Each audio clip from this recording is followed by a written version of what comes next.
Yeah. She was in the movie just enough to say, "Wow, that armor's cool." Yeah. Yeah. And impractical. Yeah. Star Wars has always been like that, though. Yeah. Oh yeah. They'll give whole novels on characters who don't even have a line in the movie. Mm-hmm. Like Dengar. The fact that I even know his name. Yeah, it's ridiculous. All right, so the setup for this is, RoboCop 1.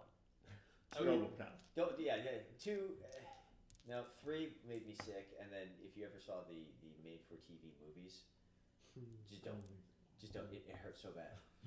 Because they had RoboCop and then RoboCable. I thought you were gonna say the remake. The remake was one of those things where it hurt me because it had so much potential, and then it was just dumb. Like, the people who remade it clearly had no idea what the source material really was. And I know what they were trying to do. They were trying to make a whole new message about remote warfare and all that stuff, but it was just a dumb movie. Yeah. So, no, we're talking about the original, which is still, if you can get over the stop-motion photography of Ed 209, it's still an awesome movie. Like, to this day, it's a phenomenal film. And a very scathing social commentary as well, most of which turned out to be true. Yeah, unfortunately, they could have just basically shot it in current-day Detroit, and no one would know the difference. Actually, have you ever seen honest trailers for the original RoboCop? Actually, no, it was for the new RoboCop, and it starts off like this. New RoboCop sucks. Watch old RoboCop. And then they just go to old RoboCop. Like New Detroit. A complete urban hellscape of violence and corporate greed. As in Detroit. And you just go from there, and it's awesome. I love honest trailers.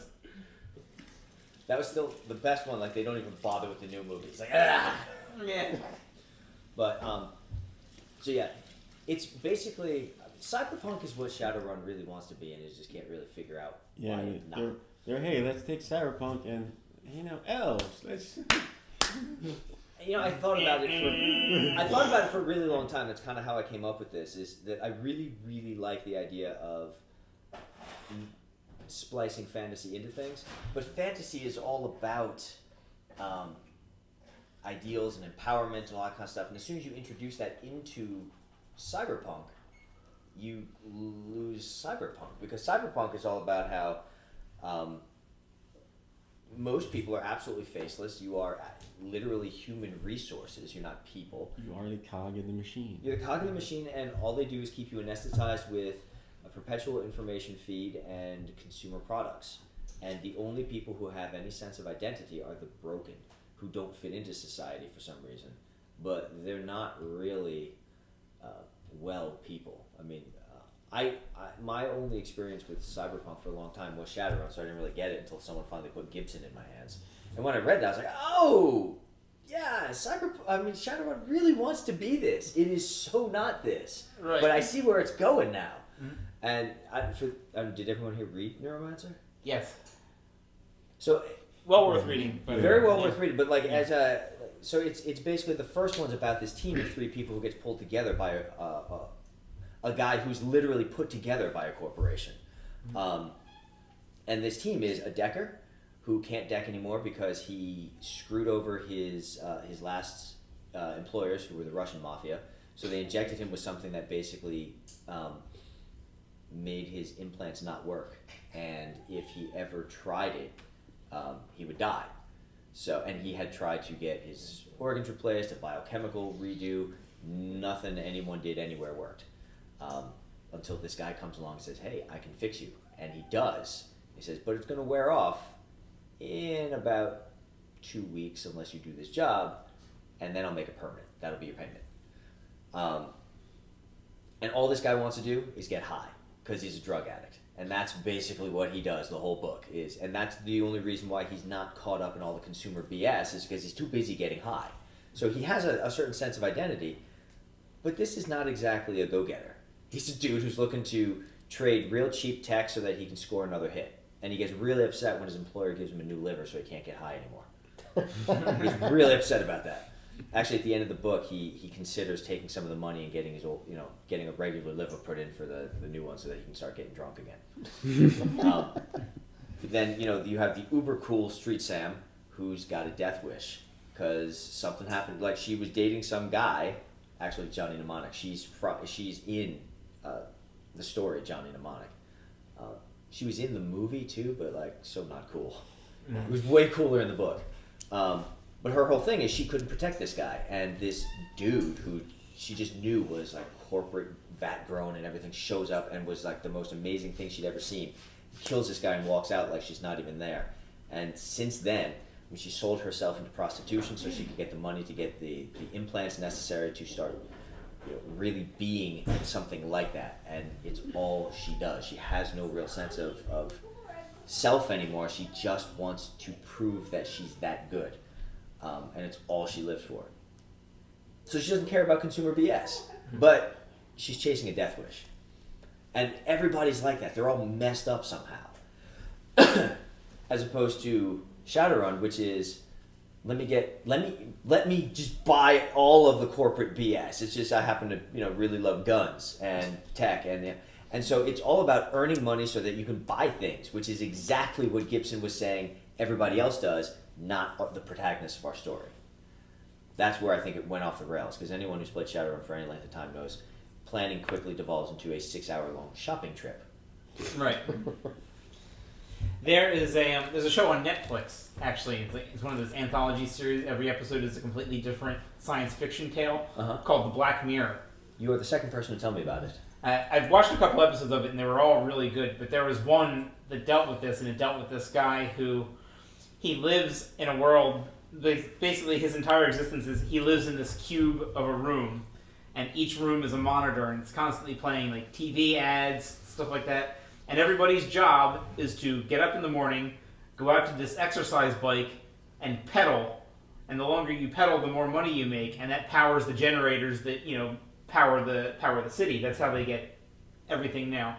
And if you want, you can take a chance to audition in like one of those judge shows or like a talent competition to impress somebody with some type of talent and get moved to a higher echelon of this system. And it was very much about that, about buying into like the corporate greed and buying into this system that's just designed to keep you paying for digital things that don't even exist and that type of thing. And the main character, he falls for this girl who goes and auditions to be a singer. She has a beautiful voice. And they basically tell her, yes, you have a wonderful voice, but we've got tons of singers. We've got so many singers, we don't know what to do with them. Why don't you go into porn? And that's what she decides to do to get out of the system. And this woman that he loves forsakes him to go off and be a porn star and be part of the system, and he kind of snaps. So they're all pretty twisted, messed up stories, but they're very good. I heard it's the British take on Twilight Zone, basically. Yeah, with a harder edge to it. So the general idea is this. The rule system is similar to the world systems. So gear is minimalized. Not that it's completely unimportant. You'll see how it is, but it's an attempt to make it a bit more cyberpunk without the shopping and whatnot. The idea is, though, that cyberpunk is all about how you may as well not even name your character, because once you die, there's 1,000 other people who are just like you who can just pick it up. Because cyberpunk is not a genre of heroics. That, by the way, is where I think the real problem with introducing fantasy into it is, because fantasy is all about the heroes. Mm-hmm. Cyberpunk's not about heroes. It just is this hard meld. It just doesn't work, which was a problem because I really like stories about heroes. So what I did was try to introduce an element that would at least make you extraordinary, and if I can't do it in a heroic way, then at least maybe we do a tragic hero way. So the world is completely not supernatural. There's no magic as far as anyone else is concerned. It is Gibson's, or whatever. It's like one of the world games. So we'll come up with what it is specifically, but basically, governments are weaker. Mega corporations have a tremendous amount of power. Largely, there is that system of hyper-consumerism and and slave labor that just keeps everybody working so that they can buy more crap. And that's all there is. You guys are operators, runners, whatever you want to call it. People who exist outside the system who are you're looking for something, right? So it's not, oh, I want that penthouse. Because the thing that makes you extraordinary is not only do you have some implants and a set of skills, but you want something so bad that you've actually gone to the crossroads and made a deal with the demon. Anyone who's familiar with Supernatural could picture, either one of the cute girls or Crowley showing up and Yes.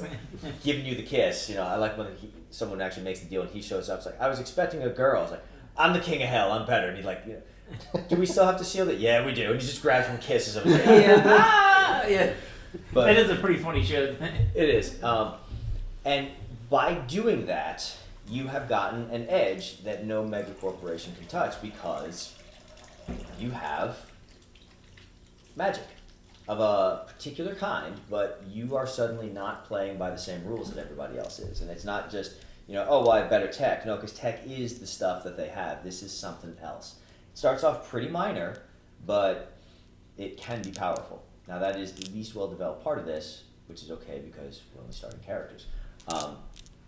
But all of the playbooks are based on archetypes of cyberpunk with some sort of infernal edge to it, is what it comes down to. So those are here. I'll give you a quick run through on them just as a concept, and then I'll toss them out so you can take a look at the moves and whatnot. Those are the basic moves. They are in development still, but largely workable. So the Vainglorious. Think of the Shadowrun Street Sam, where style is everything. Remember, style trumps substance in cyberpunk. It's all about what you look like. The Vainglorious lives and dies by style. A very, I don't want to say flashy because that doesn't have to be your style, but they are combat oriented, but it's all about how you look and how you do it while you're doing it. The Vat-Grown Killer. You guys think Hideo from Neuromancer. The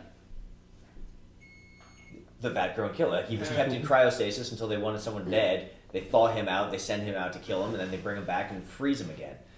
You are built or grown from scratch to be a servant of somebody. Obviously, you have some degree of autonomy now that you're out.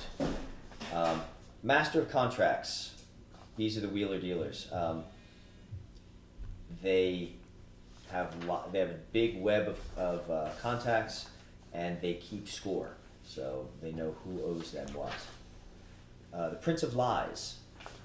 They're the covert operatives they're the face. They're the masters of disguise who can pretend to be other people and all that. Prince of Darkness. They're the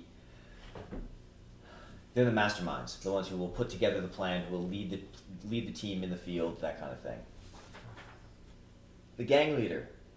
Doesn't have to be just gang leader. I need a new name for that, but these can also be cultists, revolutionaries, people who have followers of some sort of another. And the Virus. Virus is a hacker, not a decker. They are a master of all kinds of infiltration, not just plugging something into their head. They can do that too, but these guys would be the ones who can also sneak into someplace physically, break a lock, pick a lock, that kind of stuff. So that's what I have for playbooks to start with. So there's certainly there's enough to go around.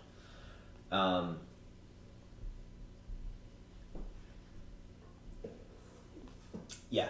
So the general thought on the setup is this. We'll come up with the parameters of the world, but then everybody has something that they want. Probably... No, I was going to say, it could be revenge, but it's got to be big, right? So, basically what it comes down to is it's big enough that you know that you're not going to do it any other way. You can't beat an entire mega corporation on your own. It's not going to happen. So you're looking to do something that really changes the world in some way. It doesn't have to be beneficent, and it doesn't even have to be particularly ambitious in terms of, oh, I'm going to change the whole landscape. But if you say, I want to kill the CEO of such and such, of Tessier Ashpool, that's going to change the world. You're not doing it necessarily to change the world. You're doing it because the dude, bulldozed your house and, killed your sister and mother or something like that in the process. And he didn't actually do it to you. He just signed the order, and you're just really pissed and want to take down the whole company. That's fine. But all of you are ultimately looking to do something really big. Probably, like I said, it's very personal, but it doesn't have to be. But keep in mind, you have sold your soul to hell, so you're a hard person.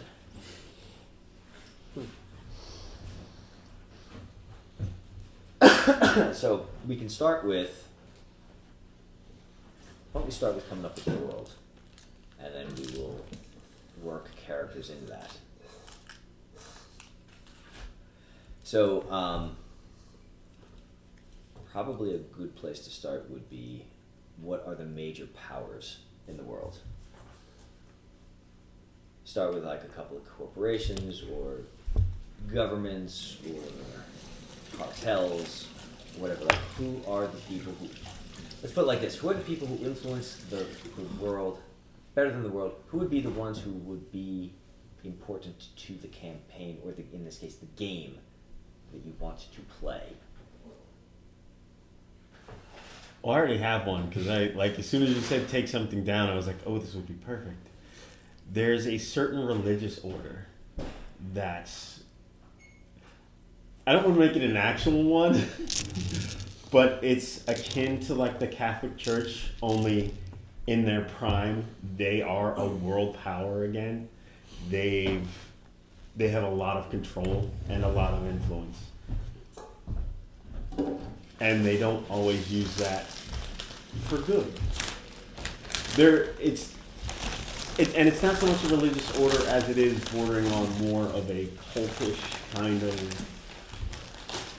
What, a widespread cult? Yes. So are we talking like it was back in the Dark Ages, where they were not technically in charge of a particular country, but kings bowed to them? Exactly, yeah. Exactly. Okay. How close do you want it to mirror the Catholic Church? I mean, can we just say it is, but we're not going to say it because we don't be sacrilegious? Or do you want, are there particular tenets of faith that are different in a way that would be significant to the campaign? No, we can say it is, but yeah. We're going to get banned in Ireland next.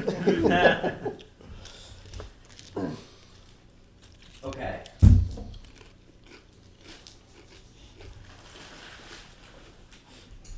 That's cool. I hadn't thought of religious order, but that actually works really well. So.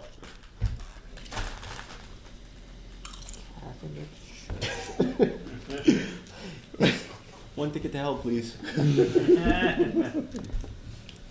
It's actually particularly interesting that you contact a thing at the crossroads. Yes. Because it would just rub its hands and go, oh yes. Yes. Really? We would have done that anyway. But okay, we'll take your soul too. Come on. Yeah, I know. We all agree. Oh, Jack, you're actually getting fed? Oh no. It's like I hit the I win button. Yay! Still some of those too late. But I was thinking more along the lines of Scientology. That's what I thought you were going to say first. I was about to say it, but I was like, But I don't think Scientology. Well, not that they don't have power and influence, but I know them having world-spanning power and influence is a scary, scary place to me. Yeah, and that does fit more the cultish idea of it. Not that the Roman Catholic Church can't be cultish. But Scientology becoming a world power feels dystopian to me. Yeah. Especially since I read that thing on Cracked where the current leader's wife is gone, but not gone. No one's seen her for like, I think it's like 12 years. Oh, Yeah. She I- just disappeared. I didn't read that one. I just read about the personal account of someone who served on one of their training vessels. I think I read that one. There's no doctor on board. There's minimal nutrition provided. I mean, it sounds illegal. In fact, it probably is. It's just they're in international waters, so you can't bust them. Yes. They parked them just outside of our waters and into international waters. So, would you rather go Scientology? Yeah, we might as well. They are somehow more sinister than the Catholics. So I'm curious. So if these guys were the equivalent in terms of power of the church in the Middle Ages, so do we have whole governments now tithing to them, and like mandatory church taxes and stuff like that? Yeah, and there's like, what am I thinking of? It's kind of like Sharia law where they have their own sort of enforcement agents. What? This is very dark. It's very yeah. It's cool. That's At the awesome. same time, I could very easily see it if Scientology ever got this powerful. I can see it happening very easily. I mean, yeah, because if you think about their tenets are very go after and destroy everything. That if you're spoken against, then they're going to destroy you utterly. Mm-hmm. It's just they're going to completely bankrupt your company and sue you into the ground as Yeah. opposed to blowing They you up. did that to the U.S. government. Yeah. Like, they sued all of the IRS agents individually so Wow. that they could become declared tax-free. Yeah, for decades. There's a very good documentary about it on HBO. Going clear? Yes, I've heard it's very good. Yeah, I want to see that. Yeah. it's This is very sounding, good and very scary. This is sounding very similar to the book I read called Time Bound. Oh yeah, I remember. About the cult of religious people called the Cyrus who traveled through time to make themselves more powerful and take over governments and such. It's Scientology meets Vandal Savage. Exactly. God.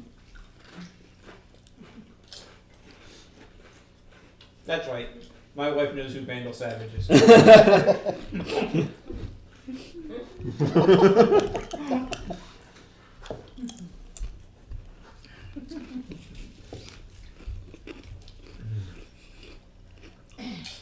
So that's dark. That's really dark. Yeah. So we'd be you'd pretty much be positioning them at the top of the food chain of power in the world. Cause they're not Oh like man, they're wielding I missed my chance. They're controlling the government. Basically. like Right. they're not running anything directly, but they are. Well, So you'd have I guess you'd have the power if you're doing a flow chart of power. You've got everything over here, and then over here is Scientology at the top. and Scientology basically bases its hierarchy on how much you pay. So the Right. wealthier, Yeah. more influential people would be able to buy themselves into those higher tiers Yeah, and have more influence. we're gonna get sued by Scientology. In this podcast, we'll get sued by. Tom Cruise is gonna come after me. That's right, he will. He'll jump on our couch and tell us not to take psychology or whatever and do. There's psychotic drugs, That's right, antidepressants, and that kind of stuff. because they don't work. And that's Actually, my that's chance interesting. to So all make of you Disney guys an could be- ultra evil corporation. All of you guys could be mental patients who have I was gonna say this would be gotten here. medication or something like that, and is now Now you're going into one flew over the cuckoo's nest. ish. Yeah, definitely. So does that mean that Mike's gonna strangle Rob by the end of the game? Uh-huh. Wait, what? And then he's gonna throw the water fountain through the window and escape.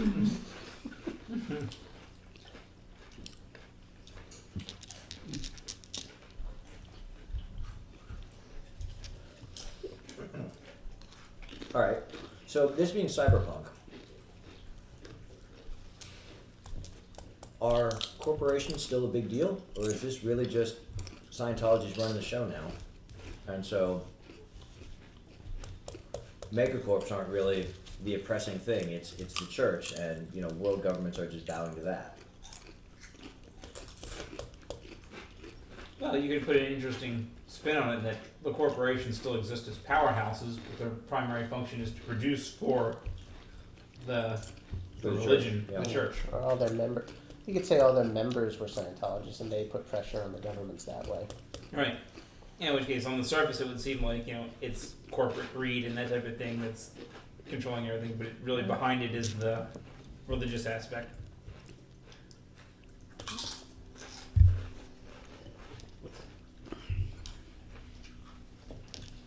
So my character will be out to find Xenu's volcano and set him free. No, he's not in the volcano. He just dumped the aliens into it. Oh, that's right. That's how it worked. In spacecraft that looked exactly like DC DC Sevens? Sevens, yeah. Which means they're not allowed. They're probably not in production anymore because they know Scientologists are not allowed to ride on them. That's right. It's verboten.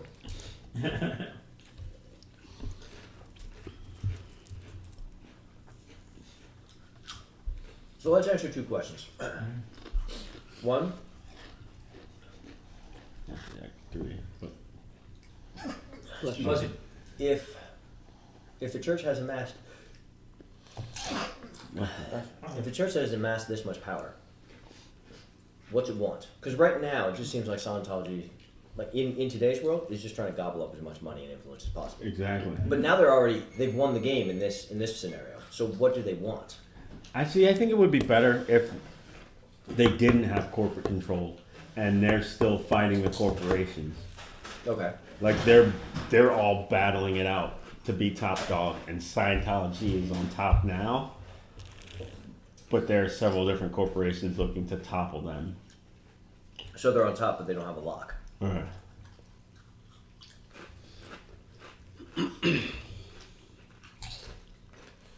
So it's still money and influence.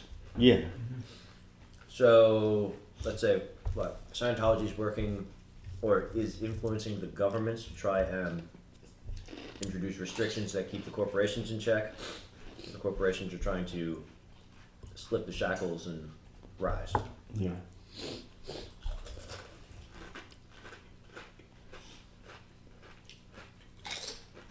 Okay. So that's one question. The other one is, what are the sorts of things that they do that would make people like you, who would want to go after them and basically do it at all costs? I think we said it before, the mental health issue. Like, I would think like one of their big rivals might be like a pharmaceutical company. And Right. they get some legislation passed. Ah, very good. I just have this image of Pfizer fighting Scientology. I was thinking Merck, but my mother Merck, works for them, yeah. so. Well, I'm sorry, Okay. my first thought went to Viagra. Captain They Pfizer. would probably have the money to go to with Scientology more than a psychopharmacological firm would, yeah. Let's face it, boner pills win money. It's what people care about more. Who cares about sound mind as long as you just got the...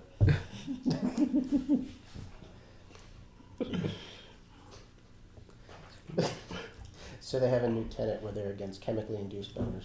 That is dangerous thetan levels.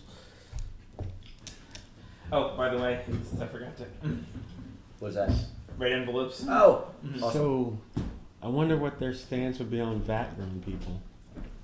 Are they really people? Although I'm getting a little deeper into it than we want to get probably right now. Maybe so not so much seen as people since they're just kind of released and refrozen. Right, So they're the tools. commodity. Well, the other It's thing like is, they so... look at them as tools. Just So like- I have this game. It's very cool as far as the setting goes. The rules are terrible, but they have vat-grown people, and they are actually genetically different. They were created by the McRand Corporation, McDonald's, and they were vat-grown with a genetic predisposition towards being very easily addicted to McRand's food. So they produce their own clientele. That's too funny. Ah. And it's technically their own free will to buy the food, but they are genetically designed to be not terribly smart, not terribly ambitious, so they all get minimum wage jobs working at the various McRand restaurants, and they spend all of their money At At McRand. at McRand's.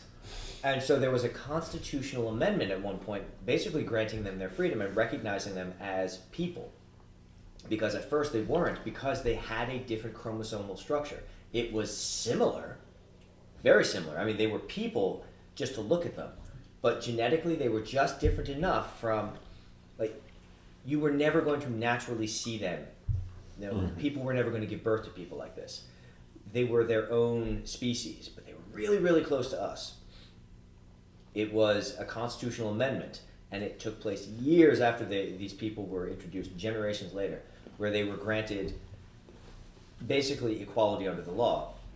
But their genetic predisposition meant that nothing changed for them, because they still didn't really feel like doing anything but getting a job at McRand's and then being surrounded by all this beautiful, beautiful food that they wanted to spend their no money on. So it all was the same. But, you know, everybody could just pat themselves on the back because, you know, hey, legally, hey, it's their choice now. So this vat-grown stuff, they don't have to, like, they'll start, obviously, with human DNA. They don't have to end with it, though. And so they don't have to be people. Interesting.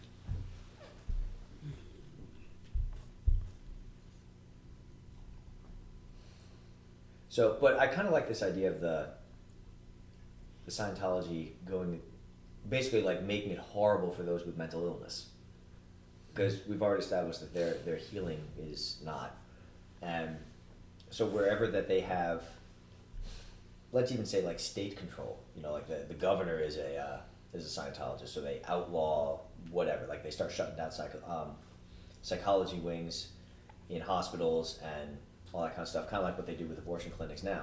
And people in those areas are left with no alternatives, so they go nuts. Man, you just introduced this one detail, and like the whole world goes to crap right away. It's perfect. It's like, man, there's like every implication of this is more dystopian than the last. Now that would We also, started down here and then we nosedived. it would also create like a black market kind of thing as well, because yeah. you know, yeah, they have the option of just let it take its course and they go mad and that's the end of it, or they go and find alternatives to it. And I watched this this new show, I think it's on USA, called Colony, about alien occupation, basically. And everybody is kind of walled off into their sections with their jobs and everything. They can't leave, and you know they have to do what they do. And they limit medical supplies and have stopped producing certain things because they see caring for those people as an unnecessary burden and basically just kind of weed them out. So like they stop making insulin for diabetes patients because they just want them to. because they just want them to die off. Right, they're type of thing. burning up resources, and we can. Right, they're inferior in burning up resources, so we're going to stop providing the medication and let them die, type of thing. Kind of reminded me of that for a second.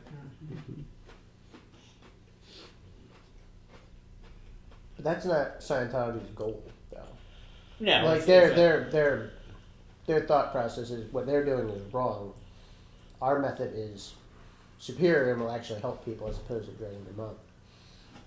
So now, like, I just envision like gigantic Scientology mental health buildings that are more akin to, you know, like a 17th century insane asylum, Well, yeah. where you just have like people just rolling around in their own filth, while somebody just pokes them with like their thetan monitor, like, okay, come on.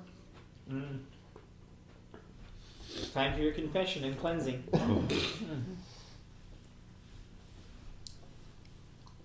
I like the sound of that, really.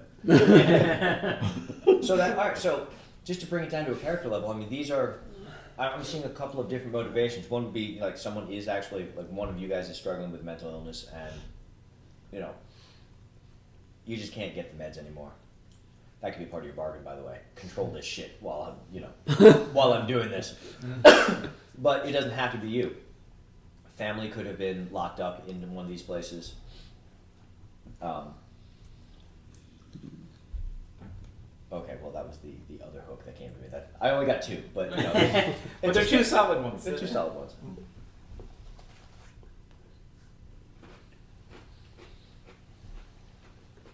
This is sounding like an anti-space church game. Are we on board with that? I'm fine with it. Yeah. I am in no way affiliated with the anti-space church game. No, I'm fine with it. For the record, those speaking out against Scientology, that's Michael Driggin's phone number. They already know, so. Hey, Matt Stone and Trey Parker got away with that. I think we'll be fine. Yeah. So that gives us a couple different motivations for dealing with them. One's the mental health issue. There's two, you could be the person who was ruined for trying to speak out against them. Mm-hmm. Hell, you could even be a clergyman Right. from a different religion. Mm-hmm. Yeah. There's the insider who learned how dark the secrets were and tried to get out type of thing, because you hear like Leah Remini talking about her days in Scientology and why she got out of it, and all these people who have gotten out of Scientology saying, hey, this is what it is and you should be worried. Getting out is a bitch from what I Yeah. understand, too. And basically anybody who's still in found it's like excommunication essentially. Except that they come after you Right. Yeah. With legal pursuit basically. with legal and yeah. I mean, it's rough. So, yeah, that's an option too. So there are a couple other options there. Or you could be involved with the corporations. It could be part of the corporate rivals Mhm. I was gonna say technically. or government rivals. Boner pills for everybody. Down with Scientology. Yeah. I'm pointing at you. Oh my Yeah, god! my Yeah, hands. someone. Yes, someone, you are. Someone's playing an 80-year-old man who can't get his Viagra anymore. Yeah. That's what he's doing. Make me young These again. senior homes are like a brothel, and I can't do anything about it. You know what the gross thing is that they are. Yeah. They did an episode of Scrubs about that. About how all these old people had all these STDs because But- they're boning, and it's true. It's true. It's Yeah. true. It's true. The father that the hospital my dad used to have primary privileges in had a nursing home wing, and he's like, yeah, it was every other day at least the nurses were walking in on somebody. Yeah, okay. Well, I'm just going to take a moment and say, Justin, I'm sorry, but I'm glad you're not here for this because I can totally see you playing the old man chasing the boner.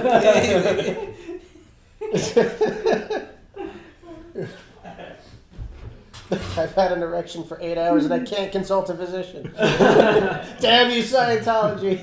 That makes me think of Gary Shandling. He had a joke that said, if I take this stuff and get an erection that lasts more than 4 hours, I'm not calling my doctor, I'm calling everybody.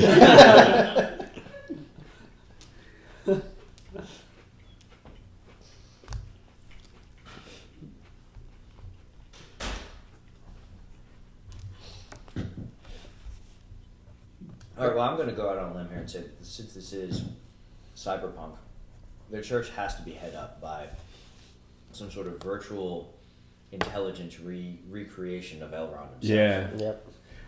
I just get this image of the Wizard of Oz with the. Yeah, exactly. Except instead of on a screen, since we're modern cyberpunk, it's got to be some sort of holographic projection, but just of his huge head. Yeah. Right? Branding all over the place, so it's like Blade Runner, except that it's his face all in neon everywhere. With whatever message it is that they have. Audits, or whatever. Yeah. Pay us money. Tithe. Have you checked your Thetan level today? I was making fun of Laura because she bought an L. Ron Hubbard book. And she didn't know who he was. Oh. That's the Scientology guy. So he's crazy. Now you're crazy about the thought. You touched the crazy From what I book. understand, his science fiction was wholly Horrible. mediocre. Yeah. I Completely he's just- unimaginative. just a sci-fi writer that Discovered made there him- was way more money in religion. Exactly. That's what he said. Yeah. There's an interview where he was trying to figure out how to get to church, like how to get to be an actual church so they could be tax exempt. I saw, what was it? The adaptation of his book. You know, a movie, the one with John Travolta. Battlefield Earth. Battlefield Earth. I couldn't watch that. It was so boring. It was just bad. Was it like as boring as Life Force? It was similar. It kind of reminded me of Life Force, except the special effects were better. Which, by the way, I consider it an amazing feat of endurance that I was able to stay awake for half of Life Force. I was seeing half of that movie. And it was a pretty terrible movie. Yeah. I think I stopped watching when Barry Pepper flew the 1,000-year-old Harrier, and I was like, wow, Harrier's been sitting on the ground for 1,000 years and fires right up, eh? I'm done. Because, you know, jet fuel doesn't evaporate or anything. Right. It takes at least 1 billion years for And that gas to lasts happen. forever. It never goes bad or anything. And of course, since we've never ever flown before, we just know how to fly. Exactly. It really said to me, like, because I forgot that Forrest Whitaker used to be a good actor. When I saw him in that, I was like, man, he's terrible. And then later I saw him in The Shield. Like, oh my God, wait, no, he's good. Yeah. What happened? He was horrible in that film. Like, he was worse than Travolta. Travolta was hamming it up big time.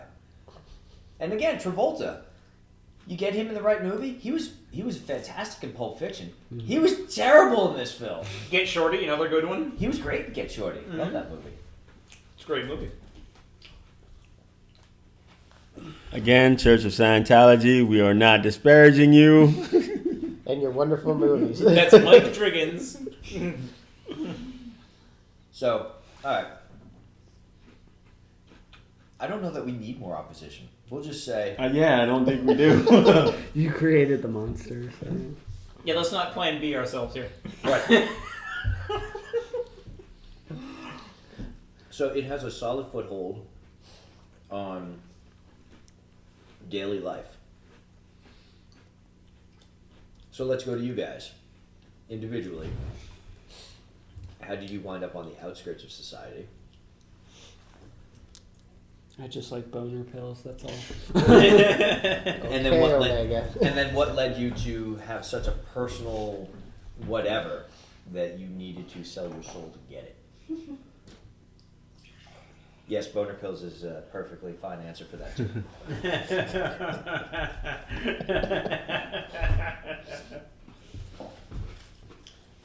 I kind of like playing up the mental health aspect of it. Yeah. It took my AT&T. And we can all be mental health people. We It's can fine. all be crazies. It's fine. Well, see, Rob mine is going wasn't. to be a crazy who's got an obsession with his boner. That's all. That's right. I consider that. He sex calls it fiends. his precious. I'm addicted to sex. Look, guys, I'm halfway there. So what I find really funny is Oh God! All I see is the old guy from Family Guy. Yep. So those are some nice shorts. Where are you? Oh. I got some popsicles in the basement. I was just wondering where the paper ball was. Get your fat ass back here. You want to stay on the paper, boy? Call me. So what I find hilarious is on my way out the door, Leanne, my girlfriend, says to me, have fun playing your mind games. Like, one day you're going to find out what these really are, and that's going to be funny to you. Because I explained to her that it's a game of imagination. It was like, oh, so it's intellectual. I was like, no. No. No. I had to deal with enough of that in my real job. You have no idea how funny that is. Yeah.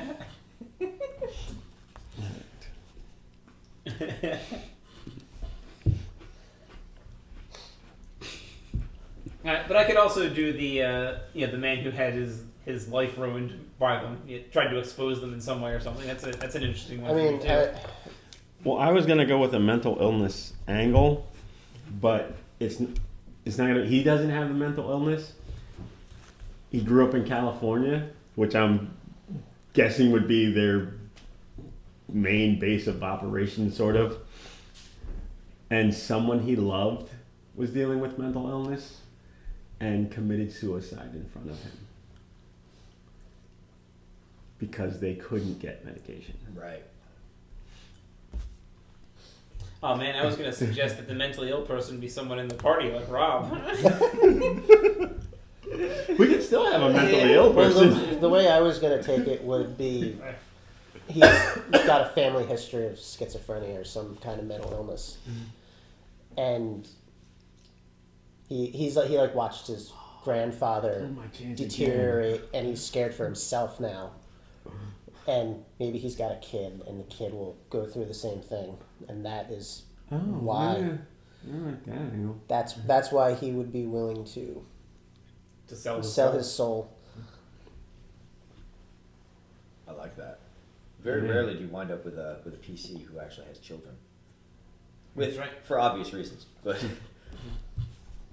Well, that's true because I did play a PC with children, and to be fair, from almost the entire game they were dead.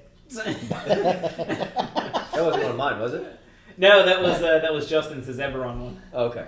Because I have been accused of killing children in my games a lot. Ah. That was the motivation for my my character to be an adventurer, revenge on the king that killed his family. Yeah, right. You told me about that. So, Mike, you had a flash of inspiration? Not really. No.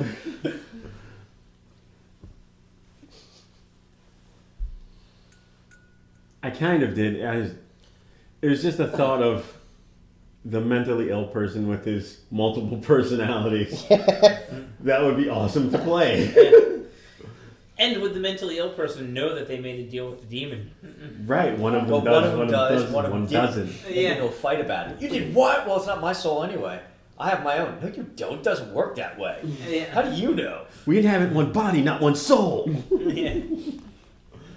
Well, what's the demon say? I don't know. I didn't ask him. How could you not take me into consideration about this? You weren't there. Yeah. That would be like a really interesting take on it too, because maybe there are two souls in one body, and the alternate personality sold the main personality out. Oh, so he's a real asshole. Yeah, total douchebag. Yeah. That would be a good one. Then there's the question of, is that a legally binding contract and all that stuff? Which, you have a contract, so somebody's getting their soul. It's got to be somebody. I volunteered you. What? By the way, Dan, the whole exposing them thing, journalists is a big deal in cyberpunk also. I was thinking about that too, because journalism is always a big deal. So you found the truth. Someone dumped, you wound up with your hands on a particular data file, and then now your life is shit Yeah. because they are after you. So are you really playing Boner Pill guy? Yes, yes, he is, and we're all Like crazy because we saw like the him in his reporter in Daredevil Daredevil. session. Like the Except I wouldn't even know how to play Yes, it. That's exactly the like sad that. You would just be You're, you. What are you talking about? Ninjas are showing up at your apartment, and it's blowing. We would up call and you all Hammer and Hank and let it go. Oh, man, I just heard the last bit. I think that's all I really needed to know. I know what the context is.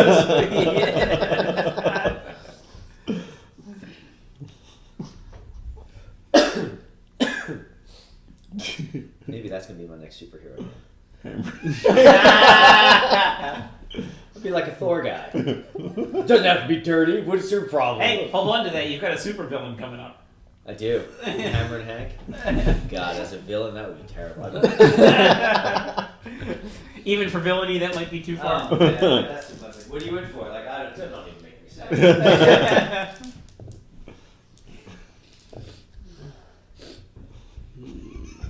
Other side of the microwave. There you go. That's the one. I destroyed a convent. What? Not in the way you're thinking.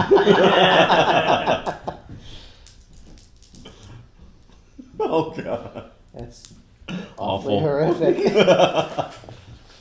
Isn't it though? Jeez, what happened? Well, they all gave up their vows, and they shut That's it not all down. they gave up.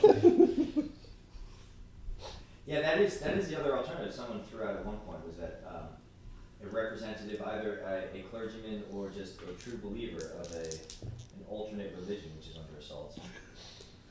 Well, you could even play a higher up in a rival corporation. You're trying to establish your own power and take down the church. And what do you care about selling your soul? You don't even really believe in that crap anyway. Or you could be a mentally ill clergyman. Yeah, you can all just be mentally ill. I actually looked up a little bit about Scientology. There are splinter Scientologist groups. How? So you could- How? How do they allow them to exist? Yeah, right. Same way there's any other schism in religion, I'd imagine. Wow. Rival science. But like, what are you disputing? No, it wasn't a DC-7. It was a DC-9. Some religious conflicts are ridiculous. Yes. That could be. His name was not Zeno, it was Xenon. Therefore, that element is bad. That's right. Yeah, there's That's the element that he said independent destroys. Scientologists What are you that talking are not about? affiliated with the church. So you can have Protestant Scientologists. Wow. Someone can play Martin We Luther. believe that Dianetics is literal. I mean, I don't know what you guys are talking about with this anti-Scientology stuff. I, Dan Muck, wish to play a member of Scientology, the true heroes of the game. Perhaps your character could be some kind of fighter pilot or a secret agent who is in no way, shape, or form considered weird.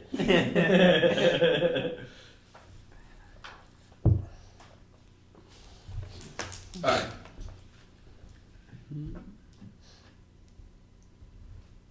Are you set? Like, I think I'm still struggling with what I'm they I'm telling you, wanted. play the split personality dude. Do it. One of them can have a boner pill addiction. He's elderly, and one personality feels that they've wasted their life. well, everybody should be viable to be a field operative. Yes. We are still ultimately doing Shadowrun-esque stuff here. True. Yes. I probably could do the split personality thing. That is a really neat turn on it. Or if you, so as a Or schizo. schizo, or it could be tech induced also. So for example, you might have you're one of the people who didn't read Gibson. Yeah, I know very little about steampunk, so This isn't Cyberpunk. cyberpunk. This is Alright, cyberpunk. yeah. Steampunk's actually magical. But whatever. so let me just talk this out with you guys so that you can understand what I'm talking about.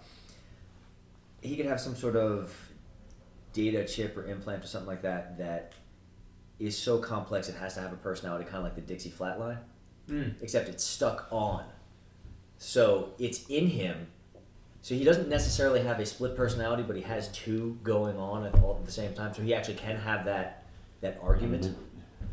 Because if he's multiple personality, they don't usually talk to each other. Yeah. They might be aware of one another, but they're not going to talk. Right. And so he'd just be flipping personalities back and forth. But if he's got an artificial intelligence running side with him, that could be more of the conflict that we were talking about. Plus, it would give him access to a whole shitload of information, Yeah. which could be useful at the same time, not just. I thought about the schizo thing a little bit more. I'm okay with talking to a random Right, invisible but they. Which would also be a good reason for my character to want to work with him. And it could be while you're on the run, because it could be something like this could be effectively a data file on some real bad church dirt. But again, it's so complicated for some reason that they needed to encode it within a personality. Or maybe hell, it's just someone who died trying to get out, and they got a mind scan, put it onto a drive, and you happen to have it jammed in your jack, and you can't get it out, and he's not going anywhere. But he's not necessarily going to tell you everything right now because you're too stupid. So we need to find someone who can do something with it, because it ain't you. But he's stuck with you, literally, because he's stuck in the jack. Oh my god, it's like Omega takes I was just a about to say different that. That's right. God, he would be with Lexi. Yes. Do it. twist. Do it, yeah. I actually do like that idea. That's actually pretty good. By the way, I like how when you were sending out your survey, the only person who didn't choose Omega as your top character was Justin. yeah, because he didn't know. Yeah. Because anyone who saw that character knew hands down like that was the best character ever. Yeah, you're right. If you played in that game and you didn't choose Omega, you were lying.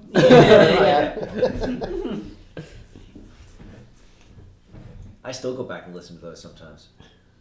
Oh, those are great. I was telling them beforehand that one of the World in Peril recordings was actually banned in Germany on YouTube. Yeah. Wow, did they give you a reason why? It just came up as a little yield. This is banned in some countries, and I kind of clicked on it and said Germany. I don't even think we had any German anything going on in those games, did we? It said something about this may contain certain content that was not appropriate for this country or something. We kind of reasoned because there was at least, I think on one of them there was a discussion about the new The Dark Knight Returns, which was called The Master Dark Knight Race. 3, the Master Race. That we had a Oh, discussion great! about. Now this one's banned. Yeah, but this one will be banned in this country for talking about Scientology too. So. That's kind of impressive, though. Yeah. Actually been banned in a country now. Well, let me just hold up my picture of Muhammad. Now we're banned in the Middle East. Now we're banned. Now we're banned, and someone's going to show up at our house and explode, Yeah. or just hack us. Or we're gonna get black bagged. Yeah. Let's not Charlie Hebdo this thing. Okay. So, you like this idea? Basically, you have a magic sword, and it speaks to you. Speaks. But sort of. But it's not a sword, and it's not magic. It's not magic. So now, which side of me would make the deal with the demon? It would be the you, not the artificial Not the intelligence. artificial, right. Because the way I'm picturing it anyway is that he has absolutely no control over your body whatsoever. He can talk nonstop and berate you and all that, and might not even need any sleep because he's basically a hard drive. Mm-hmm. But he's hooked into a data port, which means information can flow back and forth, but he has absolutely no physical control. Has no way of compelling you to do anything beyond berating you to do it or convincing you to do it, should you have an amicable conversation for a change. So, that mean everyone has an idea of what they want to play? I think so. I think so, yeah. Cool. Alright, so let's then jump to... I love how... it just dawned on me. So again, your character is the one who doesn't really care about any of this stuff. You just kind of like along for the ride. It is like Omega. Yeah, what am I doing here? Like, everyone loves me. My life is awesome. I was just here maybe because this thing won't shut up. Did anyone get like a crowbar or something? It's like the Binder of Shame, where they realize the original adventuring party is dead, so there's no reason for them to be on this adventure anymore because nobody cares. Doc Cock. He can jump really high by rubbing his legs. Don't! Just don't! Just stop! No more. I am gonna drop you like a wet taco. I still read that sometimes. So do I. It makes me feel better about my gaming groups. Not you guys, I never made you feel better about you guys, but some of the others I'm like, oh man. But then I read that, it's like, I was there for the game where Gary wanted to be the pedophile halfling, so... still not as bad as some of the stuff. Like, nobody pulled out a loaded shotgun, and insisted everyone roll their dice that bang off the barrel. For luck. Wow. Yeah, that happened. That was Psycho Dave, who was apparently something of a racist. Yeah. And a skinhead.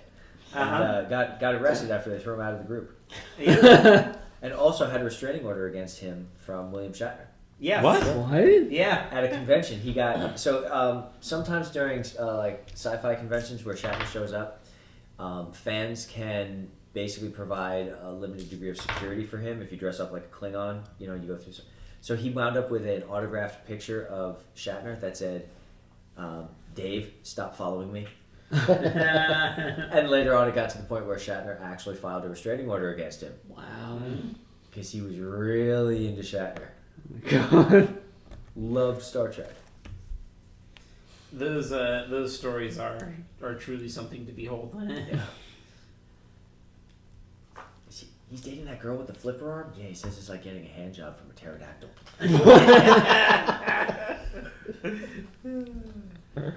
Oh my God. Yeah. So, let me see. I'm just going through some of the playbooks here. Rob, I'm thinking the Vainglorious for you, possibly. They're the people who style is everything over substance, don't really have much depth. Most of their moves are all about cultivating and utilizing their look.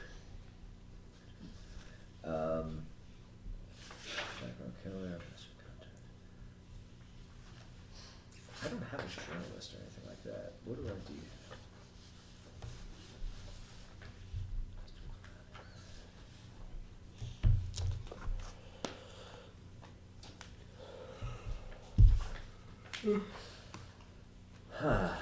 Someone whose child committed suicide.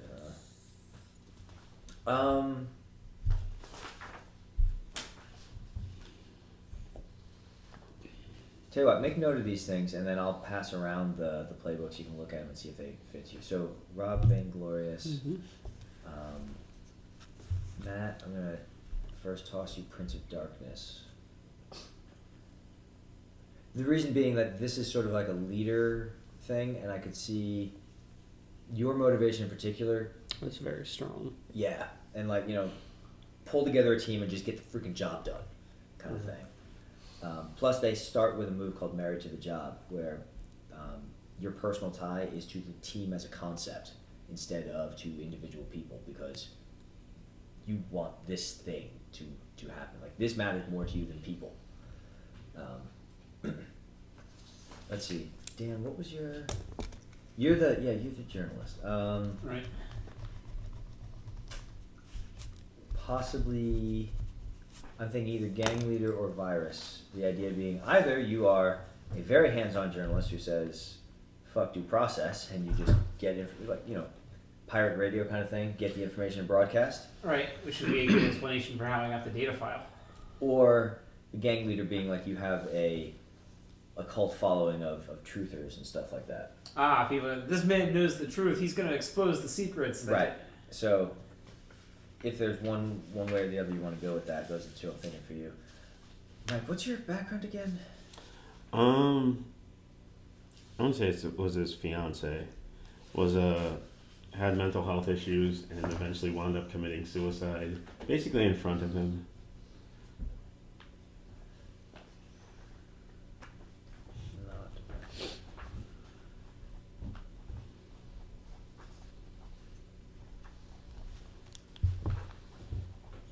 You could go almost any way with that. You could even kind of go background killer if you decide to just chuck your whole life and sort of be rebuilt, kind of thing. They're the ones who have like crap loads of implants and whatnot. Master of contracts. Again, you know, instead you would build up a big network of people who you know and you trade favors with. Virus. I'll tell you what, let me hand out the other ones. Rob, take a look at that, see what you think. Let me take a look at virus, because that seems pretty close. Yeah, I was kind of thinking that over gang leader also. And Prince of Darkness.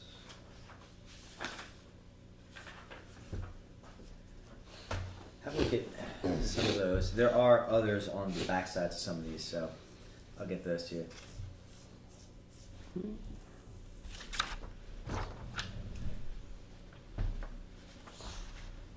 And obviously some of that stuff may not make sense, but if there's any questions, let me know. Moves work largely the way that you know them to work. The die rolling is a little bit different, but the idea is the same. So.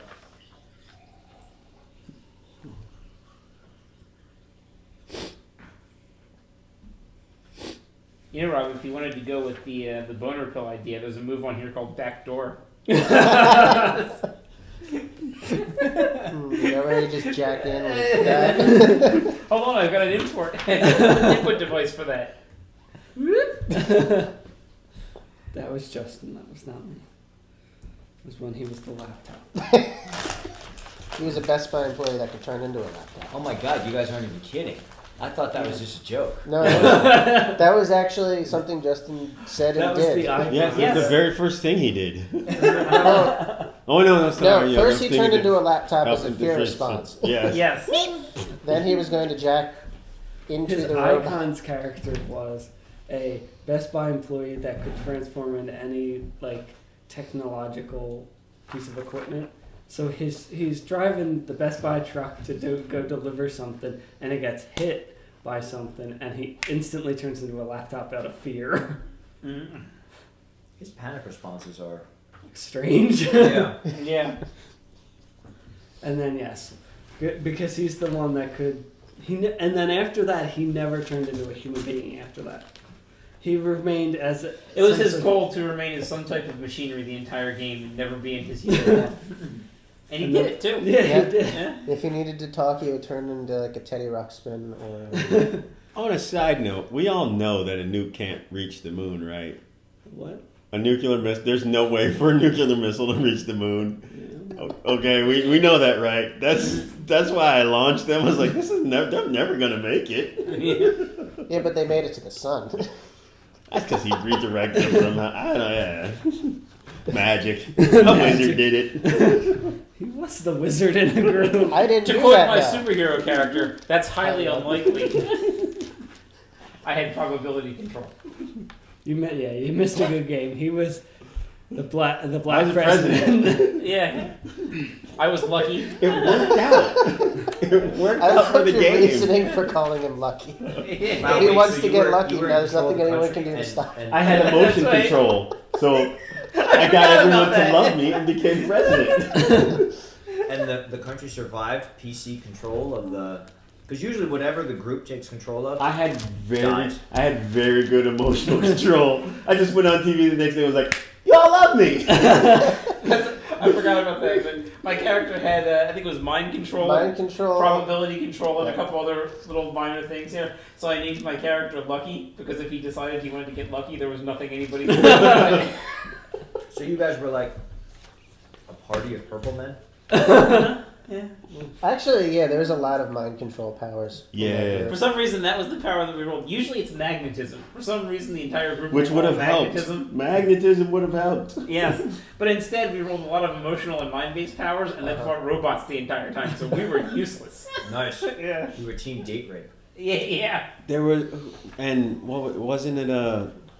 You know, between that Justin and was the gag only of person that silence, could my really character affect them and wouldn't. haven't going Yeah, to he break was me. the only Wait, one that would have- I gotta find a way to course correct. Yeah, I forgot Justin. about Justin gag was the size. only one that could affect these because the robots were almost like a hive mind kind of thing. Right. You know, there's one person somewhere and he's controlling all these other robots, and he was the only one that could affect them because of his ability with becoming a piece of technology and whatnot. He refused to do it though. He was so in fear of it because he was afraid that they were going to take him. Right. So And that- yet, before you said it, I knew that's what you were going to say. And then But wait, they have a plan to detonate all the nuclear missiles on Earth. But you got a success. Wait, so then they're like, well, he's on the moon. And so since I'm the president, and I'm like, well, they'll never reach it, but launch the nukes. He's like, you see 6 nukes go off. I'm like, 6 nukes? How many did you want? All of them. So then at the end of the game, I was like, one campaign promise delivered, nuclear disarmament.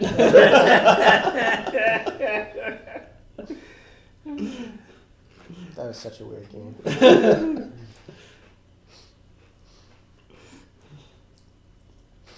I can turn into a space shuttle, guys. Just climb inside me. No. No.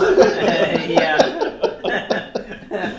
No. But guys, I can turn it to it. No. No. Just get inside. Yeah, we were inside him, though. He was the car. He was the motorcade. Yes. Yes. he didn't realize that until after the fact. Yeah, but we all knew. We all knew. The characters didn't, we did. Yeah. That's so funny. Icons, the game where the party gets inside Justin. Come on, everybody's taking a ride in Justin.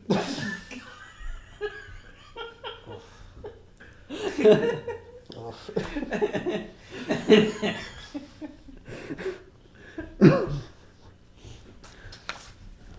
See, this is why I had a hard time picking my favorite character for him, because they're all so interesting. yes, they are. I even like Titanus Longway, Yes. who was the most hated character ever. Even Death hated him. Get your ass in the boat. What won me over was not only that everybody decided they hated him before we started play, but he actually took a name that was normally something I would even say like, no, like just don't bring that to the table. And he turned it completely around on me. He's like, what? It's a family name. You should feel really bad for my sister. Okay, you can keep it. You got it. I'm sold.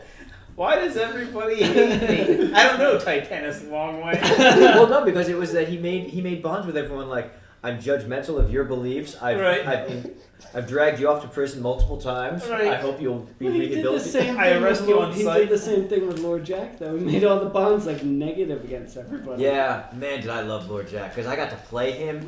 Yeah, you played him and used him against And Justin. then Justin was like, man, he really is a jerk. And I was going to sell Justin out to him. That was fun. I really liked Lord He's Jack. like, wow, Lord Jack really is a jerk. That was great. That's so funny. That's actually the character that's winning over all of his. So between Titanus Longwing, Lord Jack, and Danico, I'm getting the sense that Justin's just not a team player. Don't forget Brain Fart. A brain fart. Really, what about Danico 2 from Shadowrun? Yeah. It's going there, guns blazing and everything. No, we're on the list. I listened to that recording because I wanted to hear what happened. And as soon as he pulled the gun and put it, I was like, okay, wait a minute. No, I get this. It's like a movie moment. But Justin has clearly never played Shadowrun because it never works that way in this game. He has to know that someone's got a panic button or a camera pointed right there, right? I mean, it's a security desk. He doesn't know this, does he? He did that and we all start backing away and going to the car. Yeah, and then, I mean, and you start saying Lone Star, and she's like, what? What? We can fight them. I was like, he has definitely never played this game. Yeah. And then you said, like, you're all dead. Like, I'm not even rolling dice. You're gonna die. You want to just back this up in about 15 minutes? You're dead. Yeah. The Icons one was pretty funny to listen to, too. That was a good plan, though. You guys had a good plan for Shadowrun. Get We're it just that gonna way? follow them. Oh, he's going off by himself? I'm taking him out. What? We almost had a good plan. I heard that too. And then, I told you, when I ran it, they killed the band. And delivered the bodies. And I was like, that's not what you were contracted to do. What? We brought them. Get out. Just get out. We're not getting paid? No. So they killed the Johnson? Oh. My Shadowrun games always just went down in flames. Like, what is it about this game that makes you guys play utter and complete sociopaths? See, my old Shadowrun group was completely different. Like, we just had fun. Like, we killed, but... in Justin's defense, his only experience with it was how we We told the described stories. the one game where we just massacred everything Yeah. in our path. But everything was Yeah. out to get you in that one. Yeah, like this was different. This like required don't go into the studio with your gun. Nobody even stopped to wonder why the police were shooting at us in the first No, place. no, We no. just gunned them down Oh, the yeah. street and moved on. You guys did. You were like, what was that on the way away? And I What was that about? What was that all about? I don't Although know. that would be Alright, like well. I would think the natural response is like, all right, we just gunned down 4 cops. Let's go and figure it out later. Well, yeah, and Yeah. especially in Shadowrun, in the Barrens, which I don't know why you guys kept winding up in the Redmond Barrens, but Because the architecture was beautiful, Yeah, alright? yeah, it was gorgeous. Usually it's because that's where Lone Star won't go. Yeah. Track lighting. Yeah. not as lovely as the pink pit bull. Anyway, we digress yet again. So, yeah, alright. Stats are pretty minimal in this. You'll see something called aspects. Aspects are... I actually have a thing on aspects here. Aspects are... Think of them as, in a way, personalized attributes. There's an explanation of them. What it does is something like this. Instead of having a stat like strength or intelligence, an aspect is some sort of notable quality about you. It could be somebody you know. It could be something about you. It could be a signature piece of gear. Whenever you are doing anything that the aspect might help, you get an additional die. However, if there's something about the aspect that makes things more difficult, you might either lose a die or you might do what's called blunted, which means your success is downgraded by one, or it could just be narrative, right? So let's say, just for an example, Rob's character has that VI as an aspect. So if ever he is dealing with something that the VI knows quite a bit about and is inclined to share its information, Rob's going to get a bonus because it's going to be helping him out. However, at the same time, the VI would carry the negative element that it's contentious, especially around him, and probably contemptuous. Which is always attached to me, so. Right, so you can't shut it off, so you have to deal with the negative consequences. So, for example, if you find yourself in conflict with what it wants to do, it's going to be messing with you. You know, screaming in your head, distracting you, that kind of stuff. So, Is that, now, here's a question about that. Is that the only way that it communicates through is through my brain? we can, Or is it actually like having a speaker attached to me kind of thing? I would say that's up to you. The speaker aspect's probably easier. Okay, so in that Because you case, said it can't control me, it can just cannot. speak. It So can- that way it would speak on its own and not require me to actually talk for it. right. So, which also means that, like, if you're sneaking in somewhere that it doesn't want you to go, it can just start screaming, "Hey, guards!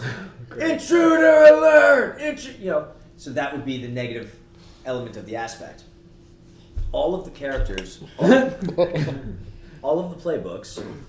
Well, see, for that we would say, it probably does have control over the speaker then, because an aspect that can be turned off like that is not really. Yeah, right, yeah.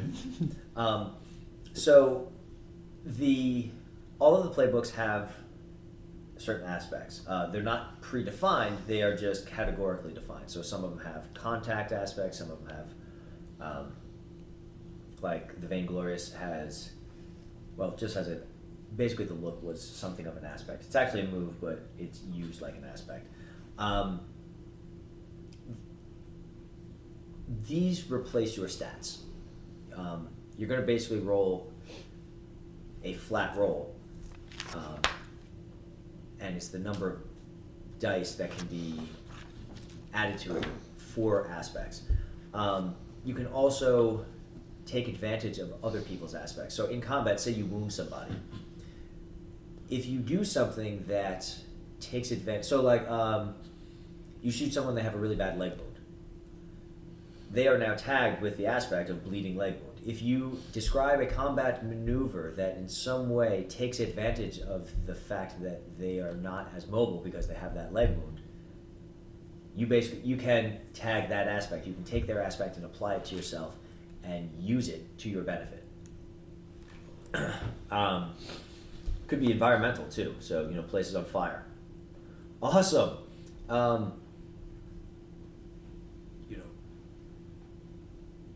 Fiery catwalk, whatever. Somehow, if you do something that's going to take that into account, then that's an environmental aspect. You can incorporate that into your role. So the only things that you really define for yourself are your starting aspects and your moves. Just like most of the other games, you get all the basic moves, and most playbooks get one or more. I know the Vagrant Killer gets none because he gets more implants. Oh, and you choose an implant. Here's the way implants work. It's very much unlike Shadowrun, where you have all these convoluted games. You have one of two kinds of rolls. Whenever you roll dice, you start with answering one question. Is the roll augmented? The roll is going to be augmented if you have a particular piece of cyberware that applies, or some moves will say, when you do this, the roll is augmented. If the answer is no, it's not augmented, you're rolling 1d10. If the answer is yes, then you're rolling 2d6 instead. Generally speaking, 7 or higher gets you a success. 6 or less does not. So 2d6 obviously is going to shade your odds in your favor. And that's all that cyberware does.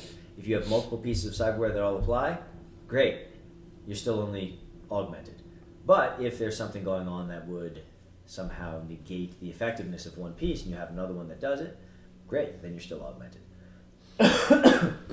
So this way, cyberware is important, but it's not going to be this mass catalog and gigantic list of rules and modifiers that come with it. Everybody has some starting cyberware based on your playbook, some more than others also, just like moves and aspects. So why don't we start with that, and then we'll go to the one stat you're going to have in this game.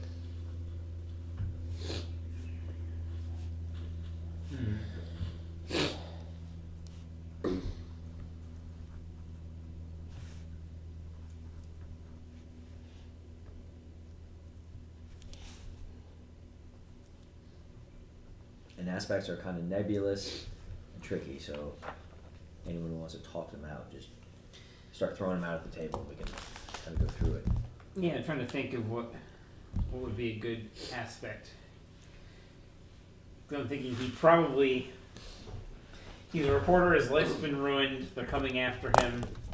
He might be like a live off the grid type of guy, or he might have had to have made shady contacts to get by, or You're starting with one contact, one aspect on the gear, and one other just straight up aspect. Yeah.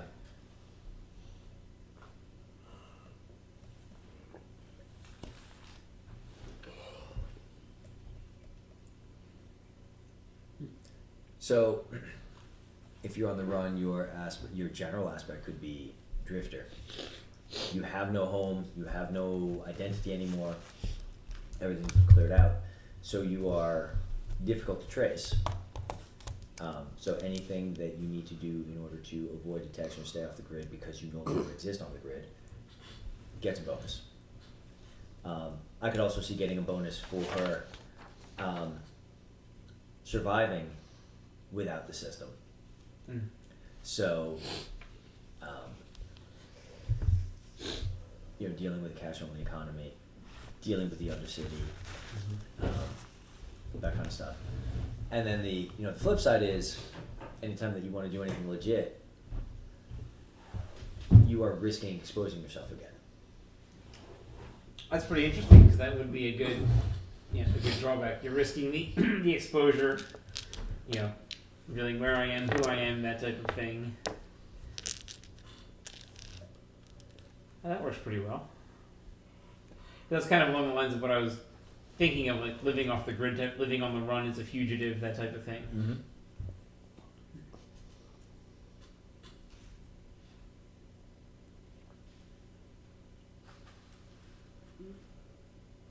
Anyone else? I don't know what exactly an aspect or a contact aspect. So a contact aspect is someone you know in some capacity that can be useful to you.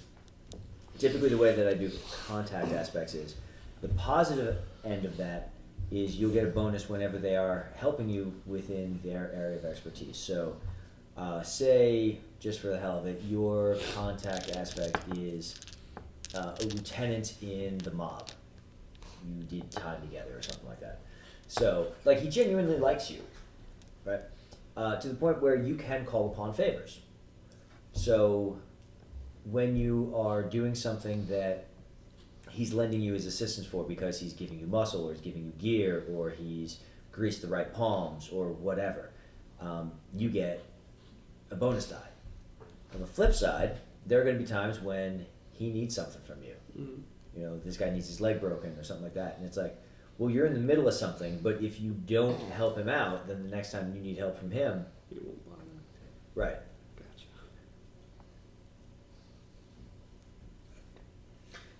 Gotcha. It might still be interesting if I had a legitimate contact somewhere in the media world.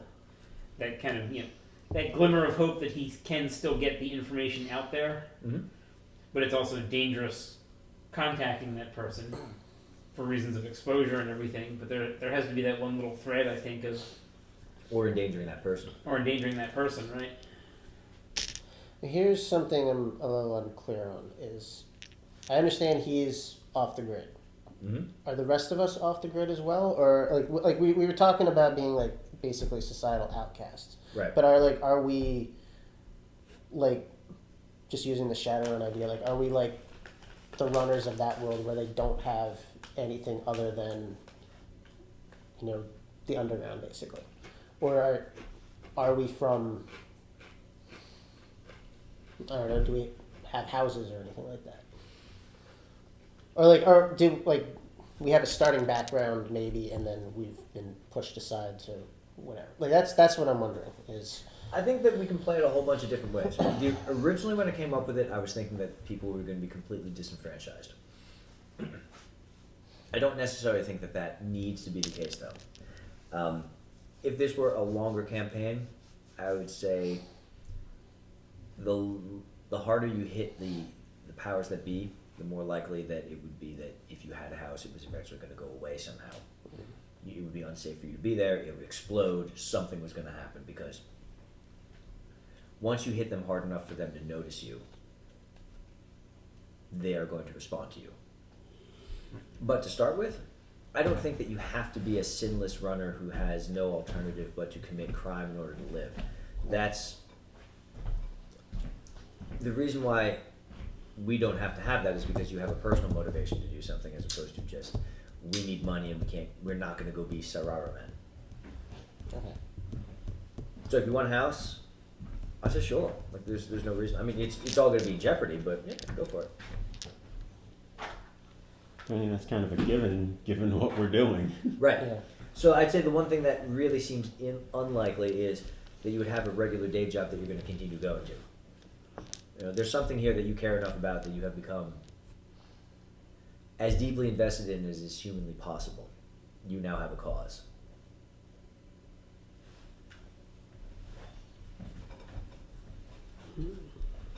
Except for Rob. He's a rebel without a cause. Apparently that's a running theme. Yep. Can I make that implant with the speaker an actual cybernetic wear? Sure. If you want that. He could be your contact or he could be your cybernetic implant. I was gonna make it the cybernetic implant, and the contact would be the person that works on it, like the mechanic or whatever that I would take it to, because they would have readouts on kind of other cybernetic stuff that the corporations around would be putting out that he would have access to that kind of stuff because he's in that business. So if I ever needed to go back to him for that kind of stuff, I would know. So a street dog. In a sense, yeah. So if this VI is going to be your implant, It's an arm. It's got a little speaker up by the shoulder. It's talking 8-bit, so it doesn't really talk much. It talks, but when it does, it's fucking annoying because it's not an actual human voice. It's 8-bit. you are a moron. Mm-hmm. You need to get one of those emulators.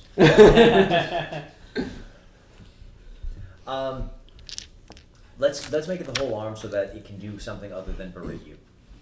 Please. We'll just throw the VI thing in there as a bonus. So I think cybernetic limb is one of the options. You have, right? Replacement limb. Yeah. Awesome. So you have a replacement arm. We'll say it's got augmented strength, and since it's artificial, obviously it's tougher than flesh. Let's just be nice and say you can shut off the pain receptors when you want to. Okay.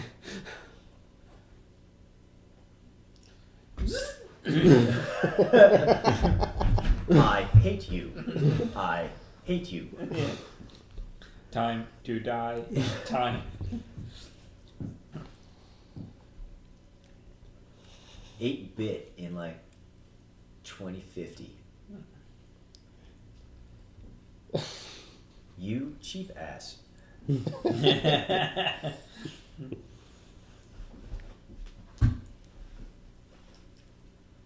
Wow, so the thing sounds like a speak and spell, huh? Yeah.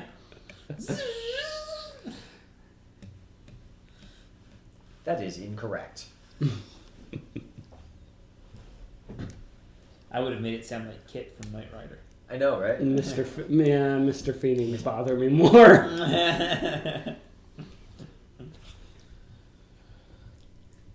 At that point, you would have to be named Michael. Yeah. There's no need That to could have shout. been awesome. I'm It didn't old. really have a voice. It just had to take various clips from different From places. media and Yeah. compile it, That would have been awesome. Nah, my name's which means it has Steven. a wireless Ethernet card in there somewhere. Yeah. Awesome. So it's streaming YouTube constantly. No more cat videos. Boom, headshot. Boom, headshot. Lightning bolt, lightning bolt, lightning bolt, lightning bolt. Sleep. What? It could use our own podcasts. You're making it sound like it's gonna be Bumblebee from Transformers with a radio. Good analogy. I never saw Transformers, and I understand I'm a much happier person for this. Yes. Yeah. The robot doesn't know how to talk, so it uses the radio to find the words and it compiles it that way. Which, fortunately, there's always somebody talking about what Bumblebee wants to talk about. Yeah. Bumblebee has something to tell us. Yeah, but it's been like 42 minutes. They just can't find the right radio station for the words. What's he saying? Mostly. Yeah. Keep saying, ooh, baby, baby. Yeah. Oh. Now, correct me if I'm wrong, but I heard that Bumblebee, like, humps somebody. Or something like that. Parcell, like, he said he humped someone's leg. I don't remember that. I don't remember that, but it's entirely possible that I just blocked it out. That was Yeah. apparently the second film. Oh, I okay. didn't see that one.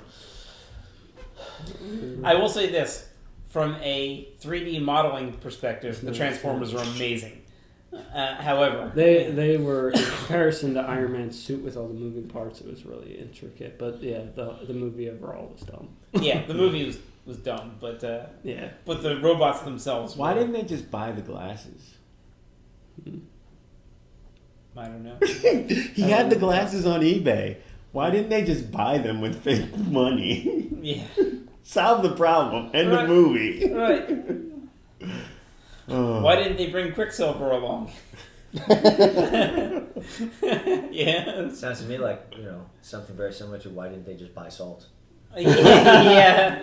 We are 4 grown adults with jobs. I didn't have a job. Remember, I was running. I was still running away. You were still a doctor. Yeah. A broke doctor because I spent I don't know how long running away from whatever that I mean, thing was. you had enough money to get to the Bahamas and back apparently. And salt's only like 10 I cents a swam. pound. I I swam. All right. And we could have just requisitioned it the whole time. Yeah. Great. But you all decided to follow the drunk. Drunk broke into the house first thing. And see, the one time I didn't say the thing I say for every Call of Cthulhu, my character dies. Let's just burn the house to the ground and move on. Yeah. You did burn that house down. I made it through almost 2 adventures. So, yeah, that's 3. I mean, in Call of Cthulhu terms, you're like the ultimate I badass. had 3 and I had a demon that followed me. No, it didn't follow you. You kept calling it. I could summon it whatever. Crap. All right, so It's like right under the chair too. My name's Stephen Hawking. shut up. Sit down, Megan.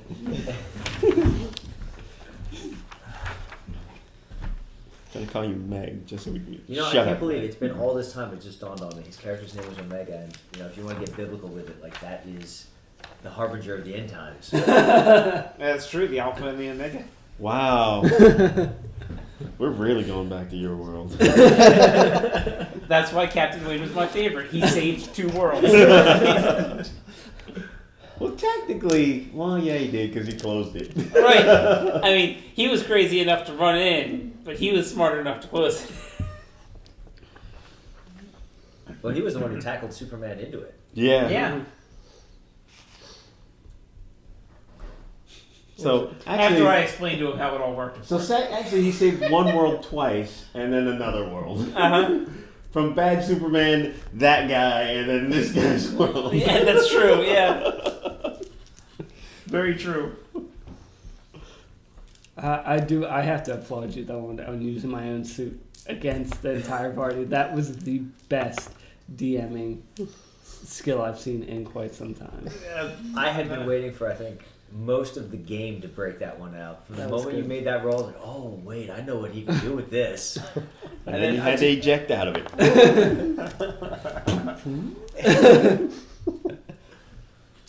Yeah, that suit kept coming back because then Lex used it. Lex used it against them too. That was like the bane of this party. Your own suit was kicking your ass. It did. And then he blew it up. Yep, I did. Another reason he was my favorite. Yeah, I hadn't thought about that. I deprived him of his So suit. basically, he did the same thing Justin did. For your spy game. Hey, let's make this worse. Yeah, except the difference was Rob didn't choose it. True. Justin True. actually told me how he wants the thing to go. There was actually a point in the game where Cliff said, I was considering doing that, but I thought it was too mean to do. So I didn't want to do that to you guys. But since you're going to do it. I remember that. I did say that. No, I couldn't possibly. I'm not that bad. Oh, well, he wants to. He's one of them, so it's all right. It was not alright with the rest of us. That game's not good for my blood pressure. Your face was getting red. Never seen you yell at someone like that before. We're gonna go through the security gate. Oh, and one more thing, flags. No, don't say flag. Flag is bad. Just move on. Yeah. So flag us in the system. Do not flag us to do anything. No, guys, it's just a term. No, it's not. And it's something very different than what you want it to mean. We knew we were off to a great start when they show up at the airport and Justin's like, all right, yeah, I'm the security guy, so I'm gonna get us in, and then you guys follow. He walks up and there's security screening at the airport. Go figure. You know, put your bags on the X-ray, Yeah. step to the He thing. freezes and he goes, guys, I don't know how to get in. What do you mean? You're the infiltration agent. Yeah, but like they have X-ray scanners. You're supposed to sneak in our weapons and get us behind the scenes. Yeah, but I don't know how to get in. It was the very first I'm like, thing. this is the first thing that we have to do. Literally the first thing. You are the ultimate con man, and you can't get us through the first security checkpoint. I actually told him how to do it, and then said, "You realize the guy who was brought along specifically to kill people had to tell you how to do your job."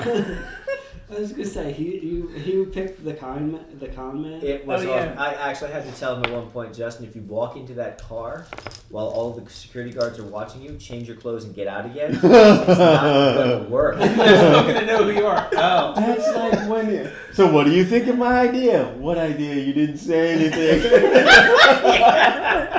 Yeah. So guys, what do you think of my idea? What idea? You didn't say anything to it. Oh yeah, I guess that was all in my head. But he cannot play con man or master planner or any of that. Here's the kiss of death for any game when Justin says, I think I'm going to play something different this time. At that point, you are screwed. The typical But doesn't I he can always talk play my something way out different? of anything doesn't work for him. No. No. Both in game and out of game we've He started learned that game by saying, I usually play, the guy who can fight or kill people or whatever. I don't want to do that this time. I want to play something different. I want to play, like the talker. And why the rest of us agreed to it is beyond me. I can't even blame it on drinking. I was sober. I was not even paying attention or something. It's too funny. Alright, so I think going with recording gear would make sense since that's the reporter aspect. So I need to come up with some kind of aspect for the gear. Or my infiltration style. Smoke bombs. I think in terms of it might go better to be do your style rather than gear because Yeah. I don't know, as a journalist, you could go a couple ways. Like you could be the stealthy cat burglar type who thwarts security systems because you're an expert on it, or something like you did a bunch of pieces on faulty security systems that were put out by X company, and they never issued the recall, and the story got squelched, but you know all that shit about it. So you're like an expert with, Zeiss security systems. Like, yeah, they're all bad, and here are the exploits with them. Or it could be that you happen to have the gift of gab, because we're going to assume you're not Justin. So, you actually can. You have that sort of working man, relate to the guard kind of guy. It's like, yeah, look, man, I get it. Like, you're just working 9 to 5. You're just doing your job. Like, just throw me a bone here. Nothing's gonna go wrong. I'll slip you 100. You can relate to him, create a connection, that kind of thing.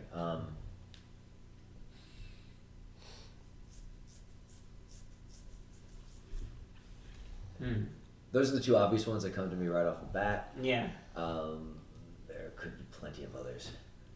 You could be a name dropper because you have thoroughly researched a whole lot of different things, so you know who's important where, and you can speak about it convincingly enough to make it sound like, at least temporarily, that you know these people, and so they really ought to listen to you. At least doesn't guarantee you that they're going to do what you say, but it gets you more attention and helps push things in the direction you want it.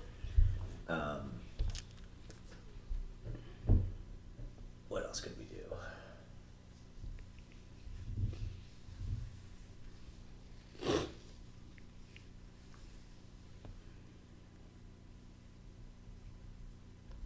You could be a really good forger of electronic documents and physical printouts and stuff like that. Again, because you have extensive knowledge of those kinds of things, so you can. That's an interesting one, because that's also can be how I live off the grid. I can take side jobs for people, creating forgeries for whatever they need to do their illegal activities and get payment in cash. So call your infiltration style like forged credentials or something like that. So whenever you have the opportunity to create some sort of official looking whatever, you'll get a bonus towards infiltrating anything, really. Bless you. Thank you.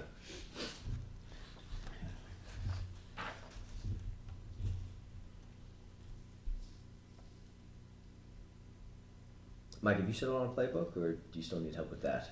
No, I keep looking, but I think I'm gonna go with Prince of Lies.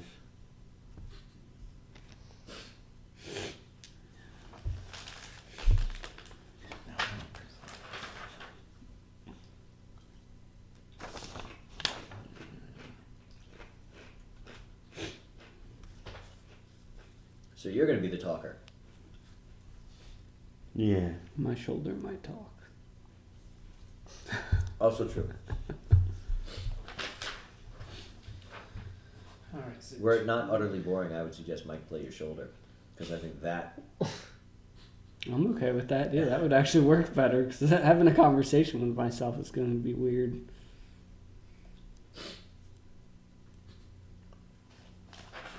I just can't imagine anyone else who would do antagonistic towards you as well as Mike can. I don't know, you kind of... Well, I guess I was more Oh, see, antagonistic. now I want to do it. If you want it, go for it. I guess I was more antagonistic to you and Luthor. Oh, man. I didn't plan any of that. I just knew who Luthor was going to be in this game. His response to you was purely organic. But, I mean, as soon as you started to talk to him, I knew that he would have zero patience for you. But he kept talking to me. That's the thing. You knew... I don't even know if you knew you were doing it, but you could push his buttons all at the same time. Because there were a few of them. I'm like a kid in an elevator. Yeah, you just like... I still love that initial conversation. So D is for dinosaur? There are no dinosaurs on Krypton, you moron! You did call prehistoric. And well, that's where I went with it. Project D. So the D is for dinosaur? You almost gave him an aneurysm. Seriously, like that temple The thing vein was was just...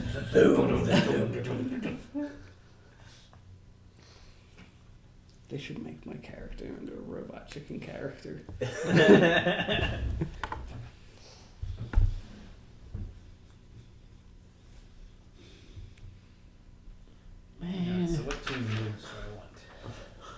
I'm gonna play a shoulder. Well, I would say like play that as an extra character. Give yourself something Yeah. to actually do. Because I know if I gave you control of his arm, he'd last like 10 minutes. I only punch him a couple times. Yeah, and then you pull the gun.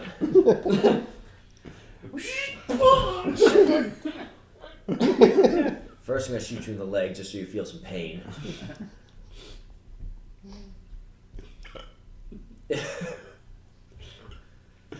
Look at the warm fuzzies the thoughts of this are giving my head. Oh yeah. Best Oh man, character I really ever. gotta go and take a leak, and then the mechanical hand like crushes an ashtray.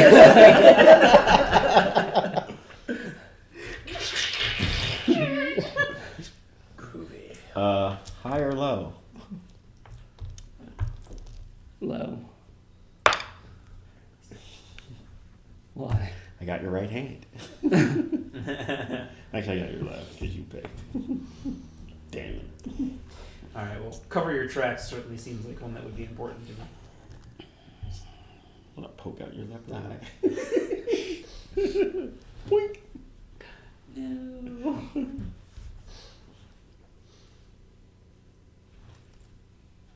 Smother him in his sleep. He just picks up the pillow.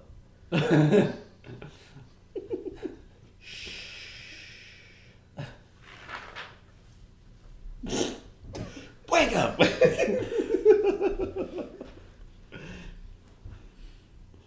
All right, how's everyone doing with their aspects?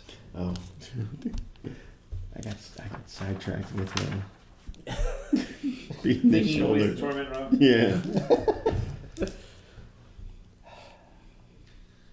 All right, so cover your tracks and security override seem to make sense for moves. Oh, you start with 2 moves? Yeah. Nice.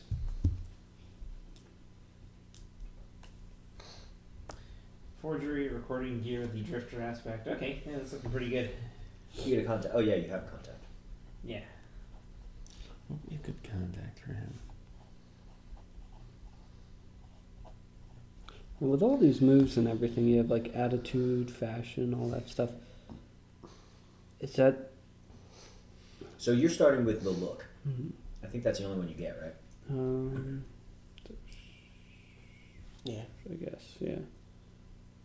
Yeah. and one move. So would it be like a network executive who makes the calls to like what gets on the air, that type of thing? Program director. Program director? You could be overridden by the execs, but that would be one of those things where he starts running it, and then they say, cut the story, but you get some of it out there. So the look is a weird move. Basically what it is it's an aspect. Aspects can usually only be invoked once per roll. Mm-hmm. So, and it'll give you 1 die. But the look is an aspect that has multiple bonuses to it. And you can invoke all of them. Normally you can only invoke a number of aspects up to your style. Everyone starts with a 1 style. Mm-hmm. So it doesn't matter how many different aspects you have that can apply to a particular role, you're getting 1 die out of it. Mm-hmm. The look, however, only counts as 1 aspect, even though you can pull from it multiple times. So if you have a couple of different aspects of your look that apply, say you have 3, you can actually pull all 3, and it only counts as 1 aspect. So you can get multiple dice out of it. So that's what the move comes from.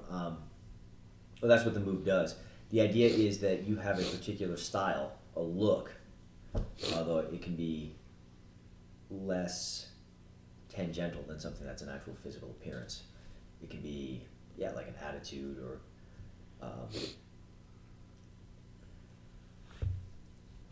something that's style. That's not necessarily gear. As long as whatever you do is conforming to your look, you'll be able to apply it to your role. So let's just say it's an attitude thing and it's flashy. So as long as you're in a fight and you describe what you're doing, being somewhat flamboyant and flashy, so you're not just punching some guy, but you're doing like a triple spinning back kick or something like that, you get the roll. You get the bonus to the roll. If you are trying to talk your way past somebody and you're doing it in a really over the top kind of fashion, you'll get the bonus to the roll. Gotcha. All right. So the whole thing is encouraging you to stay in character in a way, but you're defining what your character is in terms of style.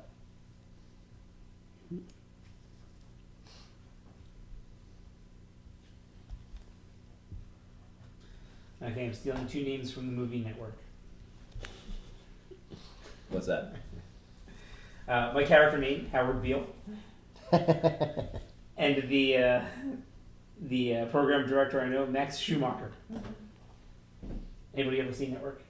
I have A not. long time ago. I thought you were gonna go with Max Headroom on that one. It's a good one too. Network's a good movie. Another one of those that was a little too scarily accurate, predicting the movie with its satire, predicting the future rather with its satire.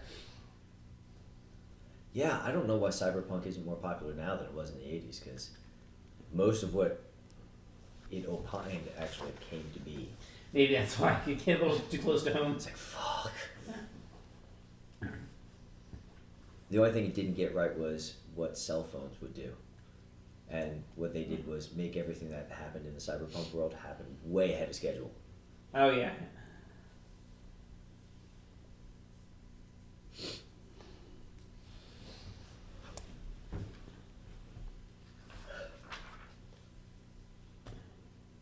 How's everyone doing? Pretty good. I'm not gonna lie, it's kind of hard to think of a contact, Yeah. just because What was your the way my cat, like we kind of established the character is he's pulling together the team, Mm-hmm. but it's like what makes him capable of pulling together, like all these other people together to him. So That's a good question. Yeah. What does make him capable of doing that? And the two things I was toying with was either he has to have some kind of ties to the underground. So either he's like a former cop or something, so he might know contacts that way. Or I was actually thinking maybe like a armed militia member or something. Oh, that's cool. I'm leaning honestly more towards cop, but the militia I think kind of works. So cop in this way, he's doing the Breaking Bad thing. Yeah. Or like he's like he left the force. And, Right, and now he's going to the people who used to bust, and Yeah. Okay. doesn't necessarily have to be these guys that he used to bust, but Right. through them, he starts branching out. Yeah. Yeah. That's actually better than what I was thinking. Oh man. That works. And then he gets I don't know what to do for history aspect at all. And then one other aspect. Yeah, so that one other aspect, that's a wide open whatever it is that you want to make your Anyone character. getting hungry? Yes. Something about your character that pops in any way, like something that you want to have show up. Well, Courtney and I are doing Chinese, so we're definitely hitting the Chinese place. If anybody wants to take a look at that, or the Italian menus over there, Probably gotta look at the Italian one. I'll see what she wants. They're both right next door to each other, so it doesn't matter. Cool. For the history,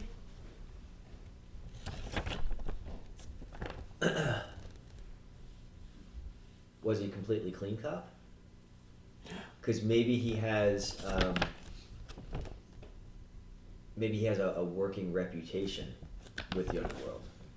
That he's a businessman. So Yeah.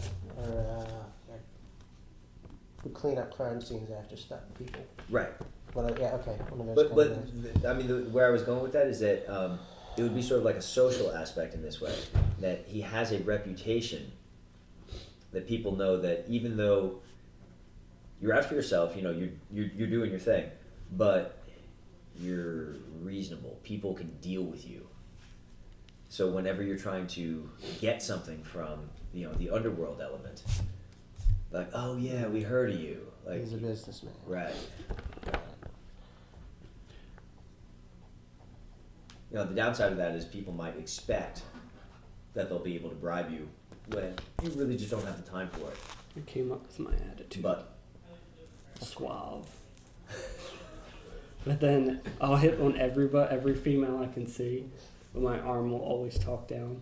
It will never be as suave as my woman. I thought you weren't gonna be the boner pill guy.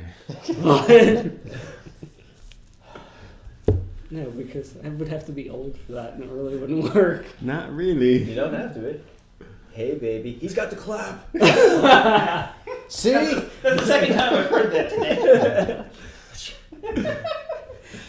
If nobody else wants to, I will call this in real quick because it's going to take them longer. So. None for me, thank you. Yeah, thank you. I'm trying to think. No, because I like that cop idea. Because I'm thinking of making my guy a cop.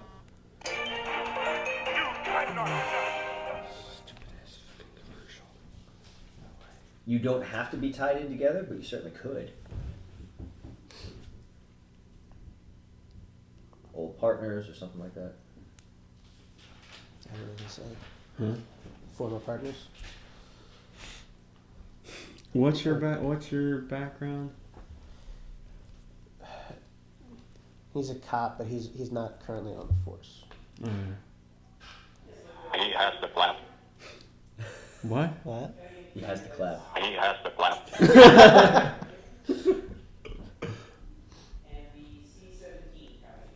And he was probably more of a corrupt cop.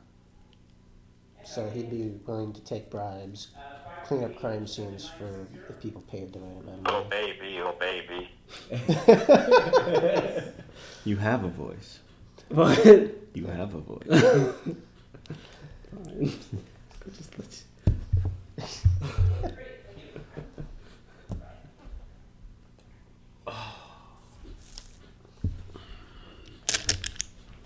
No. Do not drop your new phone, Dan. You almost drop it? Yeah. I was eligible for a free upgrade, so I got the 6. You got the new one. Nice. Yeah. Threw it on Damn the- it. I saw one of those, then and now things like, then, drops the floor. Or drops the phone, cracks the tile floor. Yeah. Now. Yeah. You have to play a commercial every time you want to make it talk. Apparently, it's actually kind of annoying. See, now that's the other way you could go. Like, Google rules everything, and it's just inundated with ads. Then it becomes like Minority Report. Oh yeah, or you walk around and the personalized advertising pops up everywhere. Everyone's scanning your eyes, and yeah. I like that movie. I do too. See, Tom Cruise went really crazy, but the dude can still put out a really good film. Yeah, I still like his movies. I liked Live, Die, Repeat, Edge of Tomorrow. Edge of Tomorrow was really good, yeah. Apparently that was based on a novel. Yeah. And of course, there's a rather hilarious montage of him getting killed Yes. and resetting the day. I liked it. I just thought they cheaped out on the ending. A little bit, yeah. Like, just let the dude die. What do you say? It's like, oh, look, everything's happy and perfect. Yeah. And what was the other one I saw that was good? It was the one where he is, he's like the maintenance man with one woman like running control. They're abandoning Earth. They're like the last 2 people left. I forget what that's called. but What I heard is it's that something. called? Is that Oblivion? Yes, Yeah. that was Oblivion. I That haven't was, seen that one yet. I heard that was good though. I was surprised at how much I liked that movie. Yeah. I also like Last Samurai. I mean, if you get I the- love Last Last Last Samurai. Samurai was, I mean, not for Tom Cruise. I liked Right. the guy who played the head samurai Yeah. in that village. Ken- That was an amazing Yeah. movie. Yeah. It's a Western movie in that the white man does the non-white man thing better than the non-white man, whatever. So Right. just Yeah. like Dances with Wolves, Kevin Costner is a better yeah. Native American than all the Native Americans. So in this one, he's a better samurai than all Yeah. the Japanese guys. Right. But man, all of the performances around, and Cruise wasn't bad, but all the people around him were so good. It's a movie that works in spite of what it is. Yes, Like Yeah. very true.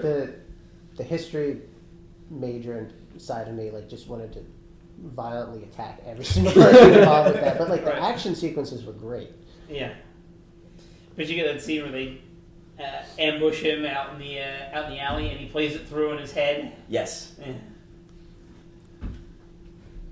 What was it? There was now I can't remember, but the oh, that's what it was. So apparently in Japan they hate that movie because all the guys playing Japanese were actually Korean. Oh God. Yeah. Oh God. I hadn't heard that aspect of it, but that does not surprise me. Same thing with Crouching Tiger, Hidden Dragon. Oh yeah. Really? Yeah, They weren't Chinese? Wait, no. Chow Yun Fat's Chinese. Chinese, but was it? There's the like Mandarin and Cantonese, like the languages and that type of thing, and they got it. They were all up in arms that people were getting that kind of stuff mixed up. Oh. Asians Right. all hate each other. Yeah.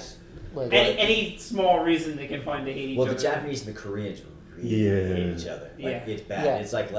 It's like post-Reconstruction South bad with the two of them. Right. Apparently, a friend of mine who taught over there for a while said now it's not as bad because the younger generation just grew up and they don't really care that much. Right. But the old guard, freaking,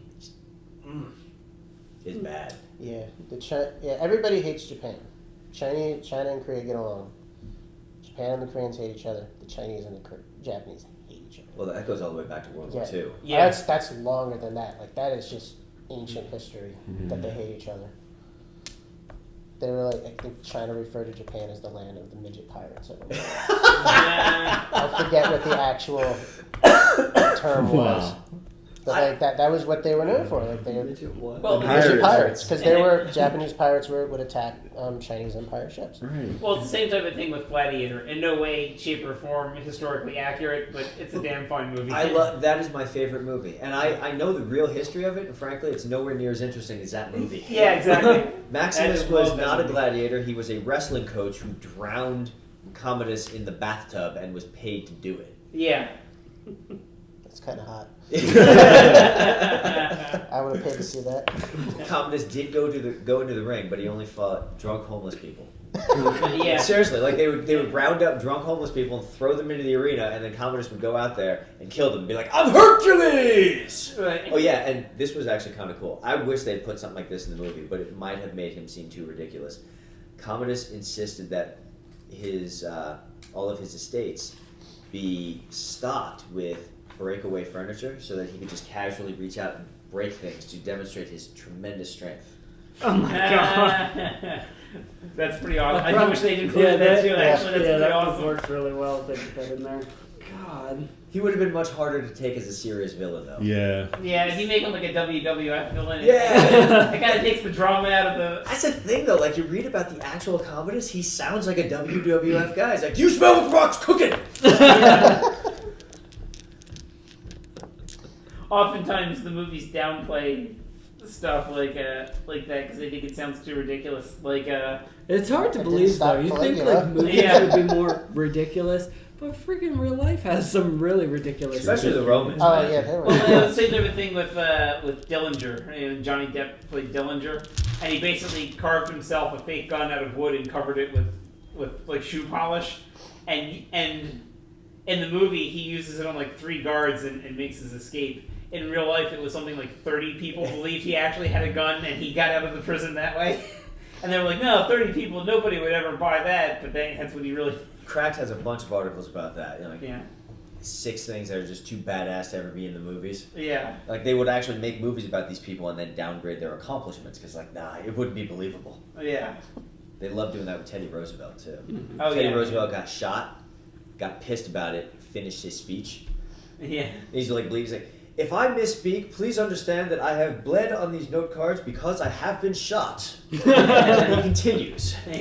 Oh yeah, and the assassin was not taken down by the Secret Service, which they had that during Roosevelt's time. Roosevelt beat the guy into unconsciousness with his own cane after being shot by the man. And there's people that don't like hearing about some of the stuff Roosevelt did, but God, some of the shit he did was fucking crazy. Cracked as a site has a gigantic soggy orgasm about this guy. They think he's the coolest dude ever. When you read some of the shit that he did, Yeah. it's incredible. They say they're very disappointed that his son died so early because it looked like he was starting to follow in his footsteps. All the shit that Roosevelt did, he was doing 20 years earlier. Then he got eaten by a bear, which sucked. Well, they had another fun article about people who pulled off epic lies and that type of thing to win victories or whatever. And do you remember when we watched that movie Red Cliff? Yes. One of the generals who was in that movie, the actual person, he had another rival with another general, and they were always going after each other, trying to wipe the other one out. Well, he was out with a small group of his men, like 100 men, and his rival found out about it and brought the army to bear on him. So he fled into the mountains, into this tiny little village, and all of his people hid in the village. And he knew that if the guy brought his army in, they were all going to be wiped out. So he climbed up on top of the gate with a lute, a little guitar, and he just sat up there singing. And when the general walked up to him and said, "What are you doing up there?" he said, "Nothing. I'm just singing." And he said, "Well, we're going to come in there and we're going to take your men, right? And this is it for you." And he just said, "Fine, come on in." And he just kept playing. And he said, "No, seriously, we're going to come and get you." "You're more than welcome to come in and get us. Come right on in and get us." And he's like, "Wait a minute, this is a trap." And he left, and he backed his whole army back down the mountain because this guy bluffed his way out of him coming in. Had him dead to rights. Awesome. That's pretty awesome. It just comes to prove that the most ridiculous plans usually work. Yeah. Could you guys start a food list, or shall I jot some stuff down? I haven't looked at it yet. Okay.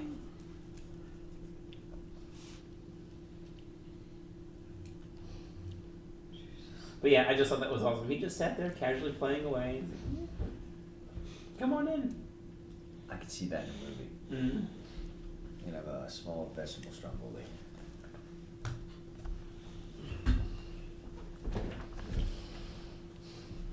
I'm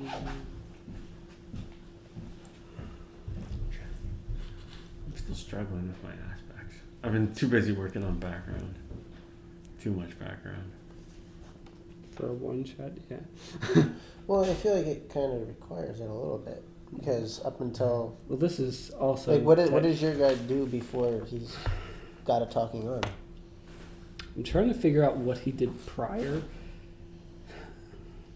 He was Johnny Mnemonic.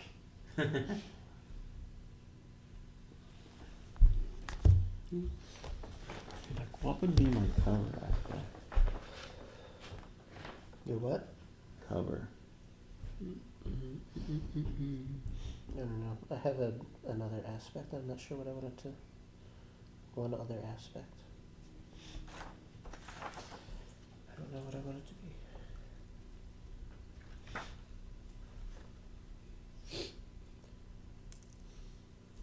Please be patient as your meals are prepared.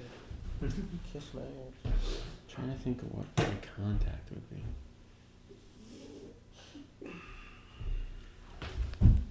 Well, that's easy. Hmm.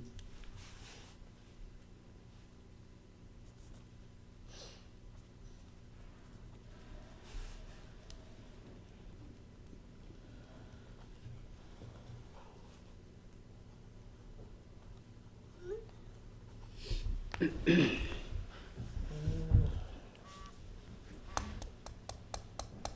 I know Dan is done. Is everyone else struggling with this? I am a little.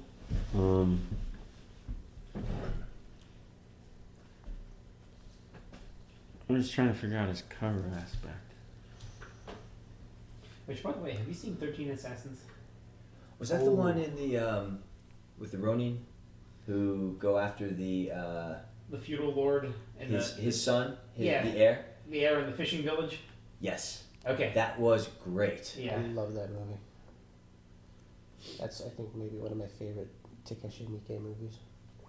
That struck me as a spiritual successor to Seven Samurai. Yeah, that's I think what they even said they were going for. Yeah. But that's so much fun. I describe it to people as hour of setup, hour of slaughter. But that is a spectacularly awesome movie. I have it upstairs in my collection. I remember when I saw when they first showed what the daimyo's son had done to that one girl at the village. Mm-hmm. Man, this is the most hateful son of a bitch I've seen in a film in a long time. Yeah. All right, well, here's what I'm asking if people are struggling, right? And please, nobody kill me for suggesting this, but it's 6 and we're not quite at a point where we can get underway, and I probably should have just made characters. Fettuccine Alfredo. And tell them to hold the Well, this salad. is no. I see it as it's a. Because are we like the first ones ever outside of your brain? Yes. Okay, so this is good for you. Hold the what? This is We're good for me. okay Hold the with- salad. But I don't want to spend like the whole evening just doing this, because that seems like it really cheaps out you guys. Like, I would like to be able to do something with you guys so that you can actually get some gaming in, because that would be shit otherwise. I can take the feedback that you have right now, and we can play something pretty much almost right away, because I have something that's much less difficult conceptually, designed to be a pickup game. Or we can keep pushing ahead on this. I just don't know how much play we're going to get in. I'm okay with that. I would just feel really bad about bringing this and I then. don't mind Yeah, I don't working it feel out with bad. you. Yeah. Okay. So, unless does anybody really like itching to play? I mean, I'd like to see how. I want to see what he has in mind, and I'd like to see how it plays. But Yeah. Okay. But So because it is still something a work in progress. very much. I mean, some of these moves don't even. They aren't all complete. Yeah. I think it is playable. I sat down. I ran some fights with it at least. The social stuff just uses the same mechanics, so that's fine. Just a little bit Use hard. us as your personal play testers. Right. Yeah, because you were talking about potentially using this as your game for the season Yes. at some point. So, Clearly, it's not ready. all right, But which is fine. Which is yeah, all the more that's reason I what we think we want. should keep going with it tonight Okay. to help give you something to work. If that is what you decide you want to run for your portion of the season. Which reminds me, are you okay with me posting this or no? Yeah. All right. I just wanted to make sure. It's technically it Because is it's still a work in progress. it's a work in not progress. something I you don't want released to go. yet or anything. So. Yeah. Nah, it's fine. I doubt that anyone's really going to be able to cobble the rules together from this anyway. So far, what I've learned about this game is that this group is a bunch of jackasses. They've been listening and they haven't figured that out yet. Somebody likes to play pedophiles, Do you guys need? I do. and they seem to really hate Scientologists. Yeah. What a bunch of racists. I just can't come up with a cover aspect. A cover. All right. So, so you have the face. Let me see that real quick, because I think maybe. Oops.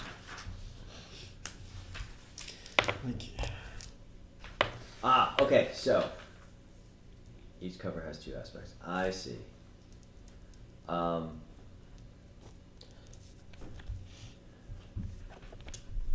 So here's what I mean. I should probably X this out. In fact, can I borrow a pencil? Yeah. So do you have your contact aspect? That's just someone that you know somewhere that can Provide some sort of benefit. So yeah, and will occasionally have demands of you. I have my old, because if I'm gonna go with my cop background, I was gonna go with my old staff sergeant, sergeant. Okay, that's cool. So we can pretty much figure out what he's good for as we play. Mm-hmm. It's whatever he can do for you, you'll get a +1 die, and then occasionally he'll need some things from you. So cover. So in this case, if you're developing a cover, would this be a cover that you developed as a cop, or something that you did after you leave the force? Yeah. Okay. Well, yeah. Because, for example, I have known people who were detectives who did undercover work, and they actually do develop an entire cover, like the whole name, identity, the Right. whole bit. So is this something you developed on the job? The only reason that matters is if it's something you developed on the job, it's probably a cover to help get Can I you leave my inside packet? of a particular type of organization. Did I leave Yeah. my pack of pencils here too? Like that week that I left my book. too? 'Cause I don't remember where I put them when they're not in my What car. was, probably because was it a pack of mechanical pencils? like it would I didn't it see would that. give them in here. access That's to what I saw some of was the Cedar Justin's. side. Oh, of, okay, maybe it's Justin's. Yeah, I you can't had remember their where I put operation. them now, So this could be something like You had them for Shadowrun. this could be a. What'd you Like decide? I know that I saw a documentary cheeseburger on a guy who, and garlic nuts. went undercover for or to the Hell's Angels, so he was doing like gang violence. Obviously, drug cartels or criminal organizations like the Italian mob, the Russian mob, the Irish mob, like all those are potential. You could also do something like a cover for something higher class, trying to bust some sort of money laundering or human trafficking ring, coming at it from the upper crust, or even hell, you could even have a cover infiltrating the Church of Scientology. That's what I was thinking. Yeah. So the reason why I crossed it off is you have one contact aspect, and then you have one cover, Yeah. which basically means you start with the move covers. You have one cover, and that cover has two aspects. Okay. But those aspects only apply to your cover. They're not you. They are It's the persona that okay, you're creating. So okay. only when you are pretending to be that person can you use those aspects. Okay. Gotcha. So if you are you, those aspects are Don't unavailable. apply. Yeah. But if you're pretending to be Xenu Hater 07, then you can use those. But you probably can't contact your staff sergeant while you're pretending, while you are Xenu Hater Right. 07. Mike, you Good. you good? Yeah. All right, I'm gonna call this in real quick.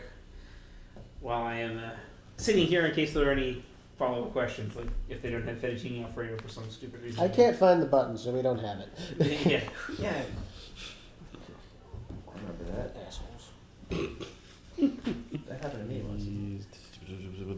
It's happened to a couple of people in this group. Yeah. Like that time I tried to order your sandwich and they couldn't get it. I'm like, I don't know what you're gonna get, Rob. I'm like, I'm sorry, I tried. You guys like to place a takeout order? But yeah, use this time, especially I'd to like kind of one get small vegetable as much- stromboli. knowledge with this, I guess, as possible. Yes. Like, I know that was your plan of having us I play just- it anyway. So But I did want you guys to Yes, actually an have order something of to fettuccine play. Alfredo. you have time during the 3 months, like was it October? A I'm just talking cheeseburger. tonight. I want you guys to actually have something to play. It's game night. This is. You can always go back, but that's What are the options? Do you want garlic or regular? Garlic. Garlic, please. like I wonder if I actually get it this time. Yes, please. Not now. You won't. Jeez. No salad, please. yeah, but even pulling it out like when if we're in a Star Wars game and he can't Yes, make it, please. and having you maybe run this and maybe yes. have Kim and Justin here, it might give you more And a order of garlic knots. knowledge. No, it definitely will. Definitely will. Just one garlic knot? I thought it's a pack of 3. Just one order, I mean? Just one order? Yeah, one order. Sorry, I don't know why I said just one. Yeah, one's fine. Yeah, one order, please. It's I like the get size one- of this. That'll do it. I was picturing like this Thanks. fist-sized garlic. Name is Dan. Like, oh, Yes. okay. Kim's not here to bust on you about portion sizes, so we should just let that go. Are you kidding me? He does that. Isn't that Yeah. true? I haven't actually been feeling well, so I'm not 100% sure how much I'll be eating. This Yeah, week that's- has been rough on my stomach anyway, so. Great, thank you. You sound said barely enough to keep a Bye. brain alive. We're at what? What's below that? I eat a lot during the day. It's just now, like this week has been. I had a really greasy burger from Five Guys on Monday, I and can't do Five Guys. God. and I think I've learned my lesson. People were raving about it, and like when the burger shimmered in the light, Yeah. I think that's what did it I too. was like, I don't know how I feel about this. That's like that's my most recent attempt at it. I had it like when I was back in college before, but my stomach was a little bit more ironclad back then. I eat it so frequently, I forget that if you want something bigger than a patty, it's always like just another burger on top of it. Mm-hmm. Yeah, the first time I went there, I didn't realize that you said, you're like, oh, I'll have the burger. I didn't realize it was 2 patties on one. I was like, Yeah. whoa, jeez. Nifty 50s is like that too. If Mhm. you want actually to get a burger, you have to get the double because one is just So small. yeah. disgusting. Elevation Burger was like that, but the burgers were good. See, I think Five Guys was just too greasy, and oh my god. So I stopped eating fast food a long time ago, Mhm. and a couple years back, I was driving somewhere with my sister, and she eats like shit. So we stopped somewhere, and I was outvoted by a lot. She's like, "Yeah, we'll just get some through the drive-through." tummy gurgles are a real thing. My body said, "Oh, I don't know what this is, but we're getting rid of this right now." Like what?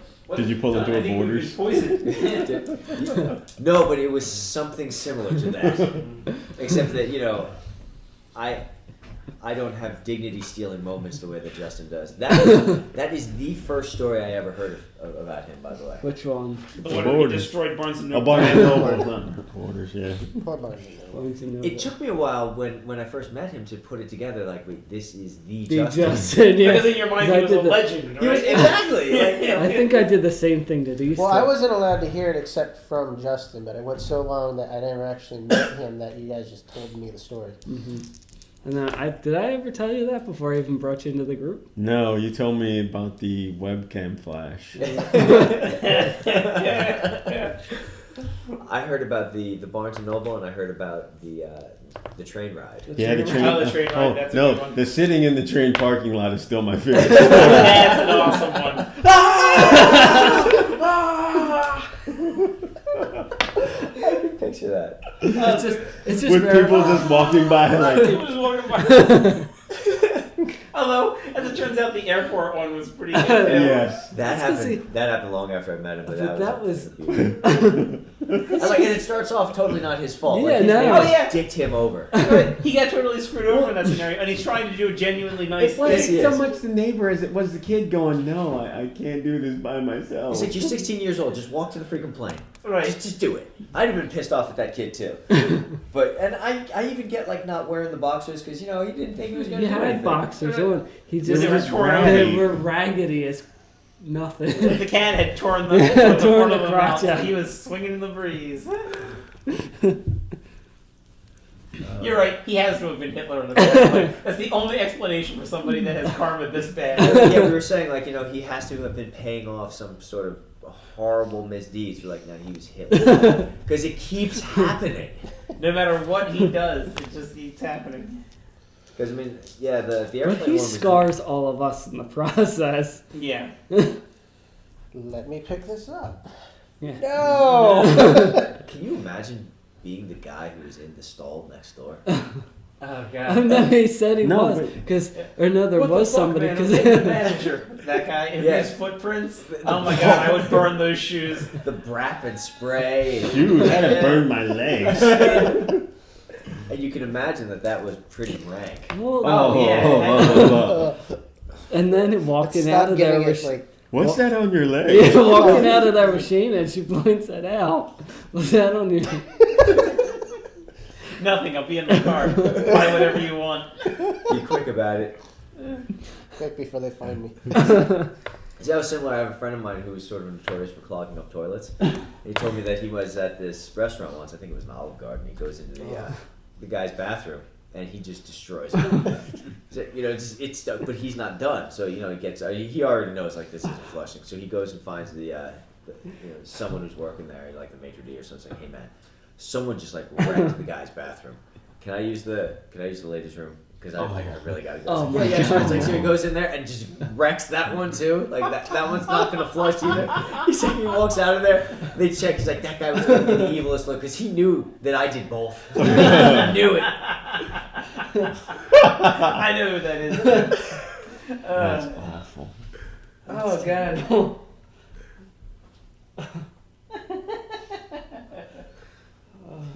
And the thing is, whenever you meet somebody new and you try to tell them about Justin, you've got dozens of stories to share. I mean, there are so many stories.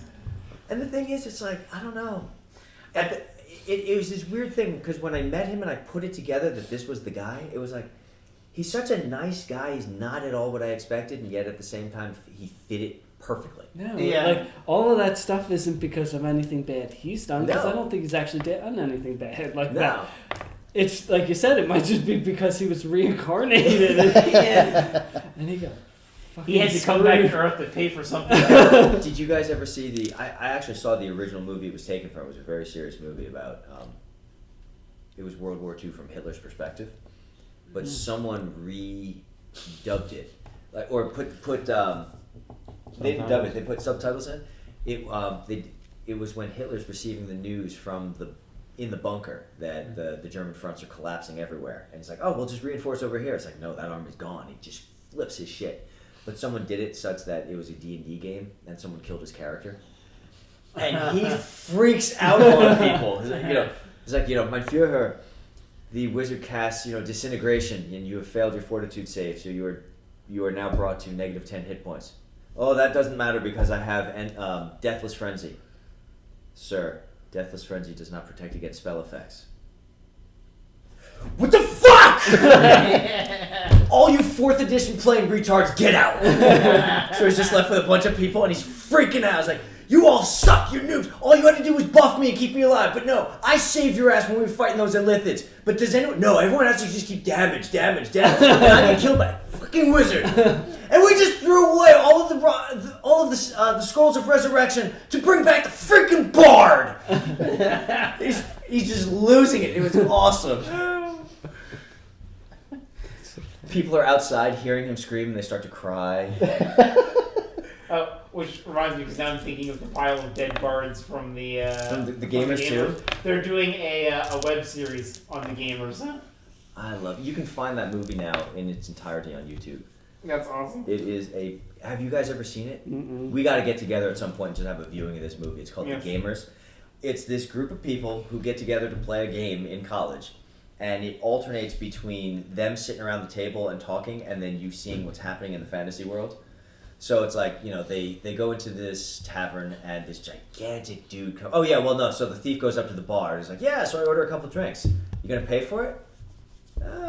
Is there a guy at the bar? Sure. I pick his pocket. All right, roll for it.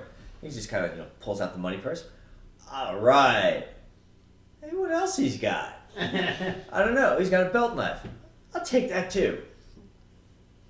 Awesome. I want to steal his pants. You want to steal his pants while he's sitting at the bar? Yeah. You're going to hang a negative 10 penalty. I'm good. Yeah. It was clearly written by people who play the game a lot. Yeah. Yeah, very good series. Both movies were hysterical.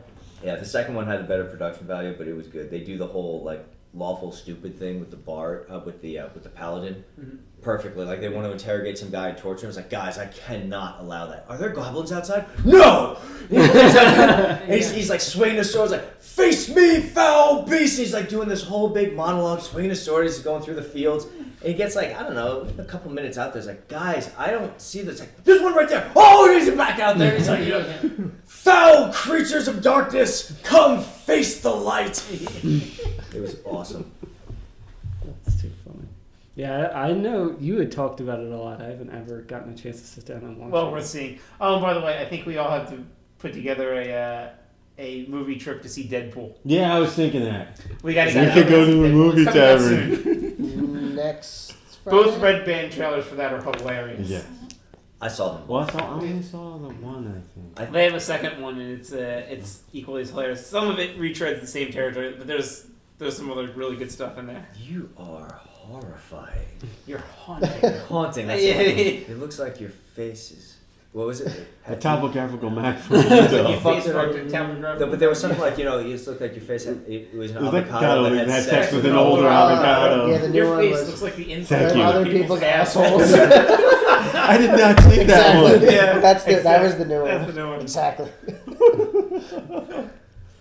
Colossus, don't get all X-Men on me. Nobody got hurt. Guy falls off the bridge in the background. He was up there when we got here. That's hilarious. Ryan Reynolds has apparently been wanting to do this movie since he played the last Deadpool. Yeah. Yeah. He put that. He's the one that made them put together that the demo reel basically of the first trailer. Oh, is that where Yeah. he jumps into the van? And Yeah, and he's like, it's rolling over. He's like, I love that part. Yeah. He He's seems sitting up on the perfect for the role. He is perfect. He's the exact wrong for Green Lantern and exactly perfect for Deadpool. He wasn't bad as Green Lantern, but he wasn't Hal Jordan. No. He's not serious enough. No. No, Hal Jordan was a pretty uptight guy. Yeah. But yeah, and he was very passionate about making it true to what Deadpool is as the comic book fans want him to Yeah. be. Like, Marvel he is- lobbied really hard for that. Marvel's going to make mad bank for the first R-rated... Wait, Was Dark Knight R-rated? Because if it was PG, No, it was PG-13. that's fucked up. That should have been rated R. Yeah. The pencil trick alone is something I would not want to explain to my 13-year-old. Yeah. I mean, yeah, they know what it is, but God, that's nightmare-inducing. That right there is what completely sold me on him as the Joker. Yeah, Like, yeah. I don't know. Heath Ledger? Heath Ledger, I don't think that's gonna work. And then he comes in and does the pencil trick. I'm like, yep, this is it. You've arrived. I did not see Heath Ledger in that movie at all. Nope. No. He was always Nope. the Joker. No. Yeah, like he did not have any moments where like I had flashbacks of like A Knight's Tale or anything like that. Yeah, exactly. You. Yeah, no. It was, Nope. Like I've seen, like especially with like talking about big actors, but Johnny Depp, like he does so many fucking weird roles. You watch some of his roles now, and you see like Jack Sparrow in it, or like all the other roles Yeah. that he's played in, and it's just the same thing recycled It's, over. it's kind of Yeah. like Tom Cruise now. He Yeah. plays the same kind of arrogant but charming Alright, here's the dickhead. second Red Band trailer for it. I'm gonna watch this. What the hell? Kind of lonesome back here. Little help here. Dopinder. Pool. Dead. Why the fancy red suit, Mr. Poole? Oh, that's because it's Christmas Day, Dopinder, and I'm after someone on my naughty list. You're probably thinking this was a superhero movie, but that guy in the suit just turned that other guy into a fucking kebab. Kind of superhero story. Tell it right, we gotta take you back before I squeeze this ass in the spandex. Mr. Wilson, you've recently been diagnosed with terminal cancer. I can fight this. What if I told you we can cure you and give you abilities most men... Have you guys heard the Nathan? I'd say that you sound like an infomercial, but not a good one, like Slap Chop, more shake weighty. See you again. Know that I love you. When I'm finished, your mutated cells will heal anything. But you still think we're making you a superhero. We're making you a super slave. Oh, come on. You gonna leave me all alone here with Jose Canseco? Whatever they did to me made me totally indestructible and completely unfuckable. The inside of other people's assholes. And I'm no hero.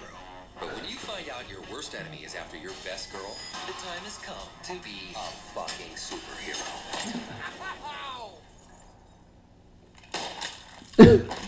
He shot him through the bullet hole. Hear the music.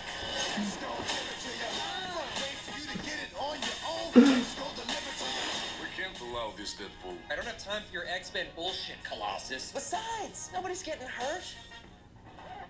That guy was up there before we got here. I played a lot of roles. Damsel in distress ain't one of them. Time to make the chimmy fucking chongas. Have you seen this man? I never say this, but don't swallow. Did I leave the stove on? Yeah, you're way too much dude for me. That's why I brought him. I mean, that's why I brought her? Oh no, finish your tweet. So, that's fine. Just give us a second. Go get her, Tiger. Oh shit. Oh, I so pity the dude who pressures her into prom sex. But did you guys hear the Nathan Fillion joke that he made about Firefly? No. How do reavers clean their spears? They run them through the wash. That hurts my soul. Have you guys seen anything about Con Man? No. So this was a Kickstarter-funded web series that they did, or I think it was on actually Stars or something like that. It was Nathan Fillion and Alan Tudyk, and it's about this pair of guys who were about a decade ago in a cult hit sci-fi show. Oh yes, I have heard about this. And Yes. how they can't get work afterwards because everybody just wants it back. That's awesome. All right. Someone want to take a run with me to pick up food? I'll go with you. Run them through the wash. That's awful. Thank Yeah, it is awful. Soul crushingly awful. I couldn't Yeah. believe it when it happened. Me neither. I was like, Oh, okay. Because I thought that Well, here, do you wanna read the he money did. pool He to see actually if planned on change that continuing for it afterwards. Okay. Like, how are you going to do Do this it without- Because the crew gets so dark without him. yeah. I mean, they joke around, but nobody's actually like they're funny, but they're not actually joking Yeah. most of the time. But they did continue it in graphic novel format, Oh, and it's surprisingly good. hmm. Basically, they were showing what the next movie was going to be. Do you remember Early, the bounty hunter? Yeah. He comes back. Remember, he got left in space, but he wasn't dead. Yeah. He comes back, and it's actually pretty good. Mm. But I mean, there's Wash is gone, Zoe's pregnant, and she's way protective of said baby because it's the last bit of Wash that she has.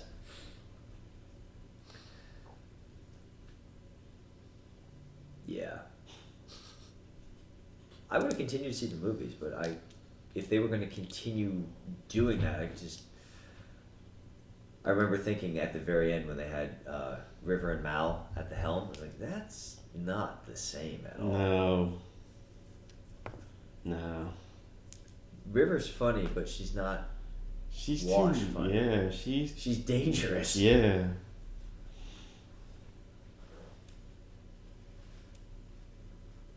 I at one point watched Firefly all the way through, and then I saw Serenity. Basically, as like the last episode. I never realized it because the first time there was a big gap between when I'd seen the last episode of Firefly and then when Serenity came out. Everybody's so mean on Serenity compared to Firefly. Like they're beating each other. You know, Mal punches what's his name, the doctor right in the face in Serenity just because he doesn't like the way he talks to him. It's like, man, people are pissed. Cancel my show, asshole. And that was all Fox's fault. Like, I remember liking the show and I could never find it. Exactly. They switched the days, they switched the times, And then they were played the preempting it. episodes out of order. Yep. Like, Did you see the 10-year reunion they had? mm-mm. Nathan Fillion was talking about a script that Joss had not quite finished, but they were gonna do after, but he never finished it because they got canceled. But it was such a them script. It was, they touched down on a planet that's dying, like the sun is about to go nova or something like that, and the evacuation efforts are basically done. So the people who are there are being left, and they have enough space on the ship that they can take the remaining people, but they don't have enough air to make it with all of those people to the next waypoint. But they could take them anyway and hope that they encounter another ship in space and split the passenger load, Mhm. and then they would be okay. But it'd be a gamble.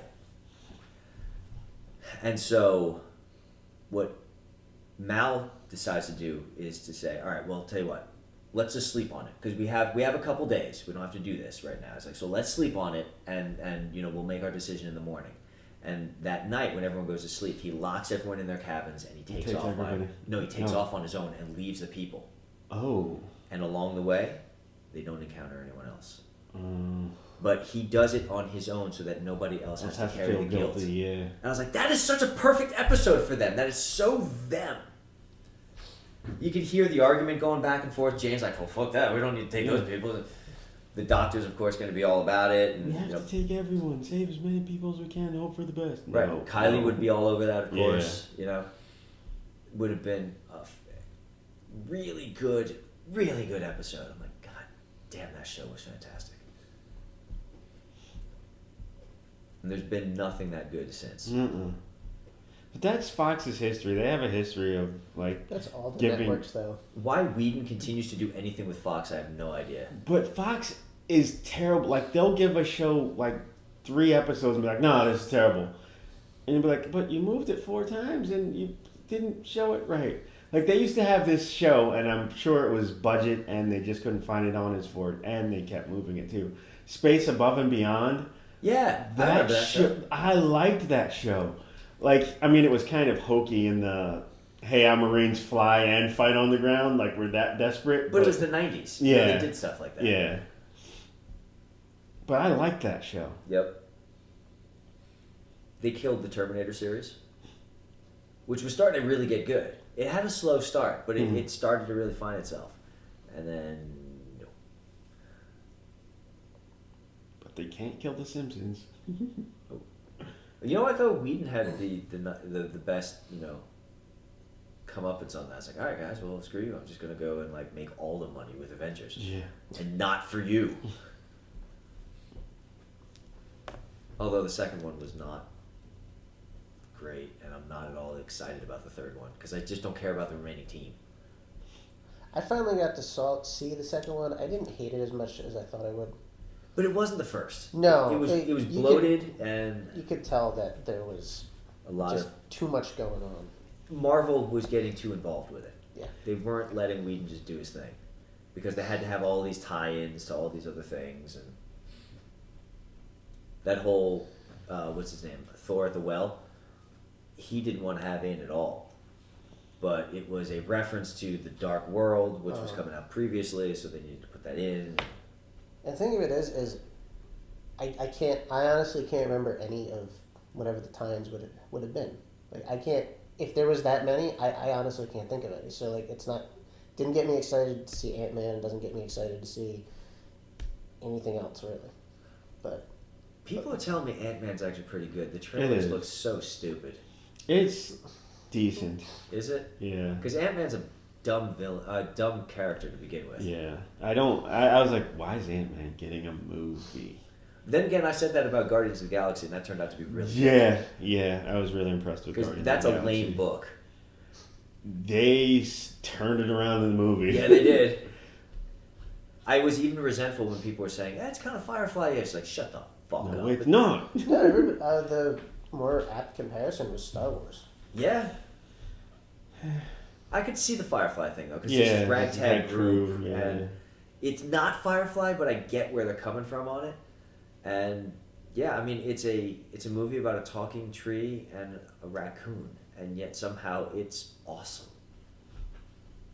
I had to almost literally get dragged to that movie, but after I saw it, I was like, that was fantastic! My God! I'm still very resistant about Ant-Man, though, just because it looks dumb. And you know what really bugs me is that the physics are off. When he's running along the barrel of a gun and he punches a guy in the face when he's this big, and the dude just like, boom. He's like, I don't care how strong you are. You don't have the mass to do that. I forget how they tried to explain it away, and I'm like, Now, my thinking is, if he's not heavy enough to pull the gun barrel down while he's running along the length of it, then he doesn't have anything in terms of physics. Again, it doesn't matter how strong he is. I can push on this planet all I like. Right. I'm doing a push-up. I'm not pushing it out of orbit. It's going to be on Stars in a couple months, and I'll watch it for free there. But I think it's already on Netflix. It's a matter of making the time for it. I don't want to right now. And I haven't seen the second Thor movie. I like that one. Is that good? Yeah, I haven't, even though I watched it. I was drunk because it was that bad that I was like, all right, we're getting plastered. I've heard decent things about it, but again, it's weird. But like the Thor movies don't fit in with any of the other Marvel movies. Like they're just like even Guardians of the Galaxy is like, all right, you say that's another part of the universe. Like where the hell is even like that's like another dimension is the Thor and the Dark World and all that other stuff. That's why when somebody was asking me, I was like, do I need to watch any of the other movies to watch the Avengers? I was like, no. You can watch Captain America. You can watch... yeah, Captain America was... Winter Soldier was good. Yeah. I was like, you can watch the Iron Mans. You don't have to watch Thor. Like, Thor was just hey guys, Avengers is coming. Yeah. It was a long commercial. You know what actually would help you more than anything else as to watching Avengers 2 is watching Avengers 1. That seemed to have the strongest tie-in. Because, Tony Stark's still struggling with the whole after effects of being in the in Chitauri space. And there's parts of Avengers 2 that I liked. Like I really did like Ultron. I thought that his personality would get annoying, but like the fact that he's just like a whiny child basically through the Whedon's whole thing. fingerprints were all over his dialogue, and that was good. But I think it could have been good. It was just that they needed to take everybody's extras and stuff them in there. Yeah. And again, and man, they were so aware of people thinking Hawkeye did not belong on that team. They were trying so hard to justify his existence, and it wasn't happening. He even had a really good speech towards the end where he was talking about, that's my job, so I'm going back out there. But I'm like, yeah, but you still suck. There's no reason for you to be there. You have a genetically enhanced super soldier, a strength and rage machine who can break the planet, a god, and a dude who's good with a bow. Please, just go home. You have a nice home. You have a nice wife. You have a family. Go back there. Yeah. Why are you doing this? He's gonna die in the next Avengers movie. Think so? I think they'll kill him. He'll be the Coulson. Is he even going to be in the next Avengers movie? I thought he was. I thought the actor at least was signed to play. Jeremy Renner? Yeah, he's going to be. He's obviously in Civil War, and I'm pretty sure he's signed on for at least the first movie. Because I thought the next Avengers was Captain America, Scarlet Witch, War Machine, Falcon, and what's her name? Scarlett Johansson. Black Widow. Black Widow. Wasn't that the team that they were left with? That they? Yeah, but the Infinity War is supposed to include everything, like everything. God. Oh yeah, right. The I saw something about a trailer included something like 87 characters. Yeah. I don't want to see this movie. Yeah. Everyone's going to be a cameo. It's just there's too much. There's a reason why these massive events in comics, every time that they've had a crisis in DC, it's not been good. Crisis on Infinite Earths was stupid. 0 Hour, I can't even figure out what they were bothering with because everything was the same when it was done. When they've done it for Marvel, it's been better because it makes more sense. Secret Wars was a good concept at least, but when you have 17 different titles to assemble, it's nobody reads all of that. No. Yeah, I don't know how they're going to make it work because they haven't. There's characters that are supposed to be important in it that they haven't even really introduced yet. Black Panther is going to be in. He's getting his own movie. Yeah, he's getting his own movie. But he's going to be in the He's Captain going to be. America. He's in Civil War. War. I have seen people do very cool things with Panther. So even though he was a total Captain America ripoff, these days I think that could actually be a good movie. People are really, really excited about that one. I think he's become very interesting. Yeah. They've had some good writers on him, so I have faith in that film. Is it Doctor Strange is coming out That's this gonna be year? a weird movie. I don't know if I want to see that one. Yeah. But he's also important to Infinity War. And they're bringing Spider-Man back for what? Civil War? Yeah. They're getting him from Sony? Mm-hmm. Yeah. He's going to be in Civil War. I actually give them credit. They haven't shown that yet. Unlike DC, was just look at our Wonder Woman. Yeah, man, that movie. Look at our Doomsday. They would be better off. Yeah, dude. Cracked had a really good piece on Superman and DC. They're they can't figure out how to make a Superman movie that doesn't have either Zod or Lex Luthor. They have never done a Superman movie without one of them. And for this next one, they're doing both. Just to make sure that it's everyone knows it's a Superman movie. Could we maybe do something out of the entire collection of bad guys that he's got? I'm probably going to wind up seeing that one. I'll rent it or something like that. But DC has a hard time making movies, it seems. They do really good with the small screen, though. Arrow was good. The last season I saw was the one where he was doing the whole League of Assassins things. That got really weird and off track. But I love the hell out of The Flash. Yeah. I was really surprised how much I like The Flash. Yeah. I haven't gotten around to watching any of the new season yet, but I'm only on season 1 the also. first season was very good. Yeah. I did not expect that it would be that good. I think they're starting to screw it up though because for Supergirl, I think they've already had a Bizarro, and I think they're gonna have Mxyzptlk. What are they doing? The villain of the week thing? I think so. And they've already confirmed, I think, the Flash Supergirl Yeah, there's gonna be a crossover. crossover. Even though they're already crossing over with Arrow. He can get around, right? So, with Supergirl, which Supergirl is she? Is she Matrix or is she Kara? I don't know actually. No, it's his cousin. So it's Kara. Yeah. She's coming from Argo City. Yeah, and he sent Jimmy to watch over her, and I'm like, Why? Why? but yeah, she's Supergirl. right. The one person qualified to teach her how to function on this planet is not Jimmy Olsen. Yeah, So is Jimmy her Lois, basically? I don't know. I haven't You haven't watched watched the this. show? This is just what people are telling me, and I'm like, yeah, this doesn't sound like it's gonna be great. I was never that interested in Supergirl to begin with, so. No, but I think it gives them a way to have Superman on the small screen. Yeah. Without actually, having him there. Right, they want to save him for yet another Superman movie. Yeah. And I mean, like, the big problem that any of the other ones have is neither, like, Arrow and Supergirl, they don't have the rogues gallery that Flash has. Like, every episode was a different character. And they were good. They Yeah. even turned loser villains like Captain Cold into something that was actually respectable. Like, he was a good villain.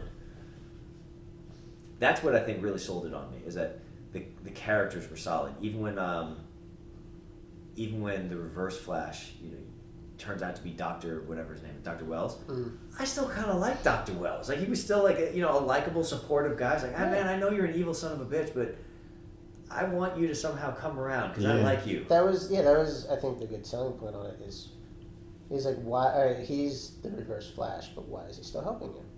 Is this a cover? Is what's? And it worked. Yeah. The whole season was great. And they did have like the major villains, like they had Grodd, but they held off actually showing him until later on. And somehow they managed to make it such that he wasn't laughably stupid. Grodd usually comes off as comical. I mean, he's a big psionic gorilla. He was kind of menacing. Yeah.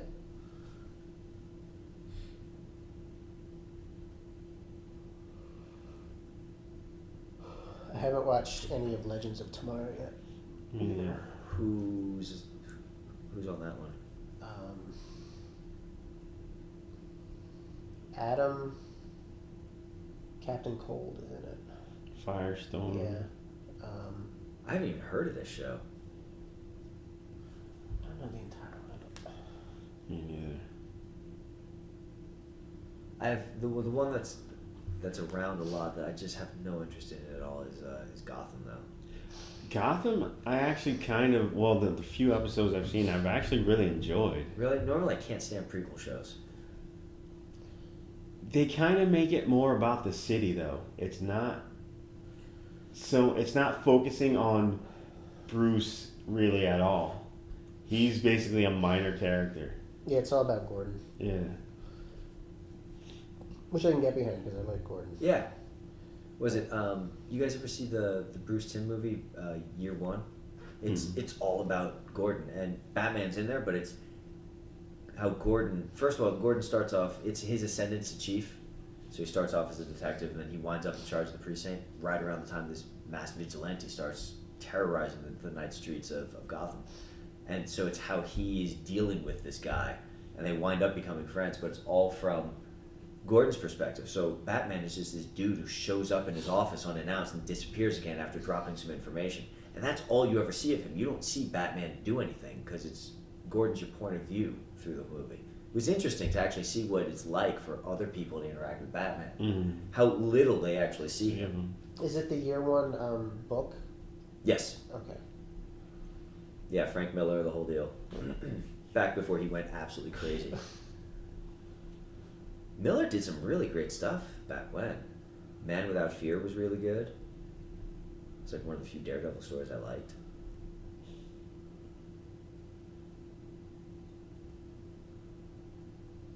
That one is another one I haven't seen the second season of. First season was good. Yeah, I liked the first season. I don't know how I feel about it now that he's got his costume. It feels like it's about to take a shift that I'm not going to be crazy about. I don't know. Like, I don't know. I'm kind of torn, Yeah, I guess. I am too. I mean, I'm going to watch it because I like. You know who really like shone on that show that I didn't expect was Foggy, because Foggy's a doofus in the books, but man, he was actually like really cool in the show. Yeah, I started rewatching that. I don't know when the next season comes out. Maybe a couple months from now. I think it's soon. I'm not sure. It wrapped up a while ago.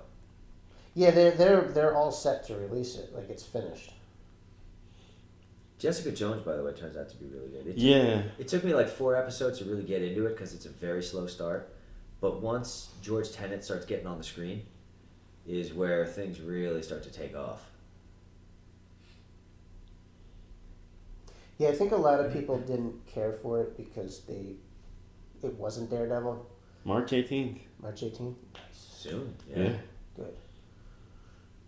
No, it wasn't Daredevil. You know what I liked about it though is even when it wrapped up, like there's not going to be there's a supers element to it in that there's clearly people with powers, but nobody's talking about putting on a costume at the end of this show.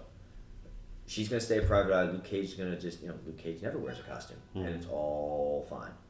I kind of like that element of it. Yeah, it's the whole low-powered, low-level heroes. Not low-level. Let's say just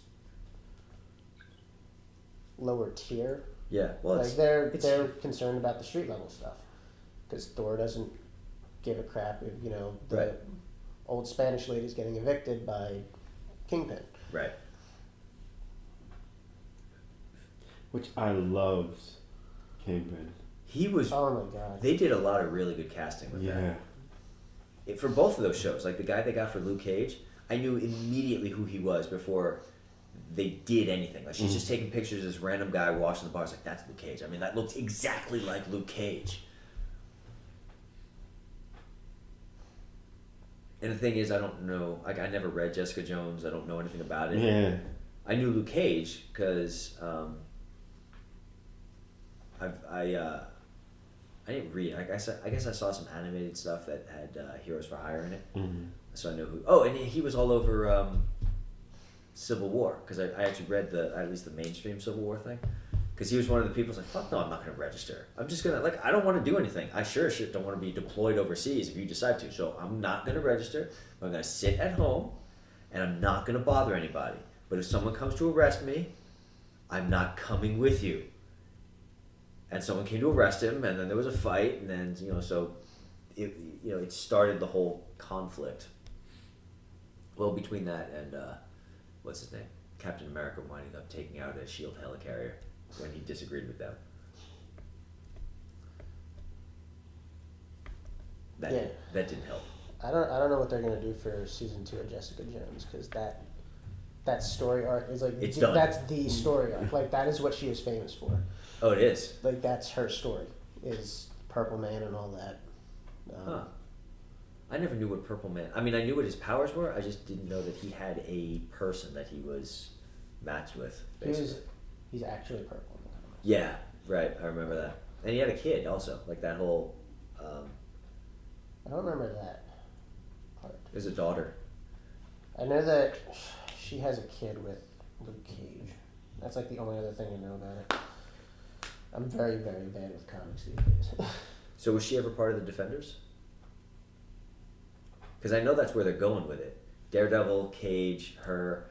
I think they're doing Iron Fist next. Yeah, Iron Fist is the next one after Luke Cage. I think she was. Tenet was brilliant as the Purple Man. That was the most fucked up character I think I've ever seen. Like when the episode where she tries to get him to be a hero. And he's just he doesn't understand that, like... Yeah, he's just like, why? Take the like, shotgun, put it in your mouth. No. What do you mean? I'm solving the problem. He's never going to do that again. He was an utter sociopath. And yet there were certain times when they introduced elements of humanity to him, like when he was saying, like, do you know how difficult it is to have to pick every single word perfectly right if I don't want people to just do what I say. It is almost impossible for me to have a normal conversation with someone, so I don't bother. Cut your face off.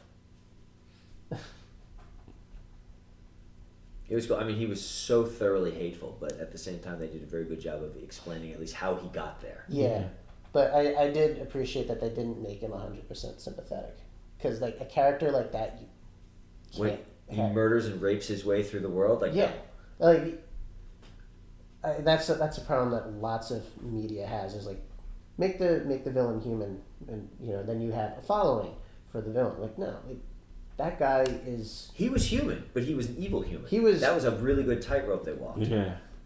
Like there was no point in that series where I was like, I want him to come around and I feel bad for him. Nope. And even when they got to that point, they pulled it right back. A very well written show. I was, like, Simpson was not a particularly sympathetic character, but I found myself agreeing with him more and more as it went on. It's like, look, dude just got died. You can't put him in the system. There's no prison that can hold him. You can't, that hermetic sealed cell, that is a temporary measure, but you have to end him. Dude was like hopped up on combat amphetamines and clearly just not right, but he was right about that. Yeah.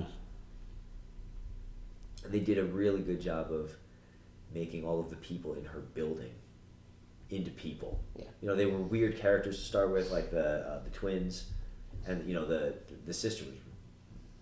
She was a whack job. She was a whack job, and she's thoroughly unlikable, right? Yeah. But like towards the end, she was coming around, and I forget the name of her other neighbor who the purple man got hooked on heroin. Oh God. Oh yeah, him. I can't. He was like one of my favorite characters.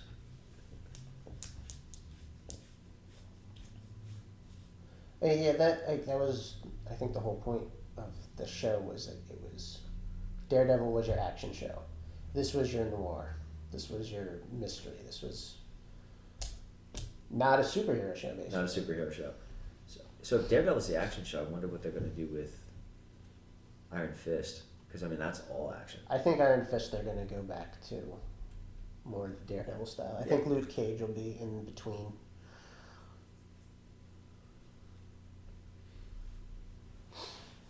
He has angst issues to work through.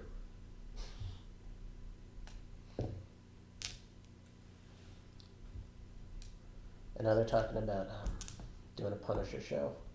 Really? Yeah, because he's in Daredevil season 2. No kidding. Yeah, so they're gonna. Do you know who they got to play him? I can't remember the actor's name, but he's. I can't remember the character's name, but from The Walking Dead. Not Shane.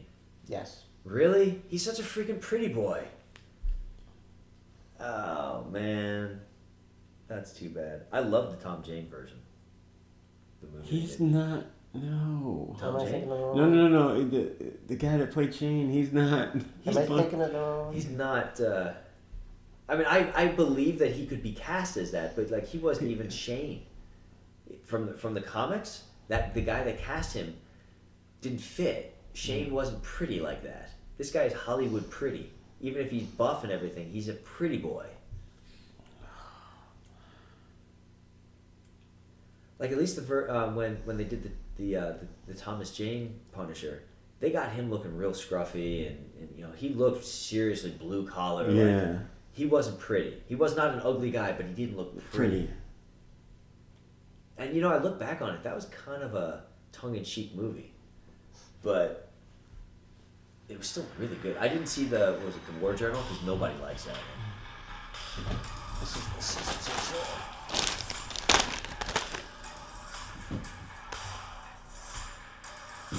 You need to pull it up a little bit.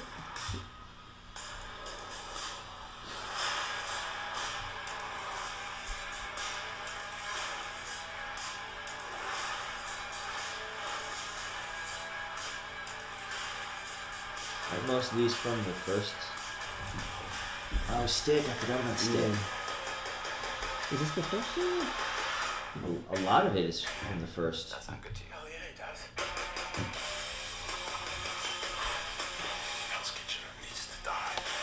is the first. Yeah, this is the first season. I was gonna say, he's back to the black uniform. That's interesting. Then I was thinking they were bringing Kingpin back. And you know what? I was okay with that because the Kingpin was an awesome villain. When he crushes that dude's head in the car door.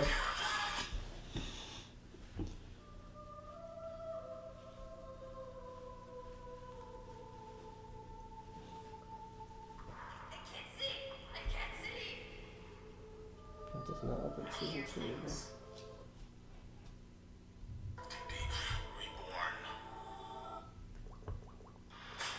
So they're like going all out for this one. Why do I still feel guilty? Guilt can be a good thing. This is it.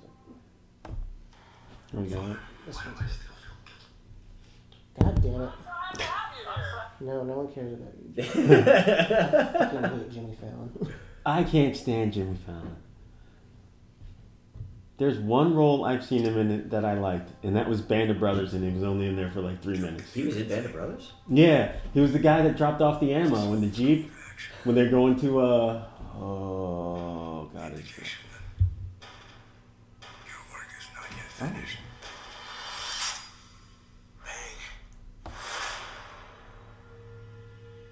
Oh, is that all they're giving you? Yeah, that's the Comic-Con Teaser trailer. sizzle reel. That's the That- industry term.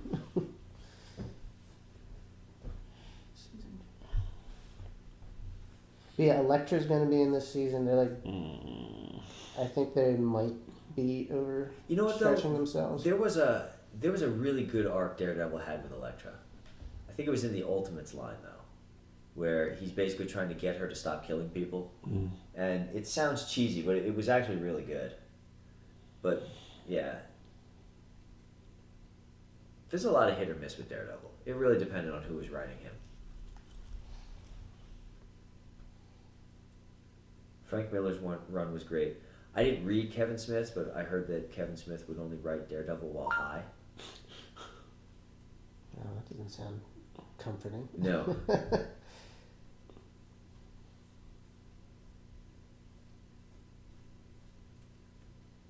I mean, he thought he did great work, but he was high, so his judgment was obviously not.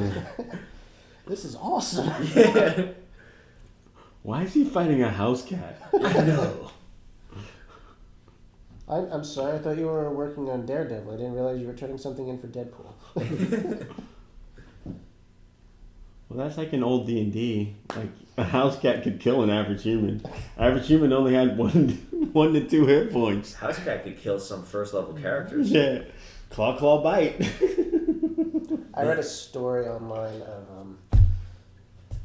the DM wanted to teach his players a lesson, so he made them all roll up level 1 common characters, and they were like a baker, random stuff, town guard, and like, oh no, there's rats in the basement of the tavern.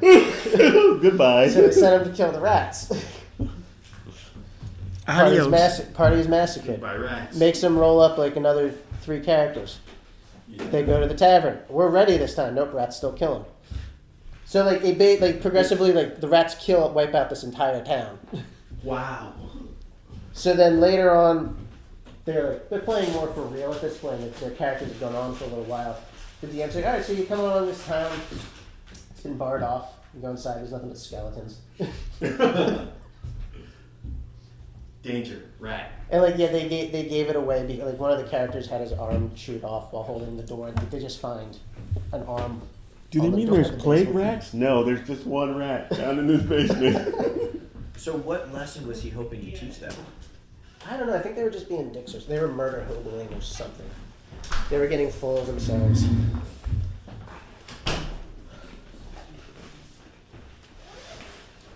It's yours. Thank you. So killing them off with a rat taught them what? It's maths. Do you want my burger?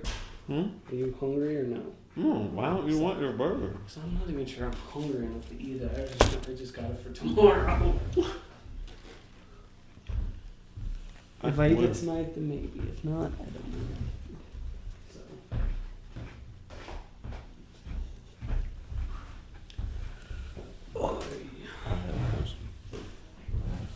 You getting a lot of good intel though by us doing this. Some. I mean, I knew that aspect was going to be tricky.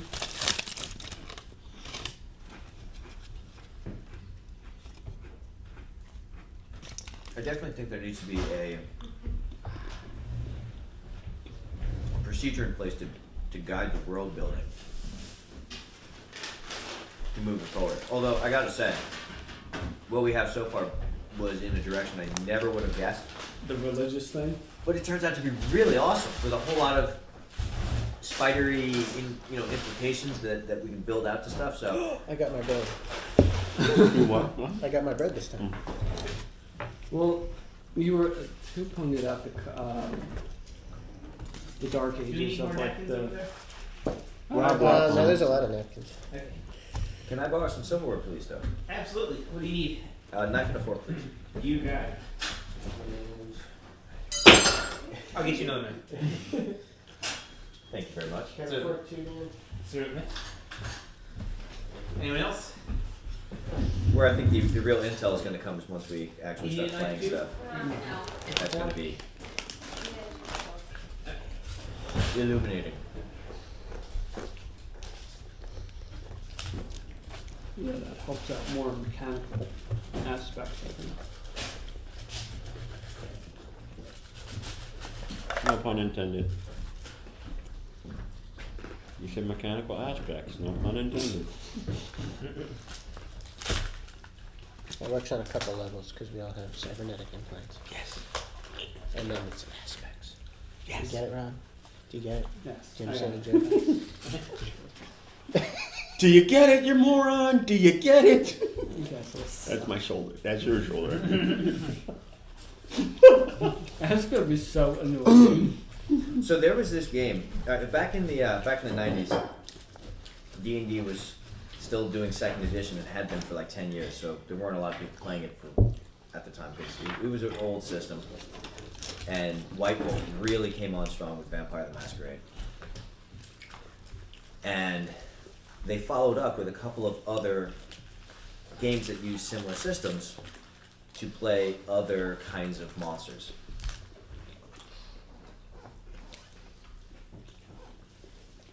One of them was Wraith, where you played a ghost. And every Wraith had a shadow, a dark element of itself that had gained some sort of independence. And you had to wrestle with it all the time. So you played your character, and you played someone else's shadow. And you were forever messing with them, talking to them, making them doubt, all that kind of stuff. That's what you're saying. He is. Yes. It's a neat little idea. Wouldn't go in there. The thing about it, I mean, I never played it. I had the book. I guess I still have the book. It struck me as a neat idea, but I would have to see it in play because it seems like there'd be an awful lot of crosstalk at the table that way. Yeah.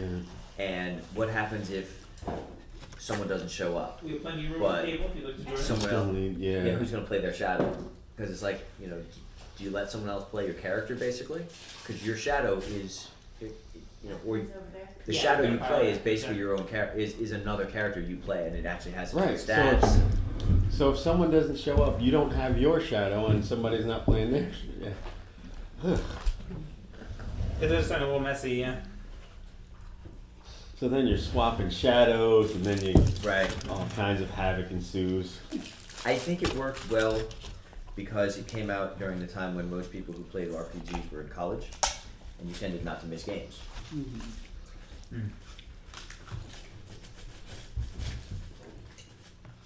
Plus, you could be passive aggressive to your other players because people in college tend to do that. How's the game going? We're in the building phase. Still? Although there was a pause while we made the dinner run. So. True. Are we just about out of the build phase at this point? Yeah.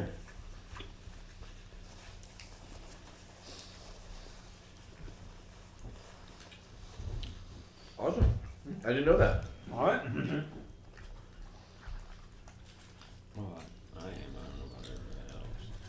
nothing just about. Everyone else chose. We were kind of stuck on aspects, but those are the hardest parts. I mean, picking a move, I don't think is hard, unless anyone doesn't understand the options available to them.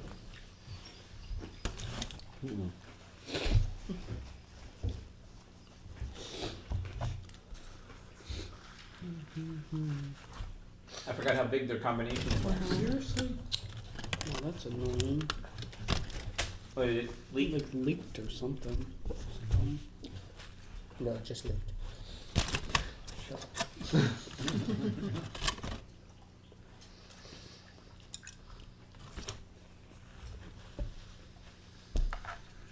We were taking an interlude to discuss comic media.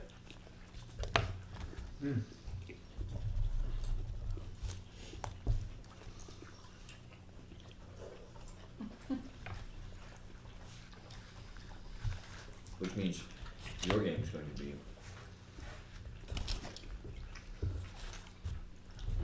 receiving all kinds of tangential support because it's still huge in the media. I mean, you know, Oh yeah.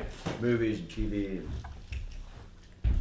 Yeah, so we were discussing a movie trip to see Deadpool, but you can take a pass on that one if you want. Sounds good to me. Maybe that'll be a game day excursion for us, the game day group. maybe Leanne will come with us. She doesn't know what any of that stuff is like. She doesn't know who the Avengers are or any of that. I'm like, really? All right, well. Wow. So What rock does she live under? So maybe if I bring her to Deadpool, it's like, yeah, so you know, this is like comic books. She'll come out of there like, you're kidding.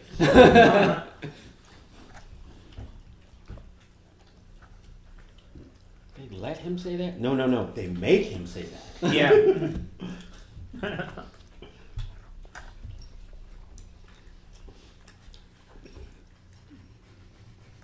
Okay, Well, so As I said, I have Odyssey of the Mind on the 27th.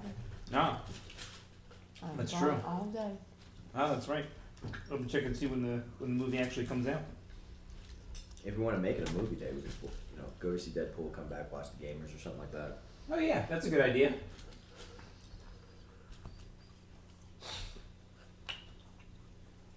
So, who thinks Rey is Luke's daughter? Because I don't. Because I don't. No. I don't either. Yeah. Too obvious. It would make the galaxy too small. Like we've already, not that they didn't do that in the first one, but we've already done that. Well, basing it off what you were saying, probably doesn't seem like they're really taking a whole lot of chances.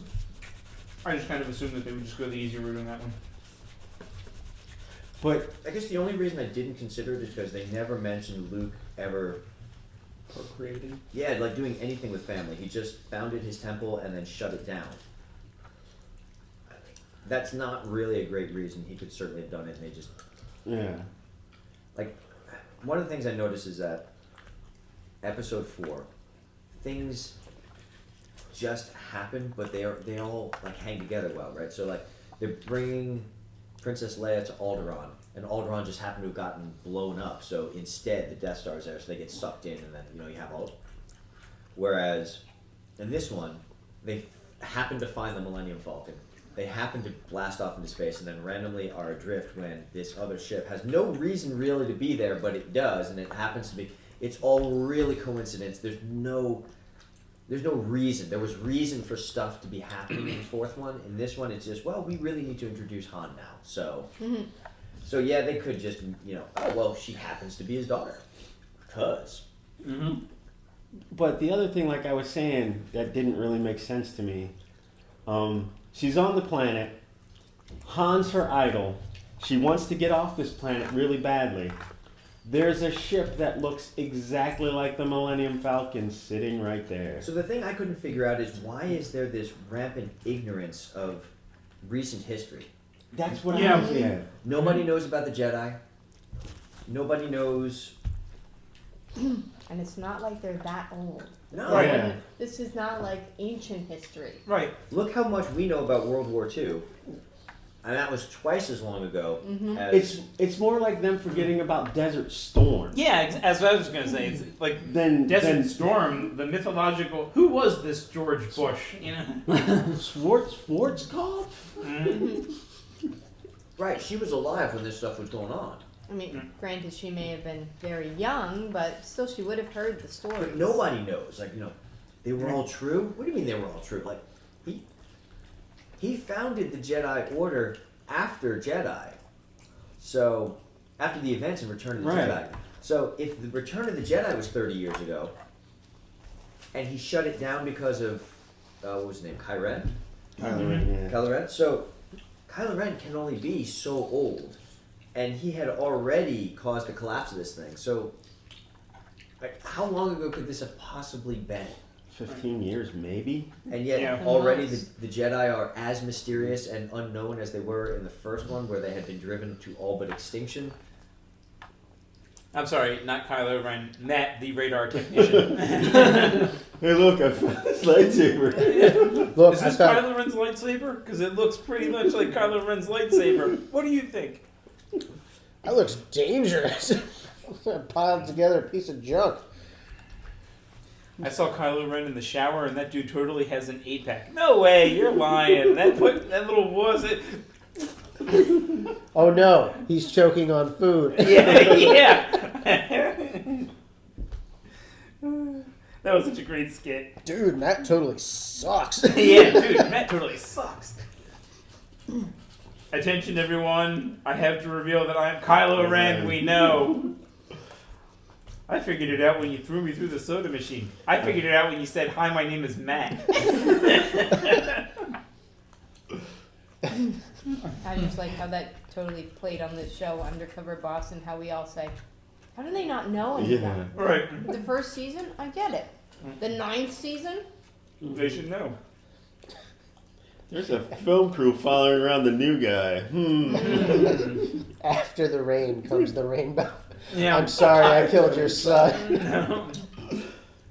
It was really hard hearing about how his son died. Especially seeing how I'm the one that killed him. I'm looking forward to some real talk. Yeah. Of some real folks.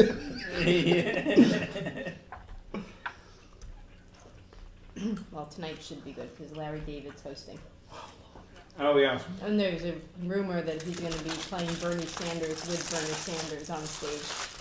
I heard that too. My father told me about that.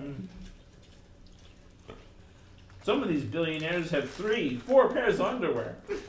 He does it better Bernie Sanders than Then Bernie Sanders does. does. Yeah. He does. I guess it makes sense. They're both old Brooklyn Jews, so.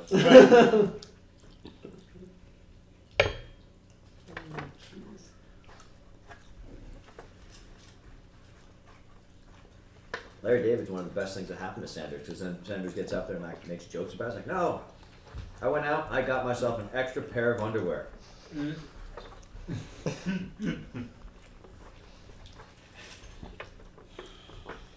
I carry my papers around in a briefcase like a school teacher. I don't carry briefcases anymore. Laptop bags.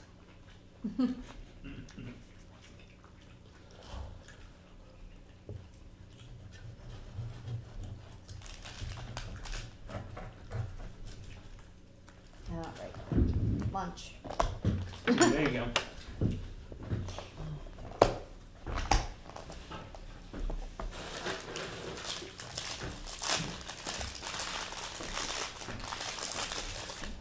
By the way, anyone who doesn't, I highly recommend this.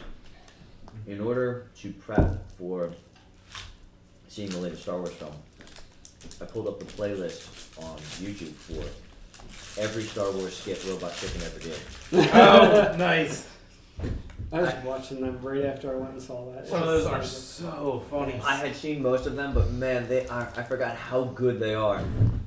Like they have the one where Han and Chewie are standing outside this home. It's like, oh, Chewie, this is gonna be great. We've been traveling around for all this time. I finally get to meet your family. Door goes up. They're all like Hawaiian shirts and pants, and she looks at him. You've been naked this whole time.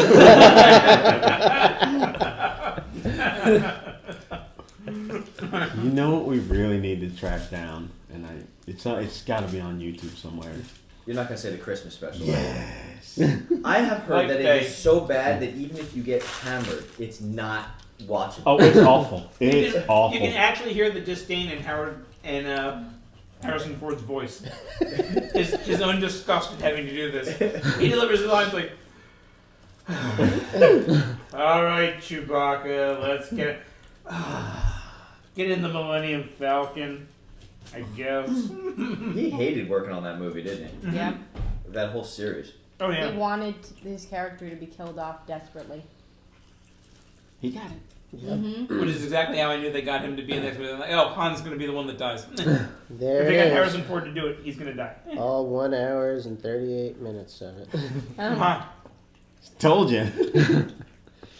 I heard even George Lucas tried to lock that thing Oh down. yeah, he had as many copies of it as he could find destroyed. It was that bad. Yes, Yeah. Mhm. it's that bad. The only redeeming thing about it is the appearance of Boba Fett on some weird snake dragon-y looking thing. I still don't understand the appeal of Boba Fett. Neither do I. He's like the worst bounty hunter ever. No disintegrators. Yeah, well, duh, because then you don't get your kill. Your bounty. All right. What's with you anyway, man? All right. Do you not need to eat? Although Boba Fett on Robot Chicken was great. Oh, yeah. Go over here. No, wait, I'm over there. He's making the finger. Now gun. what's that thing on his back? Is it a rocket? What's this button do? Oh, Yeah. Spladoosh! I like the one where he's talking to Han Solo when he's in the carbonite. He's like rubbing up on him. Yeah. You want a What's piece that? of the fat? You want to take my helmet off?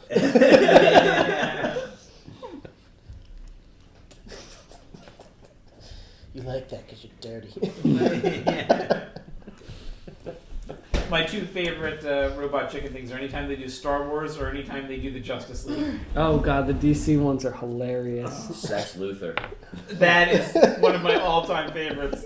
It's my new ringtone. Yeah. And the super kiss. Oh, I didn't think that through. I didn't really think that through. And they had one of them where Bane just kept showing up at random moments and breaking Batman's back.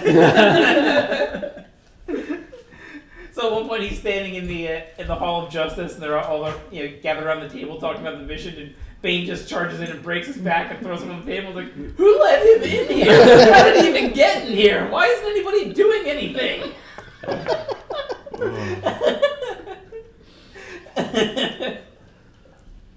That is a show of brilliance. And to think they were gonna let them do an animated Star Wars show. Wow. Really? Yep, Disney squashed it. I would have watched it. Mhm. I would have watched it religiously. Mm-hmm.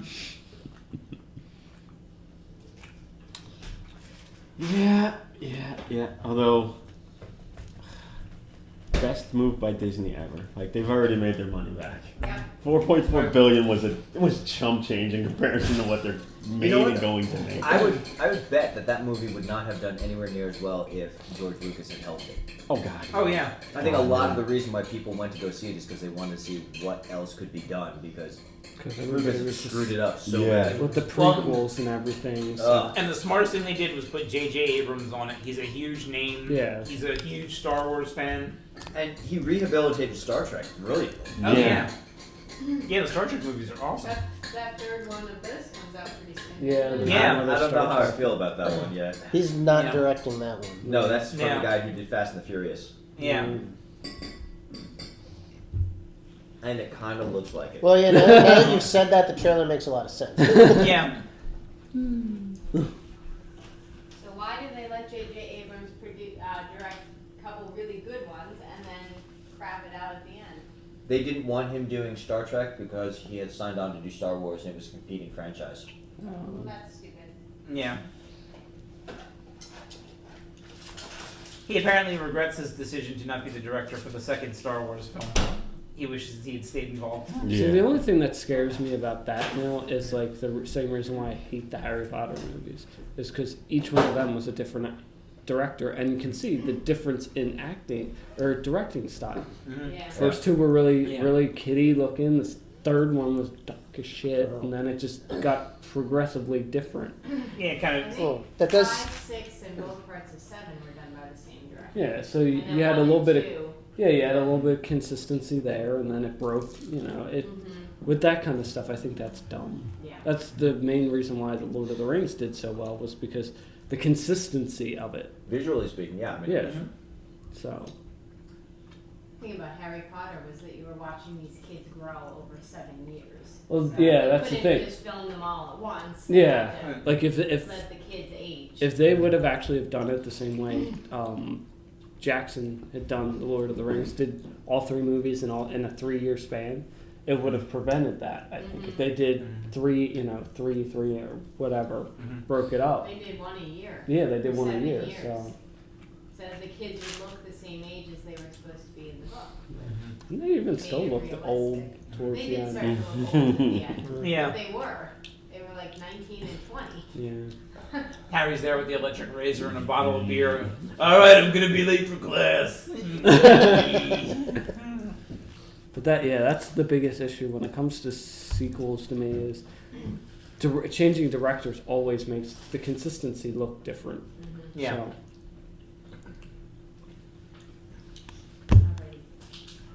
I forget why they changed directors from after the first 2 for the third one. Because the first 2 were done by the same guy. by the same guy, yeah. Then the And third then one, they switched to the third, and then 3 through 5 were different directors.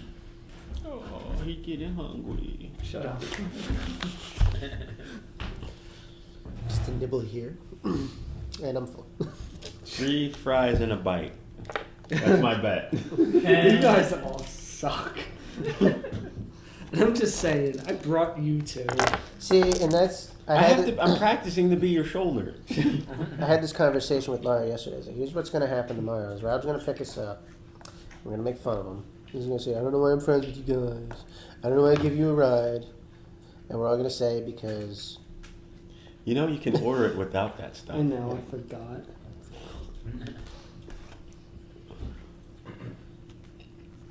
So my sister has a neighbor who comes from Britain.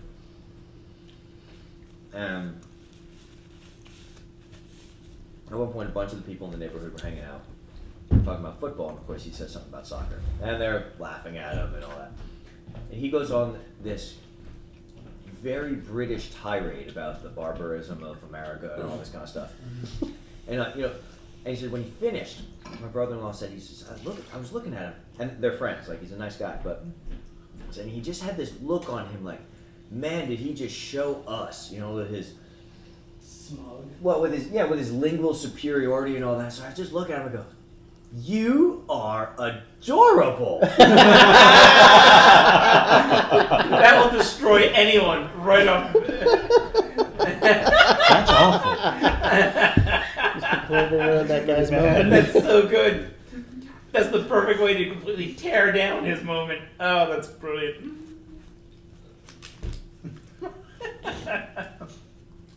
Oh, I lost 2 bites. Damn. I'm out. They're kind of big, too.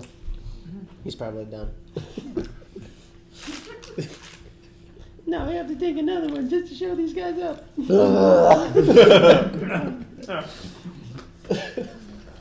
Oh, it's that water. Don't drink that water. It's going to fill you up. That's a rookie mistake. Don't fill up on bread and water. Ah, he's done.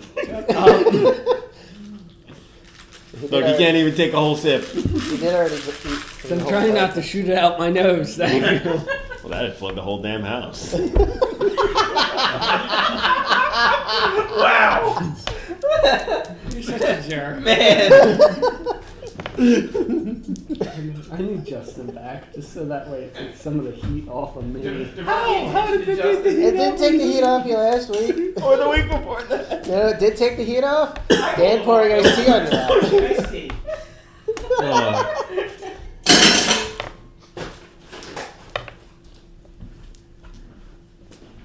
It's still not as bad as I was talking about you and a nosebleed. What was that?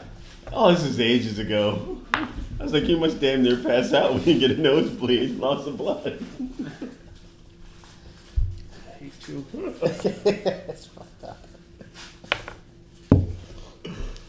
Well, I see his point though. I mean, Justin will just invite it accidentally. Well, yeah. So every so often he'll talk about, so you guys are going down the shaft, right? And it's veiny. Oh, no, You it's know, they're just kind of like there's these two foyers underneath right here. no, it's supposed to be a star-shaped hole. Huh? Yeah, there's a star-shaped hole in the ground. It looks kind of fleshy. Is there gas coming out of it? Yeah, there is. No, what, guys? It's supposed to be a slit. Yeah, Justin. I was surprised we didn't have really anything last time, did we? No, We didn't really but step up. icons, you did that. I jack in. We did jack in and icons.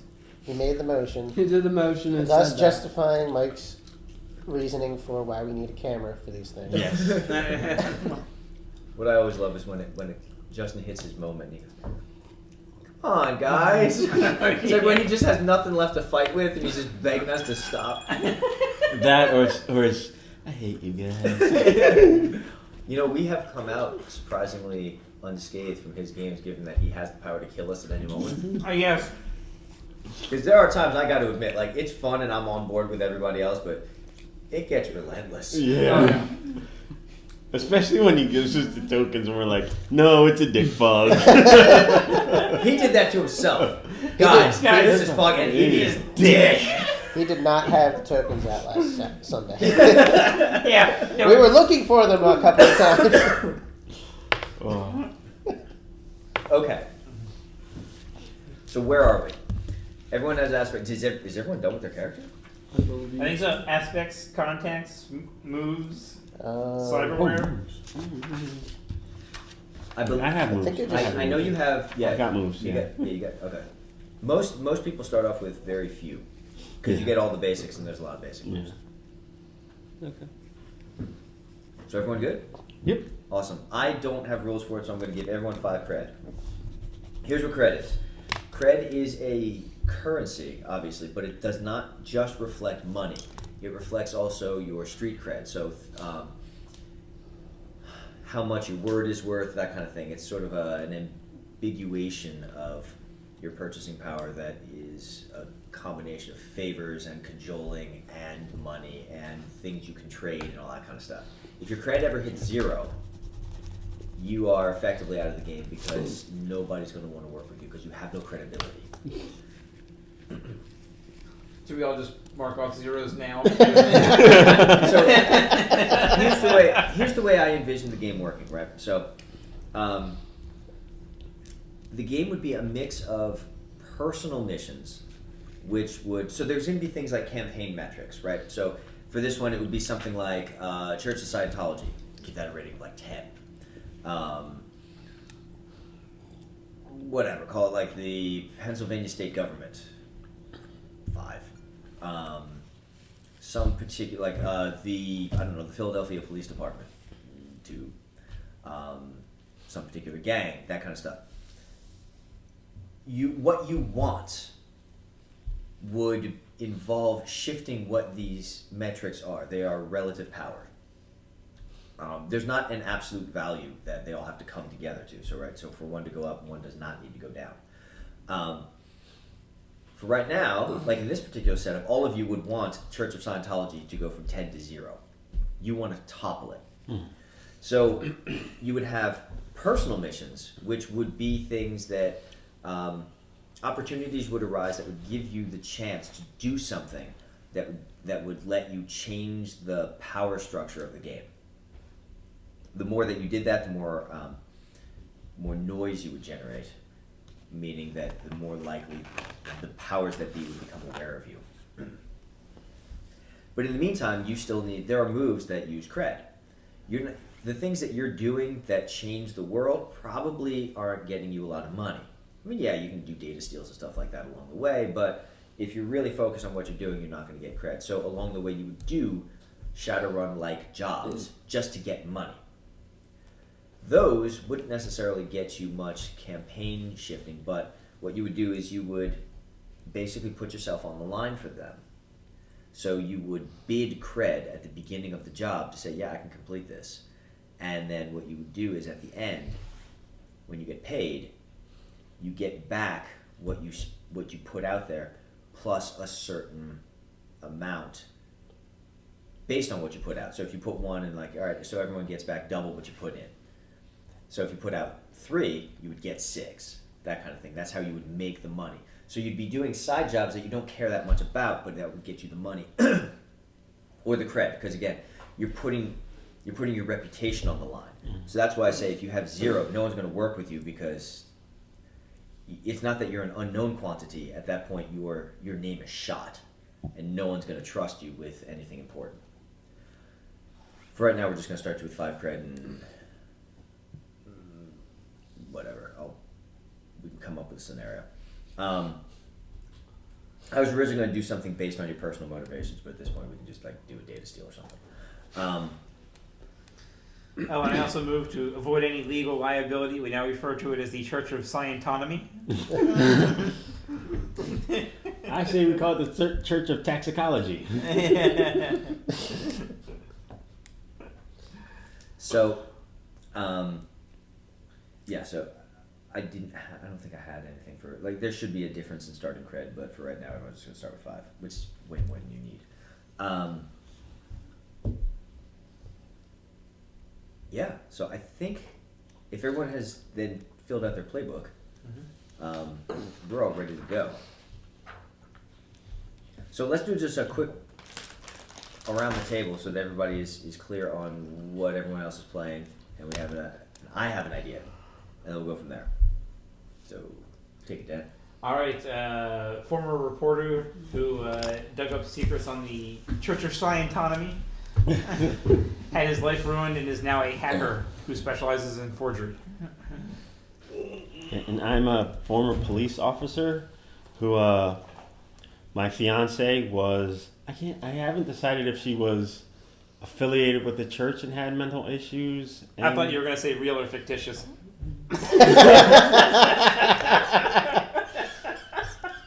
That also plays into the mental. Yes, that also plays into it. Damn you.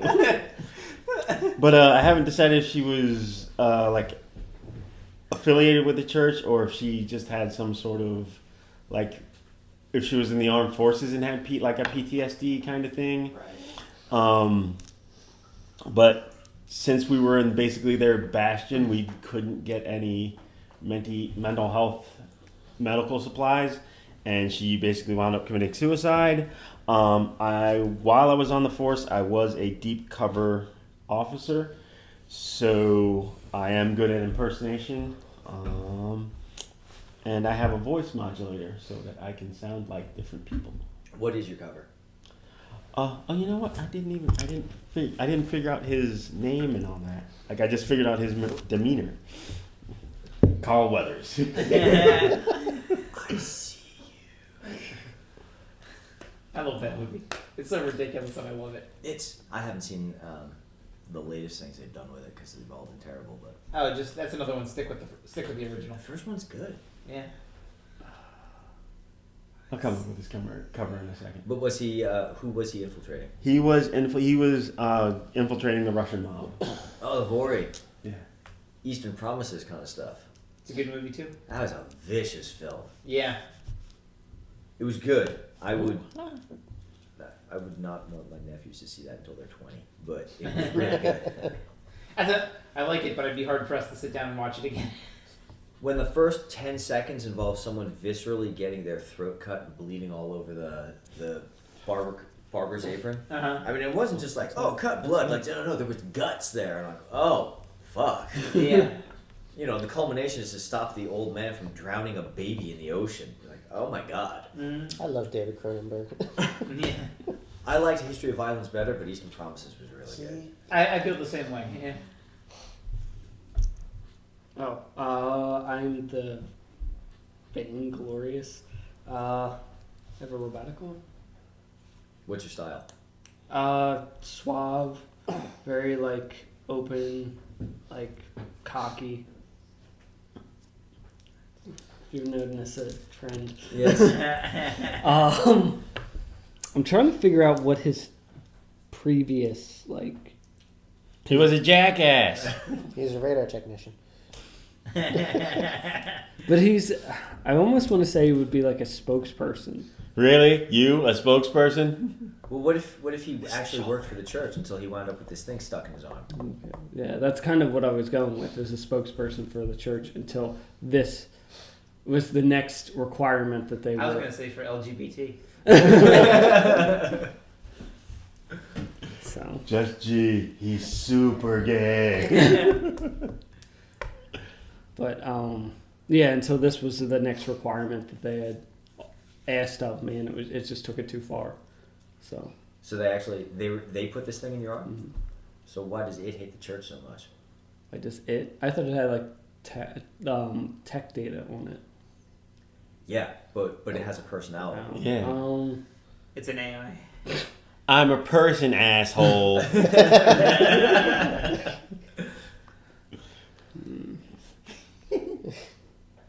What's its name? What's its name? What's your name? You name it. It's. Thought it would have its own name. Pitch Black. Because he's in all our games now. A cameo appearance. Hello there. I really, honestly, I don't know why it would have been implanted in me then. You stupid honky. It could have been an accident. Like, it was. You were supposed to get something else, and you got that. There was a power surge when they were implanting it, and something happened. And it's alive. Well, so let's say there were some moles in the organization. They were trying to smuggle someone out, like they got killed, but they take the brain scan, they put it on, they put it as a data management persona. It gets put on you. Now they want your arm because it's stuck. Like, that's my arm, baby. I like that idea. That's pretty good. I sold my soul to save my arm. Because it's pretty. It's pretty. It keeps me whole. It keeps me going, Well, no, he sold his soul because now he doesn't have to. He didn't know how to work. He wouldn't have. Oh my God, I have to work. Like, no, but he sold his soul. A pedestrian. A pedestrian, yes. Yeah. So for him, Crowley totally would have showed up. Oh yeah, absolutely. Oh really? A dude? No! Sign me up. Where do I sign? No, I'm laughing because I'm thinking of Supernatural. Thinking of the one where they go to the real world. Did you ever see that one? Pointing at Matt. Who would watch a show based on us? Well, from what I understand, not many people. Not many people. Here, apparently, I'm a Jared Padalecki. What, you're Polish now? The other one is, they seem to write a lot of fiction about us. And they start reading, like, oh! They know we're brothers, right? Yeah. That was really good. I'm playing a former cop who is he was bent, crooked. Did a lot of underground work. As a cleaner, you go, shake down people for the mob, other underworld elements. He has a history of mental illness in his family. He saw his father go insane and kill himself. He is worried about himself, and he's worried about his son.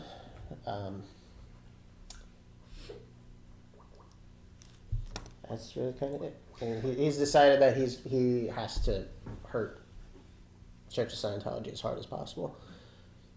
I just realized that suicide as a result of mental illness is the rare book dealer of this Yes. universe. It would probably be really common in this universe. Well, Yeah, true, it would be. Yeah. It would be. All right. So let's make this one instead of a campaign metric at one.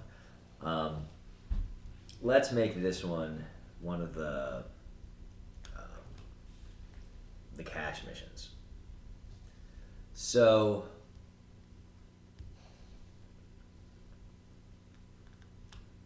just because of your playbook, I'm going to say that you are not the team lead, but the organizer. So you would likely have does anyone have a contact that would be something like a fixer, someone to get jobs? I took Underworld Contact. So Perfect. So Glad somebody did.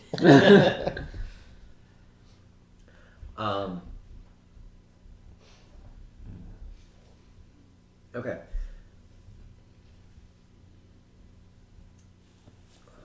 What's your implant? Recording gear. You have a voice modulator. You have the arm. It's your right. Whatever. Squeezy and grabby.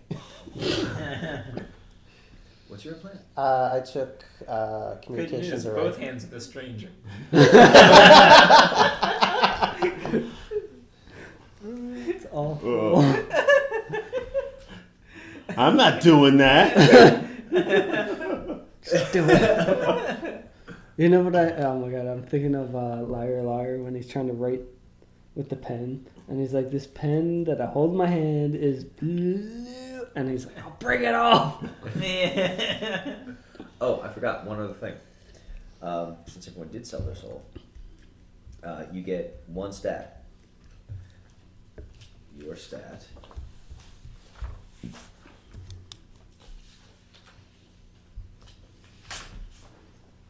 is somewhere. You have a choice of 3. Well, everyone has all 3, but you're going to be 0 except for 1.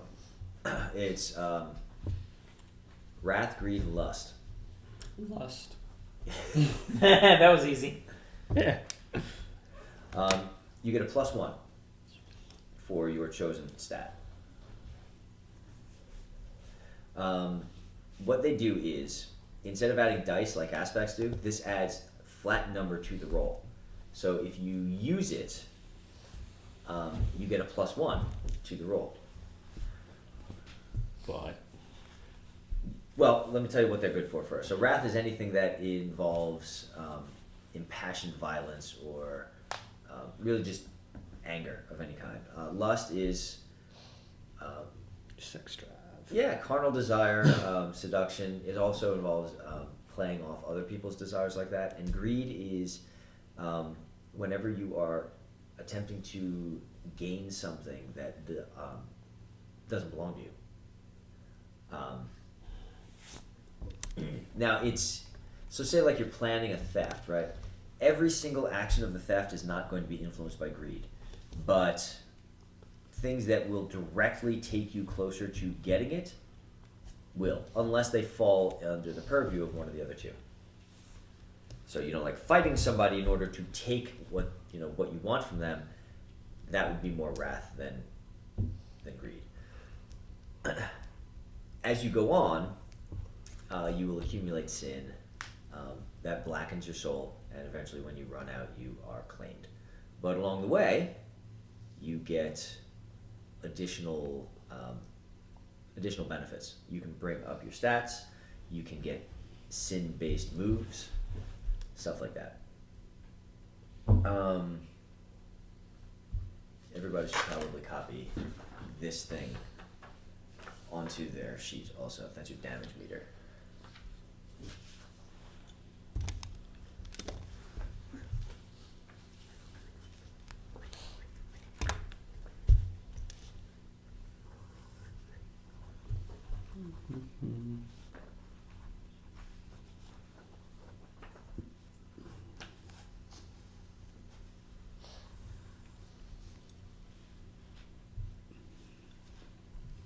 And I will go over how to use all that when you get hit.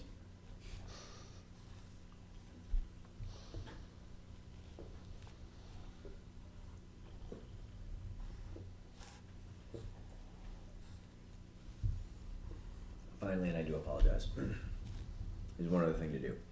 You have 4 ties.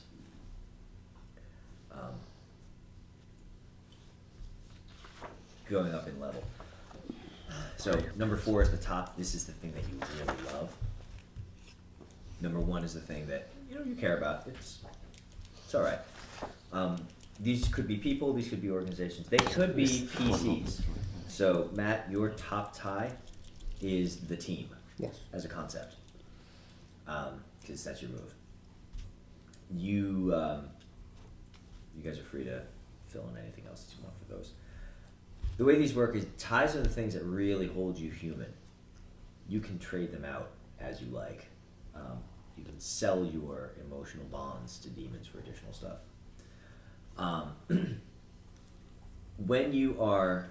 If your tie is to another person, certainly a PC, when you generate edge on a roll, we'll go over that when you have to roll some dice, you can actually freely give it to them. Normally can't do that.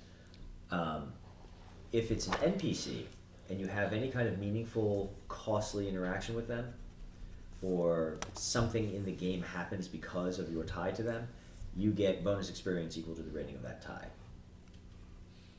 Later on, as your humanity slips away and your soul blackens, you'll replace that with debt collecting, where when you do things for people, they owe you, and you can call that debt. But demons, or devils, can't just do something because they care about people, because they really don't like humans. So, as you become more like a denizen of hell, your ability to interact with people in a genuinely philanthropic way will degrade, but your ability to hold people to debts will increase. You'll be able to become more like a crossroads demon yourself. So keep that in mind. I'm just going to say, like, you can spontaneously decide what your ties are as we go, because that's fun. So let's start with getting the job.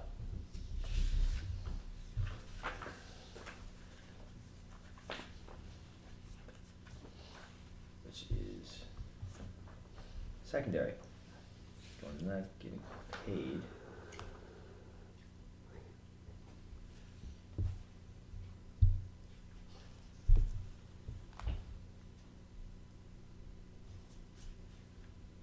Oh, maybe I got rid of that whole put credit on the line thing. Okay, well, great. Then, we'll skip that part then and just say, you will get paid. Well, no, that's not guaranteed. All right, so your job is to infiltrate a secure computer R&D facility and make away with a new kind of ice called Silver Angel.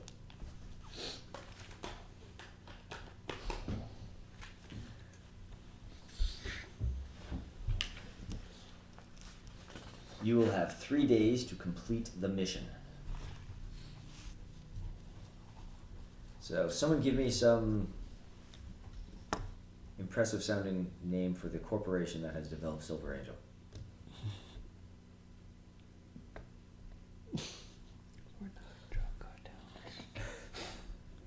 Coca-Cola. Mitsubishi. Actually, the first thing that came to mind was Long Wang Computing. Sold. You know that Justin is showing up in some incarnation in this place now. Oh god, we're gonna run into this world's version of Lord Jack. Yes. Lord Jack is the project manager there to make sure that everything has to be done on time. Of course, he has no idea even what he's managing. Yeah. I actually picture him as like the security chief. That would be awesome. Awesome. Longman Computing has just developed an unbeatable new ice. So somebody wants a copy of this, of the source code, so that they can begin to make icebreakers. You know that there's a mainframe running testing on it. It has not yet been deployed. That's why you have 3 days. That it will be on lockdown on this server until then. So, you know the building. It obviously the server is not connected to whatever, the grid, the matrix, whatever you want to call it, the interwebs, the Googleplex, The pipes and tubes. Yeah. It's not a truck.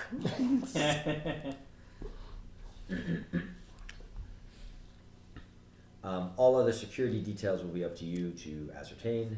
Break in as you like. Obviously, if they don't know you took it, that's better. Because, in fact, there'll be a bonus. If you want, well, let's say one of the objectives, one of the secondary objectives, is to do this without notice.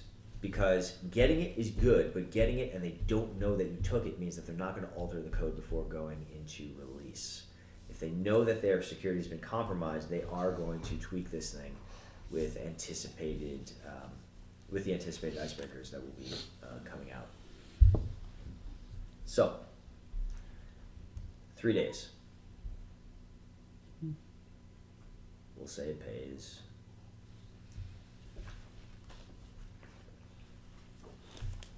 $1 million.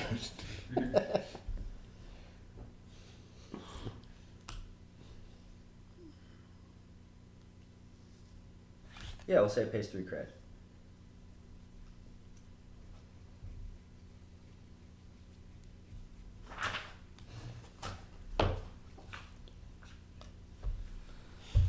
Oh yes, and don't keep a copy for yourself, of course. That goes without saying.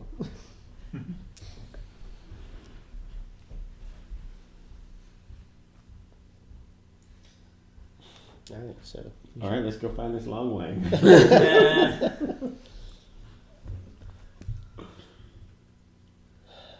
we should probably first things first. We should figure out the security details. Yes, we As best should. We can. Also, see if there's any type of schematic that I can get a hold of the building. No. We can just walk into the desk and pull a gun, right? Right. I want I have a list. I want to list. Isn't that No, right there? You're not. Man, he's like, if he played in some of the Shadowrun games I played in college, that dude would have had like move by wire rating 4 and like, you know, Ares Super Mock or something like that. It's like, oh yeah? Because even street gangs carried white phosphorus mortars and we lived in total. That's not an exaggeration. That fucking happened once. Wow. We just lived in mortal terror of everybody because no matter what we had, everyone else had better. I had a Fizzad who had rating 8 weapon focus and a 22 skill in using it, and I never found anyone who was not better than me. Wow. Well, that's like the one campaign I ran with this one guy. He put a limit on what weapons we could start out with because he didn't want the violence to be that high. So the very first run, we go up against security guards with assault rifles. So we're like, ooh, we're going to get assault rifles. He sent helicopters after us for 3 assault rifles. And we're just like, whatever. Yeah. All right, so let's go find some schematics. All right. Find, Let me see what I can find. Does anybody see if have the basic moves sheet? Should be up there somewhere. Maybe see if we can find a staff list or something. Yeah. Let's see. Master of contract. Basic. Nope. Yep. Now, do we have any idea what this code would be like used for? Well, they said that they were going to develop icebreakers. So ICE is IC, intruder countermeasures. So it's Security. it's stuff. security, yeah, for lockdowns for various. It's usually for sensitive data. Mm-hmm. So anyone who tries to hack in, their connection will be burned, their hardware will be fried. If they're using a DNI, a direct neural interface, it'll attack their brain directly. Icebreakers are ways of either combating the ice, circumnavigating it so that they don't recognize that you're there. It's just ways to get at what the ice is guarding anyway. So this is like a super new version of the code. Nobody's seen it, so there's obviously no effective countermeasures. They want to get the code before it's actually put into production, so that they can begin selling breakers for it on the black market at the same time it comes out.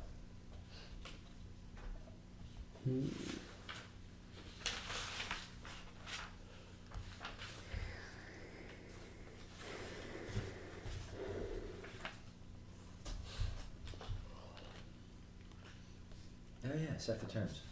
That'd be a good one. I gotta finish writing that. Give us more money. I don't really know what. I'm looking at used contacts for that.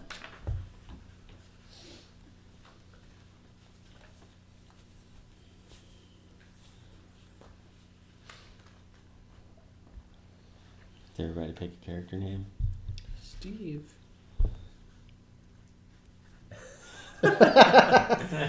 Steve.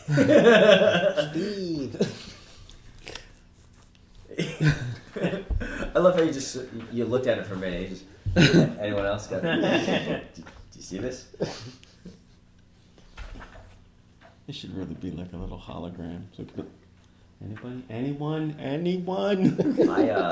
I played a Dungeon World game once where everyone was, some sort of fantasy name, and then we had just fucking Steve.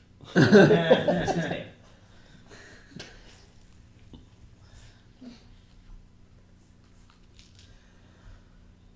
It's a really flashy name you got there, Steve.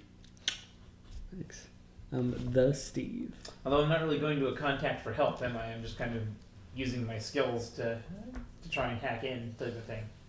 Hacking Or where? to do a search, I guess. A search of...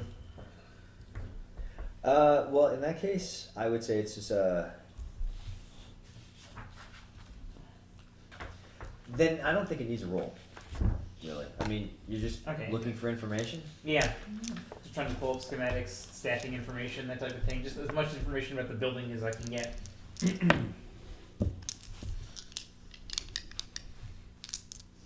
Staffing information? So that's not publicly available. You would actually need to hack a database for that. Right. This is a security software firm, so they're going to keep personnel records and all that stuff. Because remember, all of those people are targets for extraction. Right. Schematics. You'll be able to get some basic stuff for the construction because they had a file with the zoning committee. Right. But beyond that, there's not going to be much. So we'll say it's like a 10-story building with a 2-level basement. Has a big suite of backup generators, so this thing can operate independently without a blip in power should the grid go down. Of course. What? Why do you look at me? Guys, the power went out. I have no idea what happened. Sure. You guys never knew. Let me see if I can get this door to work. Terminal lock. No. At the exact same moment that I'm trying not to release Doomsday into the basement. You mean the dinosaur? Yeah, the dinosaur. Just the dinosaur, it's fine. Everyone chill out. Everything's fine as long as the power... Everyone run for your life right freaking now. Hey, that only caused like a dozen scientists horrible trauma being pulled into a realm of perpetual darkness. They were fine. I cannot believe that game only ran 4 sessions. There was so much that happened. I know. That really was a dense game. It was so much fun. There was, you guys did save the world, but you were sometimes the worst thing that ever happened to the planet. Oh, yeah. The people in Smallville are never going home. No. They're all going to become conspiracy theorists, join militias, the government. Experimenting on us, right? Yeah. I don't hope not. Not I my cannot fault. confirm I didn't that. know. I cannot confirm that. I didn't lie. Sometimes it's okay to lie. You're probably okay, I guess. I can't really say And anything. when I said to 'cause him, we I can established sense that he she's didn't gonna interact have- with normal people very often. So he thought he was being comforting. It's fine. You I might- can't say anything. I convinced Lana Lang that I'm perpetually spying on her. I know, right? And the thing I really loved about Matt's character was he was absolutely unflappable. He's a consummate professional, but he goes into her place she still has my toothbrush here. This woman is disgusting. Spit brush. Spit brush. I genetically modified my gums to clean my teeth for me. What's her excuse? All right, so 10 stories. It's you don't know you get a general feel for what the interior walls are and everything like that. You don't know what the rooms are used for specifically. Right. But the important stuff is it has an independent power supply. It is linked to the city power grid, so it's not using those generators constantly, but they're there so that the building can continue to operate if the power were to go down. Right. Otherwise, it's all pretty standard stuff. Fire doors, fire suppression system, perfectly modern, recently built building. 10 stories, basically a big, tall cube. Makes sense. Just so we have knowledge of where elevators, stairwells, the entrance, exit. Parking garage, gated entry. Oh, and let's say the top floor requires key card. Ooh. Oh, you say ooh. All right. I am not quick this time.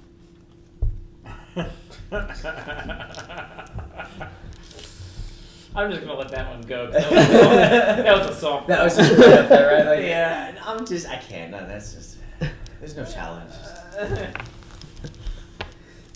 I thought of it too, though. Thanks, guys.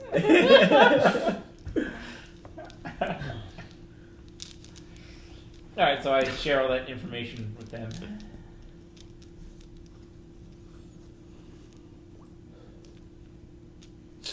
Oh, and I'll give you this one for free. So, Long Wang Computing is definitely a family business. So there's a Long Wang family. There's a Long Wang family. It's a family name. Currently headed up by Tiffany Long Wang. Oh. She's definitely single. Ooh, maybe I got a shot. You won't be the one using the boner pills. So why do they call you the Long Wangs? Oh. Step this way. Would you like to go out to dinner sometime?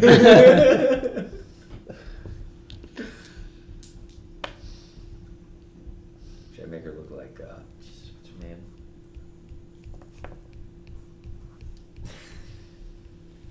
Justin's character. Anastasia? Except she looked like Lindsay Lohan. Yeah. Lindsay There you go. Lohan, yeah.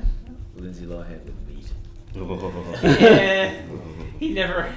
He never did finish that drawing. By the way. Like, wow, she looks exactly like Lindsay Lohan. No, she doesn't. No, she really does. She looks exactly like her. Look, here's a picture of Lindsay Lohan. They're exactly the same. Yeah, they are exactly the same. He never drew it again. Well, he didn't need to. He could just take pictures of Lindsay Lohan. Exactly. Slip those on the character sheet.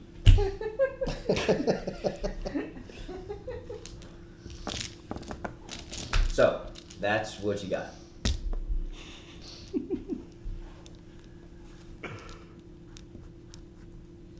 If you want more information, that would be probably something on your virus. What are your two moves? I know you have cover your tracks. And security override. We see security override. Because Infiltrator was more of like a sneak around type Yes, of thing. definitely. So.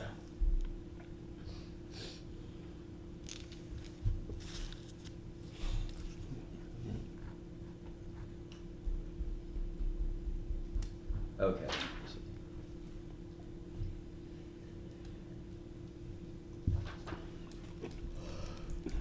Oh, well, Infiltrator actually is,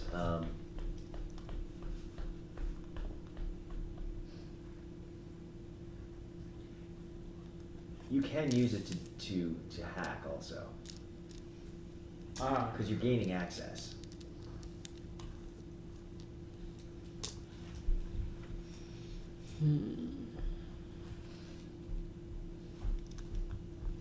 I mean, not all of the edge and the complications apply, but certainly a bunch of them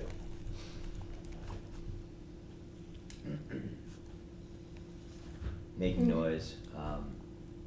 Well, then maybe I should change it to Infiltrator and security override. Okay. Because that's more along the lines of like what my character does. Okay. And then we'll say if you want like personnel information or project information or something like that, you would need to try to hack their system. Okay, so let me erase cover your tracks real quick. Unless you want to take Infiltrator and cover your tracks.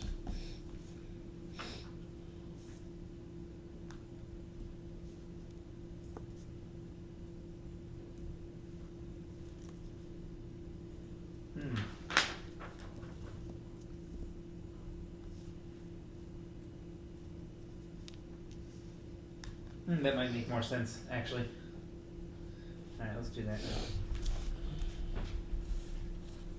All right, so yeah, so right now you know that it's Tiffany Longwang, and they are an independent software company that has been known to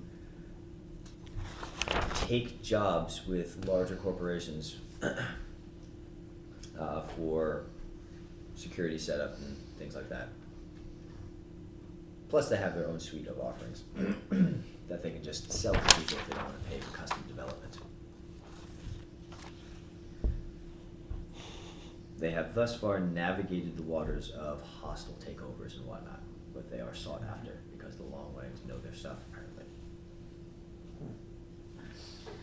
Alright, then I will attempt to use Infiltrator, which probably require 2 different roles. One for staffing information, and the other for scheduling, to see if there's any type of like overnight maintenance crew or nighttime security or that type of thing. So let's have a look. See.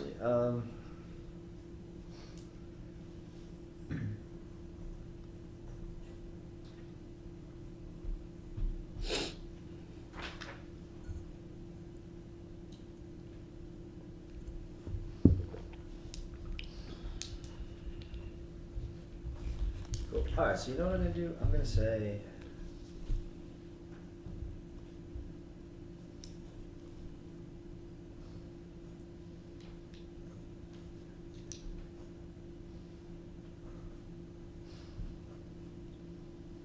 Okay, so no, do one roll. We'll make that. If you're hacking, it'll be an additional piece of information if you spend edge. All right, so we're gonna roll dice for the first time. So let's start with the base roll. All right. Do you have an augment that applies here? I don't believe so. So your base roll is 1d10. Okay. Do you have any aspects that apply here? No, because my aspect is more towards forgery, so that would come later. Okay. Right. So roll the d10. 7. All right.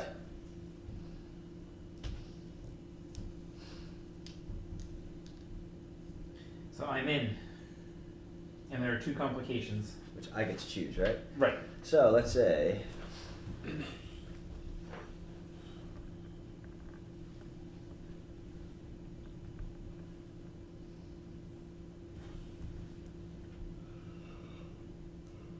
I'm not going to be a dick and slag your deck, so where am I? I'm going to be a dick and slag your deck, and here's why I'm going to do that. Because this is a software security company. You most certainly are contending with ICE. So, you get in, you get what you need, you get your piece of information, but their ICE is, I mean, this is... Dick. It is dick. Oh no. This ice is dick. And you know what? That is actually perfectly appropriate to say because this is Longwang. Yeah. That's true, man. So Wow. it might graphically look like you are being attacked by Doc Cock here. Can I trade my soul back? I don't want to do this anymore. I want to just have my family die from schizophrenia now. I'm about to kill myself anyway. So you lose a piece of gear, which would be your computer. It just totally fries your machine, but not before you get your information. And it also logs that there was a hack. So we're going to say that it made some noise. So. Good news, guys. Well, I got it. What's that? Well, I'm gonna have to go shopping. Oh no, you're Commodore. Burn the floppy disk right out of this thing. Man, this is one of those new 2.5 inches, right? Guys, they're gonna come up with this thing called a zip drive. That thing's gonna have 100 megs of information on it. You lie! There he goes with his pie in the sky dreams again.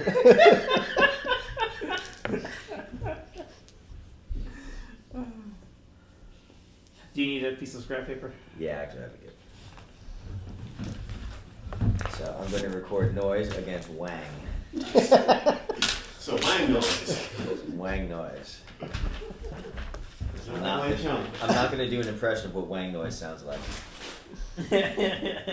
Oh. It hits my brain.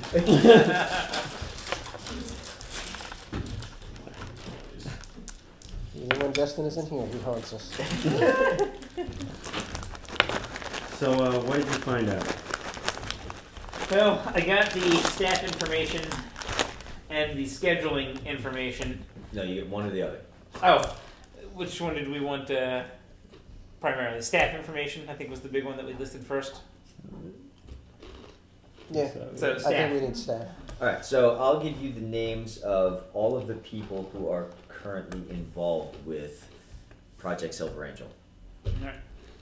Names, professional dossier. So you'll have, their photos, names, employee ID. Basically, you have enough that you could start to create convincing forgeries. However, because you have the photos, you would also need to. I don't think forgery covers like a prosthesis mask, but anyone who's going to be impersonating them would need that. Well, what a coinky dink! I have impersonation. Oh, hey. Why do I feel like we're going to be in a scene from that scene from Charlie's Angels where they dress up and go into God? I don't know. I haven't seen that movie. I haven't seen that movie either. You are lucky. I had a feeling it wasn't good. Yeah, I don't know how. Come on, I it has watched Drew it. Barrymore in it. I know, and I wanted to like it because it was Bernie Mac, right? Yeah. I usually like him, but I don't like him enough to go see wait. that movie. In the first, I don't remember now. I thought it was him. One of them was Bill Murray, and then one of them was Bernie Mac. I thought. Oh yeah, I remember. The first one would have been Bill Murray. Yeah. Oh, Bernie Mac would have been better. Bernie Mac was also in Transformers. Yeah, fuck that. I don't like him that much. Exactly. The only endorsement of Transformers that I needed to hear was, you know what? You shut your brain off, and it's a really fun movie. I'm like, yeah. As soon as you said that was the prerequisite, out. Done. It's like watching TV the other day and the commercial for that movie about the soldiers that go in to rescue all those people, inspired by a true story or whatever. And Oh, is this the Benghazi thing? yeah, and it's like, oh, this sounds like a really good movie by Michael Bay. I'm out.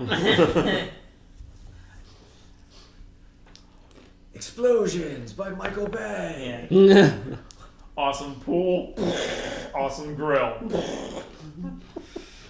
That was his one redeeming thing to me, that he actually made fun of himself in that commercial. Yeah. Do you know that there are people in film school who like study his work, and he's actually considered a cinematic genius? Wow. I mean, you could make that argument for his style because he does have a specific style. Yeah. Yeah. That, Yeah. And apparently, technically, his movies are brilliant. Yes. Like he understands cinematography. That's about it. There's a certain group of people who think that most of his movies are almost satirical, and that he's kind of poking fun at America for wanting to watch schlock. No. Well, because of where he comes from. He apparently comes from a very prestigious and liberal film school that nobody graduating from there, and he's still like very involved with them and stuff like that. They say like these are people who do art house films. They do big blockbuster brainless shit, but there's this theory that he's presenting sexist, hyper-violent stuff as a commentary on American culture, saying, you should not be bringing your kids to these movies. What the hell? I'm going to make them as bad as possible, and you're still going to see them? What's wrong with you? At some point, he's just gonna have to actually come out and actually say that. Otherwise, I'm not gonna believe it. Yeah. And I don't think he's ever going to say that, because that's the end of his career at that point. All right. He's ready to retire one day and he just says, screw it. Right. That's when he comes out with just like, a half hour of recorded penis. Puts it on the film like, fuck you all. But, there'd have to be an explosion somewhere. Oh. I wasn't thinking that, but... I was thinking he'd blow up the penis, which is pretty horrific. That's also bad. All right, so yes, you have a collection of staff names. Let's say it's about 15 people. Is there somebody named Steven? Yes, there's definitely someone named Steven. Yes, he's mine. You're so weird. You are so weird. Who are you talking to? Shut up. Nobody asked you to talk. Nobody needs to ask me to talk. I just talk. We can hear him, right? Yeah, He's yeah. a little speaker on my shoulder. Talking in 8-bit. No, it's not. No. No, it's not. I paid for the upgrade out of my own money, damn it. That would be awesome. What is this on my arm? Don't worry about it. Yeah, here he is, Stephen Cho. He's 5'2", 317 pounds. I was actually thinking of making him something. God damn it. Start eating now. His name's Sean Tafaga. He's a 6'5" Samoan dude. That one. With a beard down to his waist.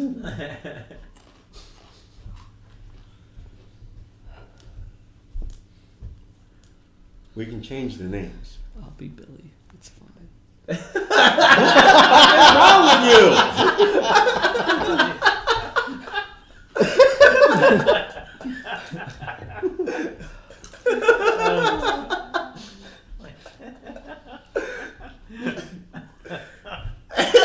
I can humble myself enough. I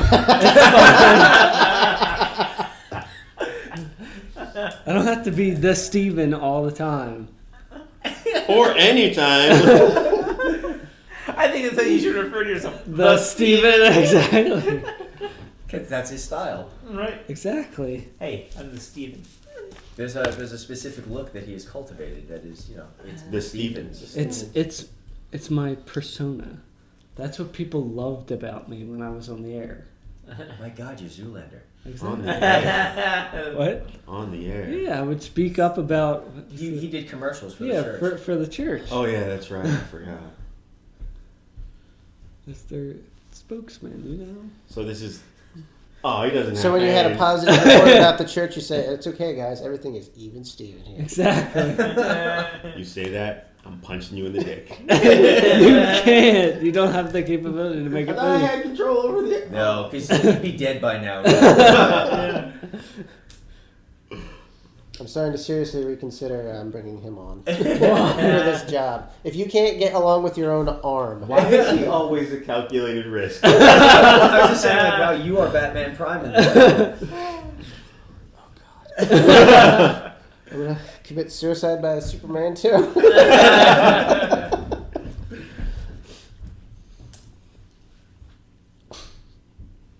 I can talk my way out of anything. I'm the Steven. God help us. Shut up. I really want you to either have a holographic projector or at least like a little TV screen where you can show it. Oh God. Maybe ray traced because it's got to look old, but You can give It's me a that. Tiger I Electronics. put a little screen. etch a sketch on my shoulder. So you just have a I'm series picturing of it like the Pip Boy. predetermined. yeah. Yeah, like the green with the flickery screen. So we've got this list. We're presumably either going to impersonate someone on the list or steal their credentials outright. God, we gotta totally degrade ourselves because somebody else is obnoxious. You are such a bitch.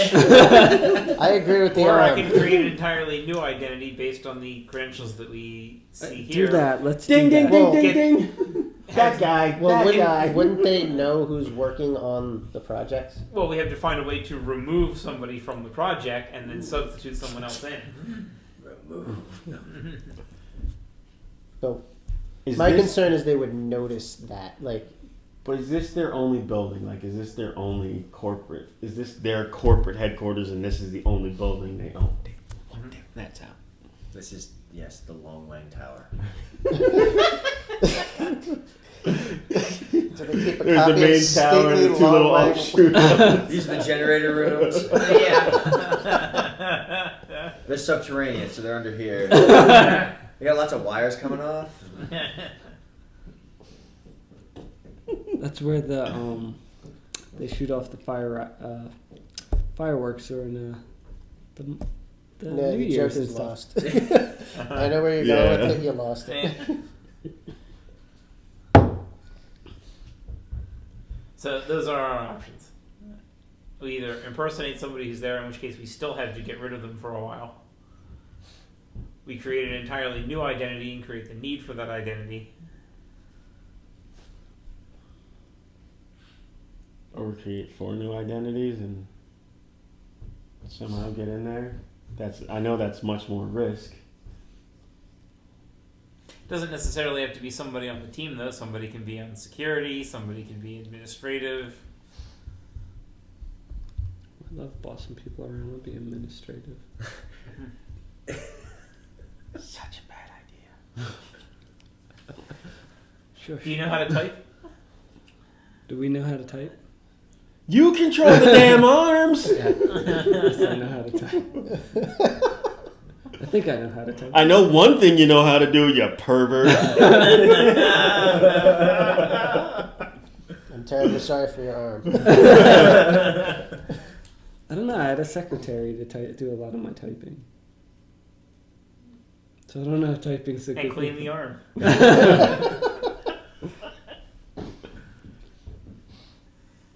And for the last time, no, I will not do a woman's voice for you.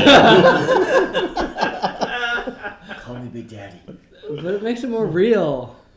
Oh, for don't, me. don't actually have this conversation. Jesus Christ. Oh. You should know who you're working with, really. If it wasn't for the arm is the team member. He's just along for the ride. Without me, there would be no arm. Has anybody got like a knife or something? Yeah, it's prosthetic, it's cybernetic, it can exist anywhere. But it chose me, right? No! This is an accident. I could probably have a tech surgeon up here like that. We can get him off. Please don't say get him off. Sorry, I'll choose my words better next time.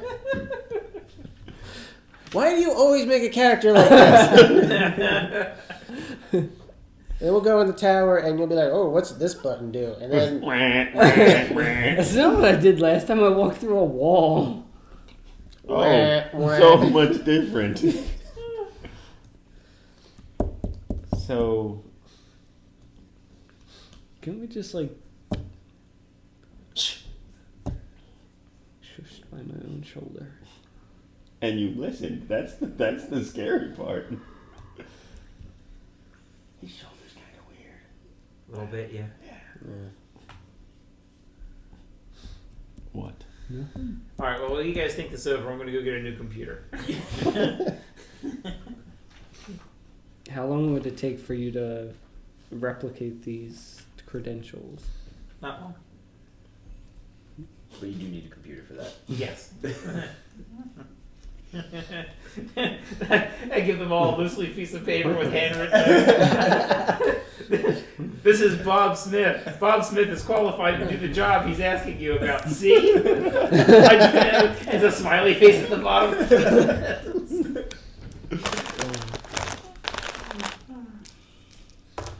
At that point, I Right. think Rob's character would have changed it to, this is the Bob Smith. Yeah. He writes in the. the Bob Smith. Little carrot there. Yeah.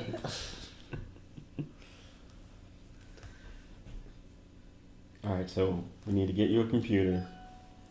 We need to forge some, I'm hoping, realistic-looking credentials, and figure out a way for us to be needed inside that building.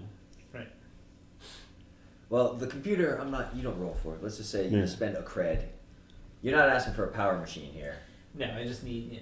So, 1 cred, it doesn't give you a gear aspect, but it will enable you to do the thing. right? So Right. no bonus or anything like that if a role comes into play, but you now have the equipment to do what you want to do. Right. So you got that. That's fine. You know, you'll go out, you'll pay cash because you don't like to do anything else, and that's fine. But we don't need to roll any of that. You got it. You don't need to contact contacts. My first roll has already cost me dearly. So you have that. Now, finding a way to be needed. I'm gonna leave that up to you guys to talk about. As who you want to impersonate. You guys are absolutely right. It's a 10-floor building with two sub-basements, or 2 basement levels.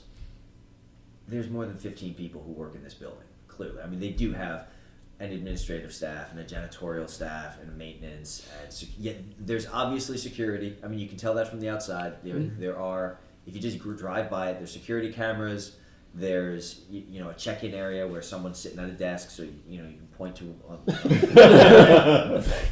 That's how we're pointing from now. Yeah. Point to it right here. Right there. So there's a security force there, whether they are subcontracted to a security company or direct employees of Longwang Software.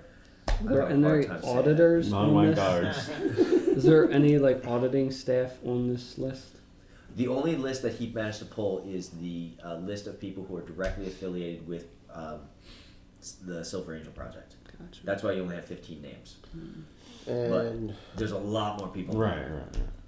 We just become auditors and go in and audit the progress and everything. That's exactly like Charlie's Angels.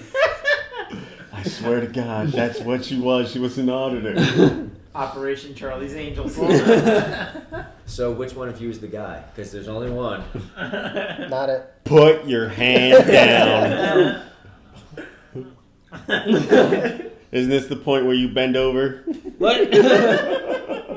He's wearing the Darkwing Bend Duck over. shirt. I didn't picture that, but he definitely tuck.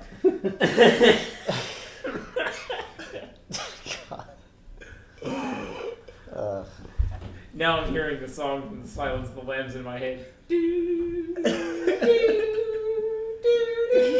Did you ever watch Psych? No. The guy that played the what was he? The sergeant, the chief detective. He also played Buffalo Bill. Oh yeah. He That was the- Monk. no, That was The Monk. monk, Monk, yeah, yeah. monk, Yeah. monk, not So Psych. Monk, Not so, yeah. Psych, I did not yeah. like that show, but my ex-wife watched it all the time, so like to be with her, I'd watch it, and every single episode, every time it'd show up, all I would hear is, "Would you fuck me? I'd fuck I'd me." fuck- I'd fuck me hard. And I kept saying it out loud. I was like, "Why do you keep doing that?" And so I was like, "Signs of it. Buffalo Bill. That's him." I was like, "Yeah." You just ruined this show. I was like, "So we don't have to watch it anymore." No, we're going to watch it.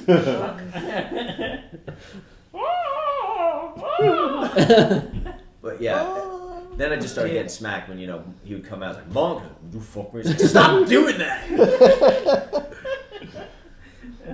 I did not actually get up and do the dance though. Oh, good. Was she some big old frat girl? Yeah. Great big fat person.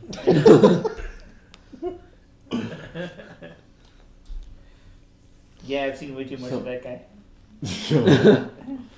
So let's see what their security is like. Let's see if we can't, if they're subcontracted out, maybe we can burn another deck and. We don't.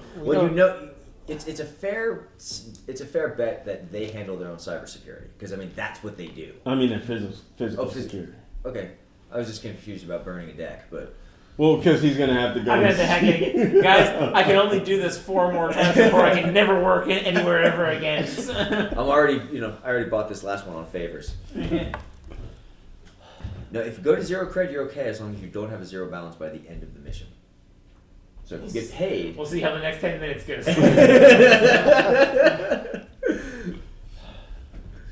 So we don't know. Someone else could buy you a deck. I buy him a deck. Seeing how I'm the one asking for the info. The schematic that you pulled of the building, does it say where in the building Oh, they're no, working I- on ice? Or Silver Angel? Schematics, he only got blueprints. He didn't get. Right, Yeah. blueprints. I think it's pretty safe to assume. They're Basement. incorrect. Either basement or the locked top floor. Right. High or low?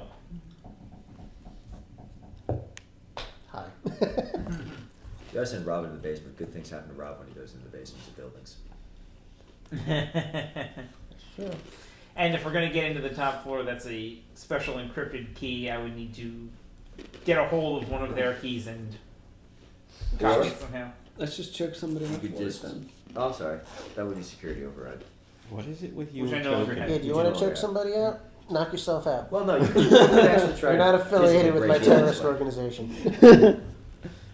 Like do the old lift the key type of thing. Yeah. Well, or no, just like pull the wires out of the thing, and because security override would actually be to take control of the security system, Right. so that you could override locks and Turn off alarms and that kind right. of thing. But if you were just trying to get in there, you could get into the physical elevator and use infiltrate to get access to it. Now that would be one of those things where you can't get out the way you get in. Like maybe you get the elevator up there and then it just shuts down, or something like that. So you're on your own getting out.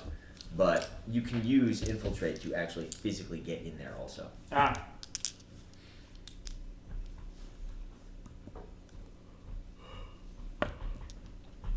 Okay. Well, then, Maybe. perhaps. Yeah. If it works. All right. There are a couple options for getting to the top floor. Some safer than others. And no guarantee that you get out that way. Right. Parachutes. Well, fire burns up, so we just set the top floor. It's like that Super Friends cartoon where the buildings are all on fire, so they flood the city to save it. So half the people are drowning and the other half are burning. That was Aquaman, just yet again proving that from a very young age, proving to children he's totally useless. Because the ground floor was never on fire in any of these buildings. Right.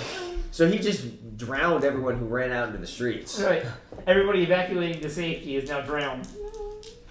That was a terrible episode because that was when the Martians were trying to make the Earth more like Mars. So they lit the oceans on fire so that the air would be steamier. Because everyone knows that Mars has a lot of steam in its atmosphere. Yes. Naturally, yeah. Yeah. I remember thinking, even as 6 years old, as I'm watching this, like, this doesn't seem right. I read a book about Mars just last week, and they don't have oceans on fire. In fact, how are they setting the oceans on fire? You don't set water on fire. This is a dumb show. Yeah. It was a dumb show. It was sure was. so dumb. They introduced Bat Lube. That what? Quick, Robin, the Bat Lube. Yeah. Quote. And it was from a quick release canister on their belts. Wow. There's also an episode where Batman routinely stole someone's pants. Same episode. Yeah. That was the thing. He was stealing people's pants and using the Bat Lube. Yeah. Oh my God. How'd that get past standards and practices? I don't think they cared anymore. Well, as it turns out, I know somebody that worked on that cartoon who was a professor of mine who also worked for Marvel and DC Comics. He's unfortunately since passed away, but he was a really cool guy. And basically, Dave Hoover, yeah, you remember Dave. And basically, there were two different studios that worked on those Hanna-Barbera cartoons. So to save money, half of it was done in Korea, where nobody spoke English or knew what the episodes were about, or really any of what was going on. But they animated half of it, and then you took the other half and you put it together somehow, and you got something, and that's what went on the air. And hey, now that's a thing. And even the American half wasn't good. So. Wonderful. Alright. Here we go. Oh, a second.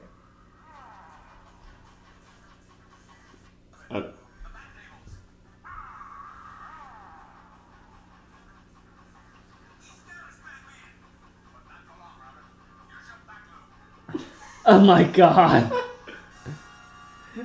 It just oozes down their legs. Oh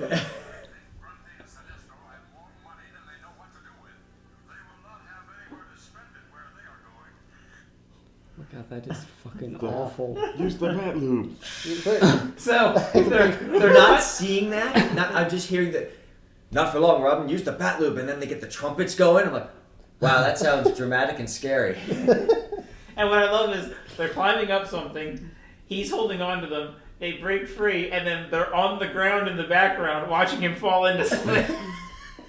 They're so terrible.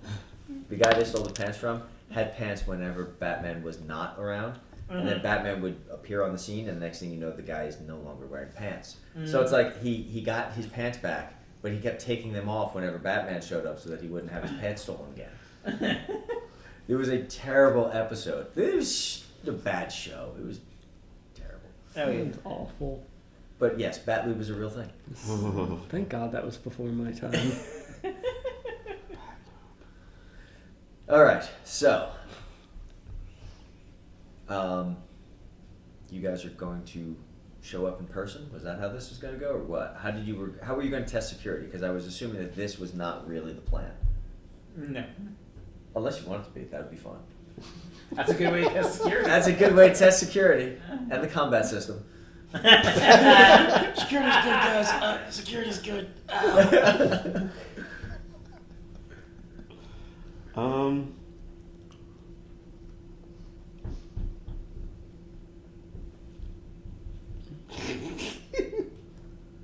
You guys like to buy some cookies? I would bonus points to whoever dresses Rob up as a Girl Scout and sends him in there. The robotic arm. It could be a tricycle accident. Oh. What is that? I'm her chaperone, bitch. Buy some damn cookies.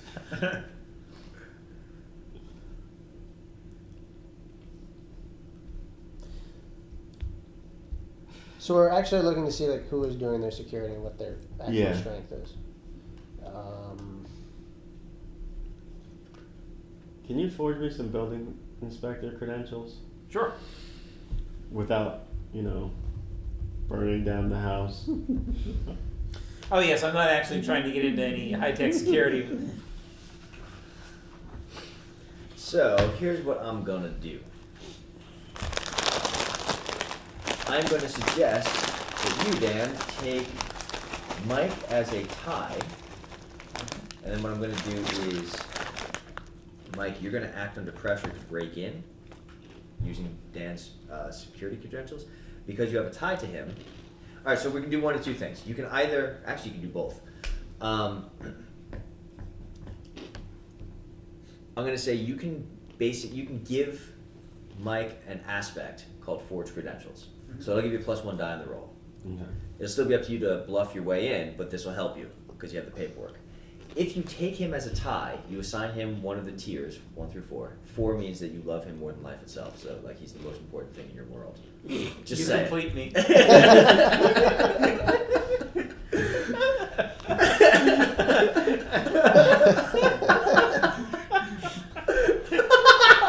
We took this game straight into where we usually go, yeah. I don't know, this one seems more homoerotic than most. True. It's almost like Fiasco. I am still best game ever. I'm still so sorry I missed that because all I have to do is say the word fuck buddy and Justin still gets uncomfortable. Like to the point where he will not joke about it. It's just like no. And Zach and I still laugh our asses off about it too. Like he normally has a good sense of humor about everything else that happens to him, including like, flashing an entire airport. Like he can actually laugh about, that or beating his wife with a gigantic stein. He has a good sense of humor about these things. But you say fuck buddy and like all humor drains from his face. There's two main things that do that. Shayna, if you talk, say anything about Shayna. You can't joke about Shayna. No, because he learned. I think we all learned that the hard way with you.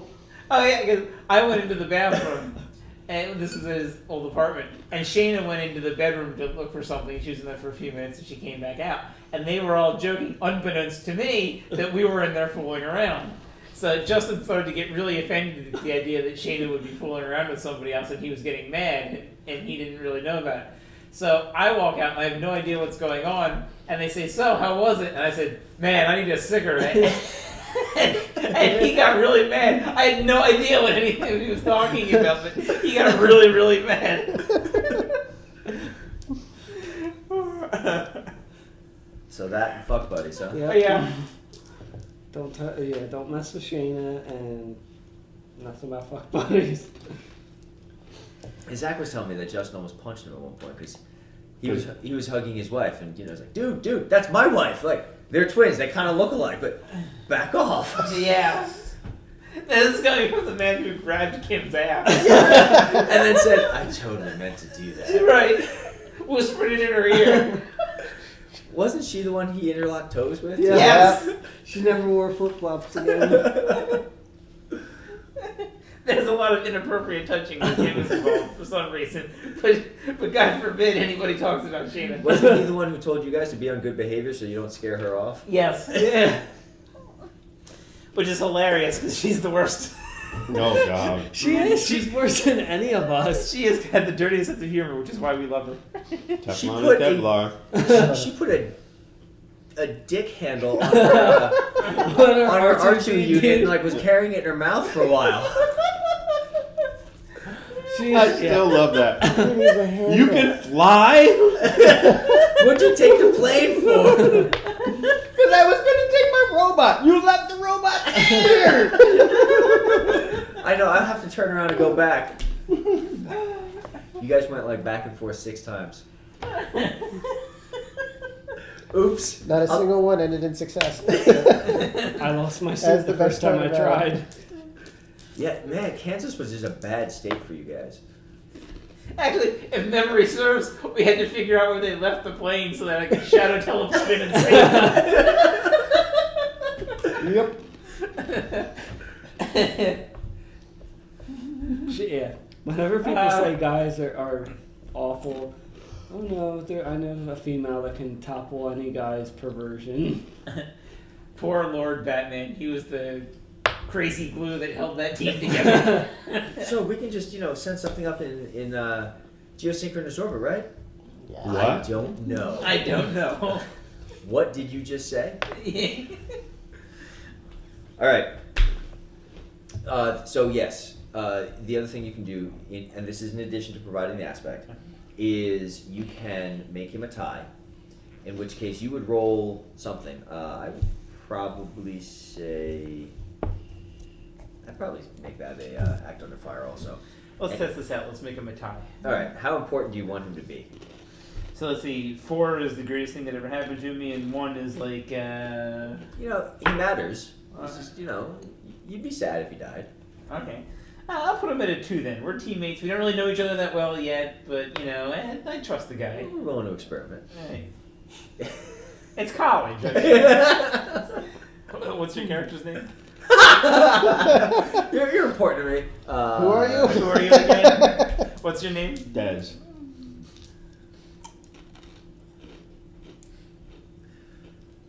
All right, so. Good old what's his name? I'm gonna miss that guy. All right, so let's say. All right, so you are forging documents. Do you have anything that augments your role?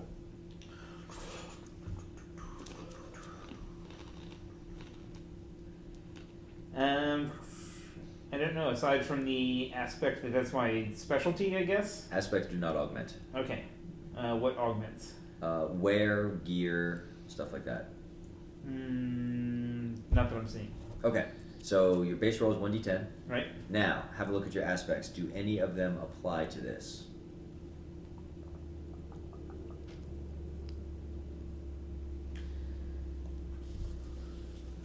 I'm thinking, yeah, it isn't forgery one of your things? Yeah, forgery is my specialty. So definitely yes on that. So you're Right. gonna roll 2d10. You're gonna keep 1.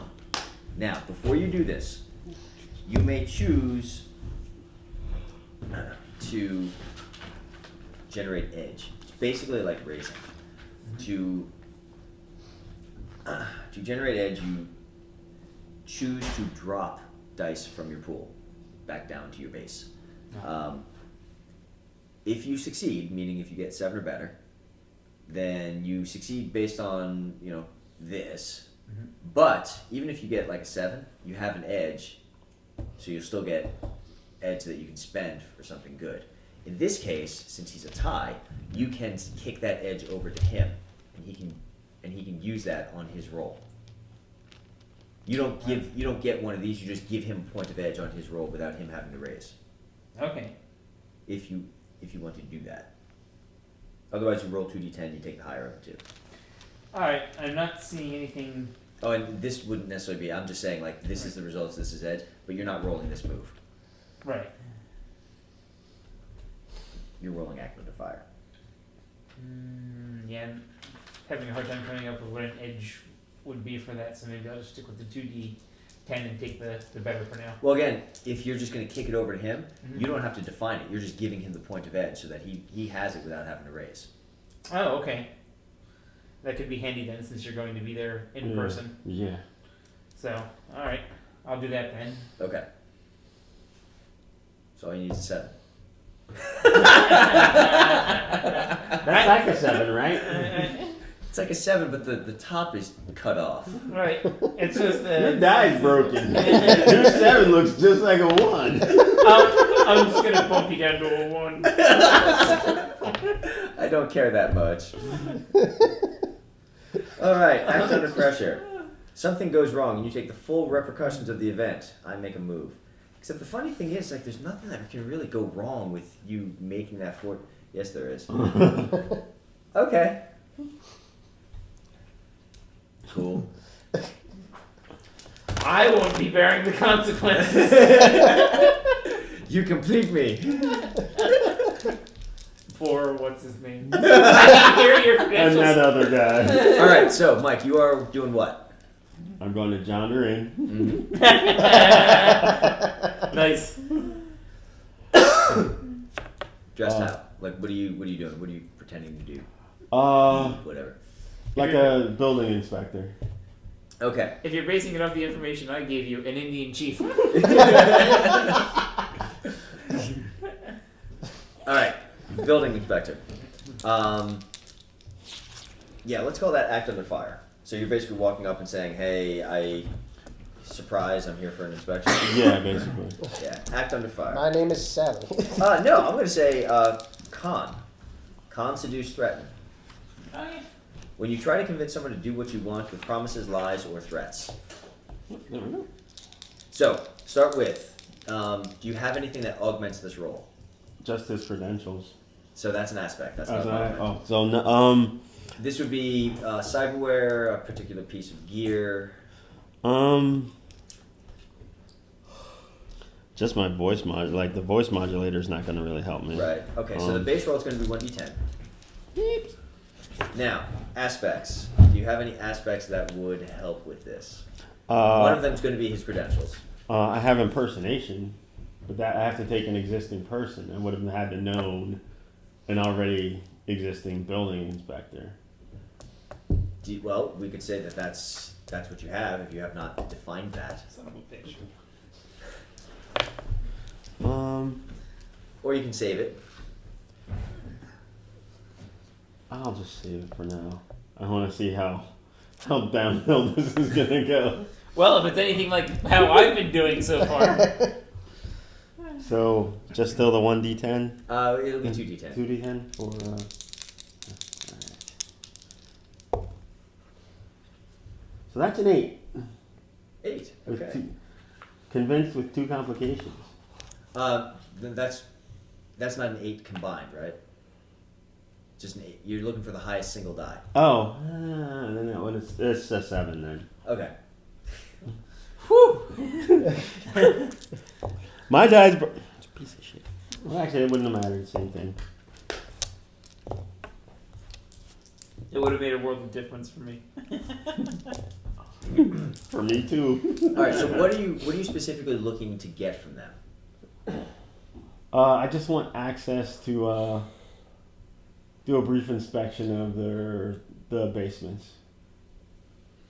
Okay, and I am going to get 2 complications. I can do it, but I'm blindfolded. Okay.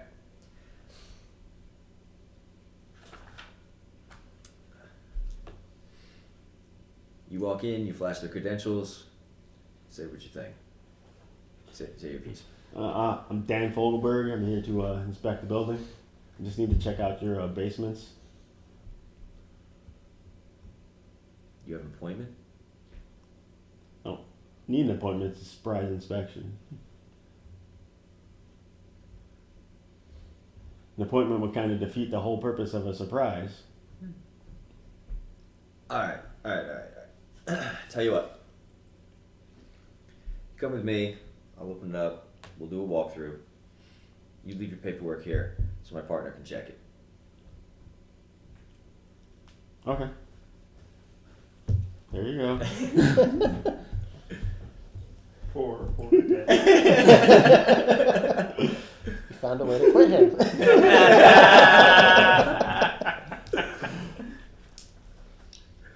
All right. So the other officer, or the other security guard, Wait, here's my paperwork. Here's my paperwork. right here. Right here. See this? Meanwhile, I'm back there making up a little flyer with the little phone numbers that you tear off the bottom for a new team member. That's awful. I noticed that was a theme that ran through that game too. Yeah. Yeah, that was how we found our 2 new compatriots. Yeah. And you decided that was the worst idea ever. Wasn't he he was dressed weird, right? Like he had something about his boots or something. Mm. Yep. Danica. I can't remember exactly what it was, but yeah, he was dressed He was a weird. dwarf. He was a dwarf and he loved his hog. And No, because he started. The first thing he said was like, I put on my high heels. yeah, that's what I remember. What? That's right. For the rest of the podcast, I was picturing him as a transvestite. Yeah. Yeah. That was what his character did after he got off the phone. After he got off the phone. Do you think he meant to say that? Yeah. Yes. Because he said it several times, didn't he? Yeah, he kept going back over how he was getting, dolled up for the affair. That's just weird. If you haven't learned by now, Justin is the epitome of weird. I know. The other weird thing about it is why would you do that at this table? Because you know what that's inviting. I don't think he understands fully. We should have the disclaimers at the beginning of our podcast. Justin was in like this Al one? Bruno had at the beginning of his warning. This contains discussions about Scientology, cross-dressing. And Megan is banned in Germany. Yeah, we get banned in Germany. As we mentioned the master race. All right, so the one guy, he pulls down, and you can see him doing this. The other guy, all right, come on with me. And I'm just looking over a security uniform, just trying to see if I had logos. Yes, TriStar Security. Yay! I don't know why I'm looking to write that down. I can remember that. Famous last words. If I the Tri-State Security? It's Tricycle Security. Try and Save, right? It was Try and Save. Oh yeah, that's a good security name. Yeah. We tried. If I ever get out alive. Poor Vince. I'm gonna miss that guy. I really liked him. He was a dear friend of mine. Can I have his cred? All right, But you can never have enough friends. That's true. So now I just have space in my life for more. Who else wants to bond with me?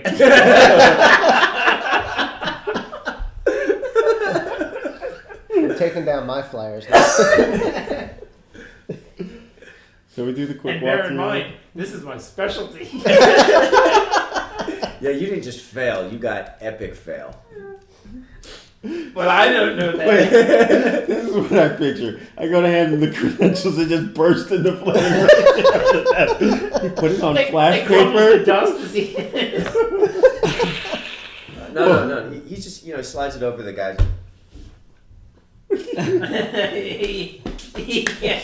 It smears. He's got the ink on his hands. Oh, I thought you just wrote it in crayon. Yeah. There's a little smiley face picture. This is somebody's high school ID. This doesn't even look like Their you. photo ID is a stick figure. Wait. This is a fake ID and he's still not 21?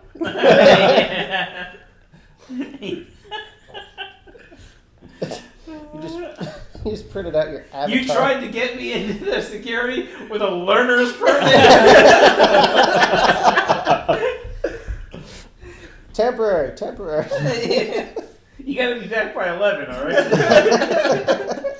There has to be an adult in the car at all times. All right, so he brings you into the elevator.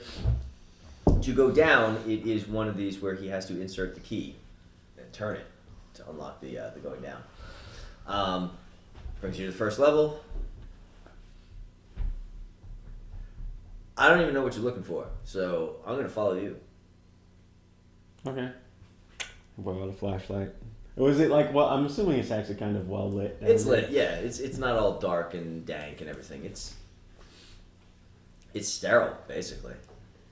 There's a lot of good ventilation in here, so that when the generator's running, people aren't choking to death. Okay, I just like start inspecting the walls, like looking for cracks. All right, you're looking around, you're doing your thing. Solid. Solid. Very much. Yeah, that is a wall. Huh. And then at one point you see the guy do this.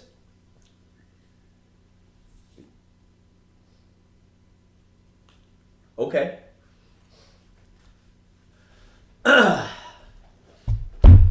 Same finished turning. Guess I'll go now. Exactly like that. Voice cracking and everything. Sir, I'm going to have to ask you to put your hands on the wall. I've been putting my hands on the wall. Put them there and keep them there. Spread your feet, please. Oh no. Whoa! You're not going to pull out some bat lube, are you? He unclips his gun. No, I don't think that's going to be the problem. All right. Gonna sprinkle I've been here before. This is the point where you turn off the cameras, right? I don't know who you are, but the paperwork that you handed my partner at the desk says that you've been dead 5 years. Oh, come on, guys. Give me this hand. Look. Let me try to explain here. You can explain. Give me this hand. Look, there's a guy in my office. He likes to pull pranks. His name's Jim. He's always screwing with me when I go to places with high security like this. And he puts it in my file that I'm dead. It costs me time.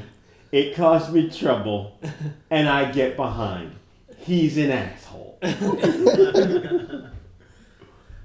Con.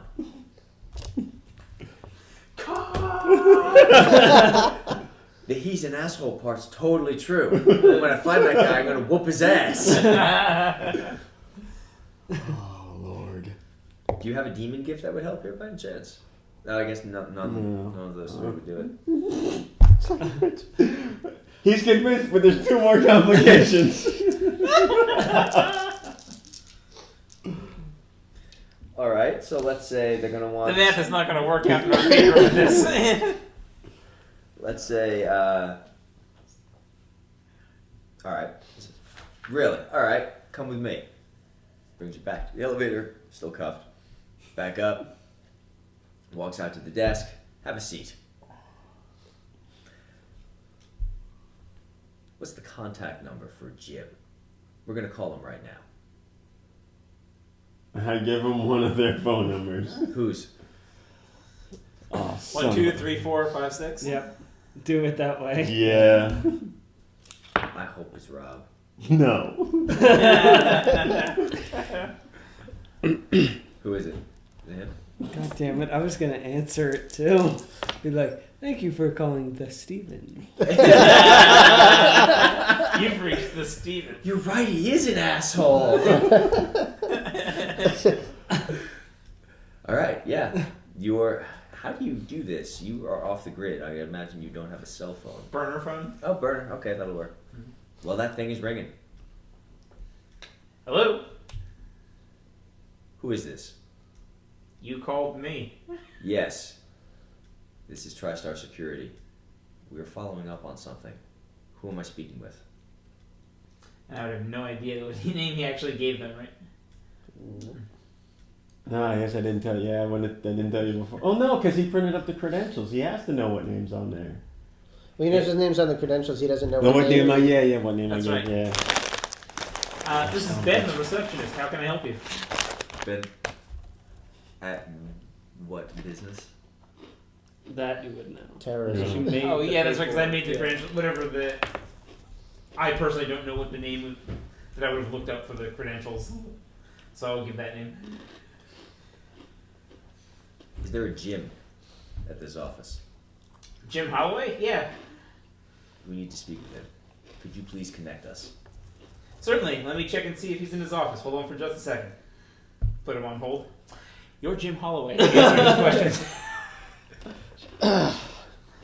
It sounds like they're probably looking for a verification there because I'm talking to security. Who is this? Who am I talking to?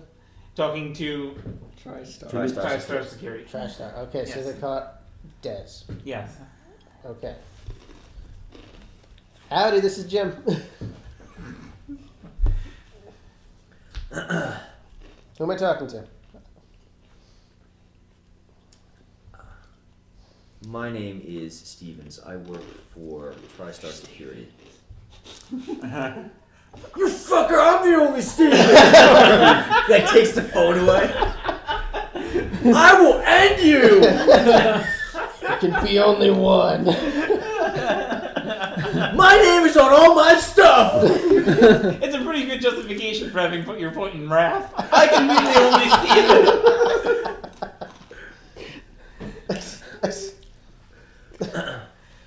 Steven. All right, Stevens, what can I do for you? I'm really busy. What's up? What name did you put on those credentials? Dan Fogelberg.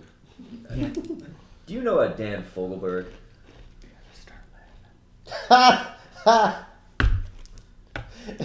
Is he dead again? Oh man, yeah. We like to do that to Dan a lot. Where is he? Is he at the? He is on the Long Wang job today. Yeah, he's currently in cuffs at our security desk. Look, it's fine. He's supposed to be there. We got him on the schedule. Everything's good. We have fun with Dan. Okay, I need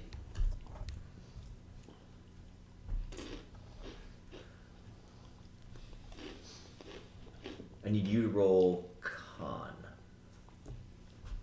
and you can if you like. I'm gonna say you can augment the roll because this is your For the team. yeah, your love. So So augment would take a 1d10 and turn into a 2d6. okay. If you have any aspects that would help with this, you can add a die.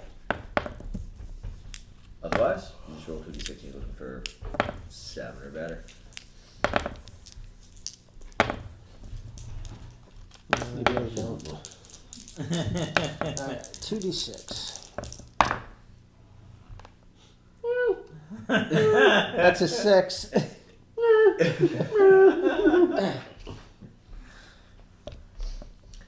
No, I'm afraid that's really unacceptable. We need to speak to your supervisor. Yo, I am the supervisor. You report to somebody, and your behavior is absolutely inappropriate and causing some severe problems. So we need to speak to someone in charge. All right. Hang on. Hold, please. I told you he's an asshole. Well then. There's only I've already been the receptionist. He gets to be the guy at the top too. All right. And I hold the phone up to his shoulder.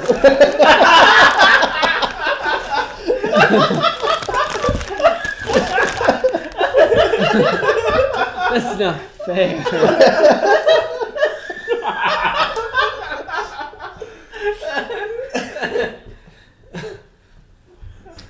All right. You talk him out of there, or good luck. Oh, are you actually giving it to me, or giving or it to good my luck dealing with shoulder? that arm, because we're not going to help you Are after you giving that. it to me or my shoulder? Whichever one of you is smarter.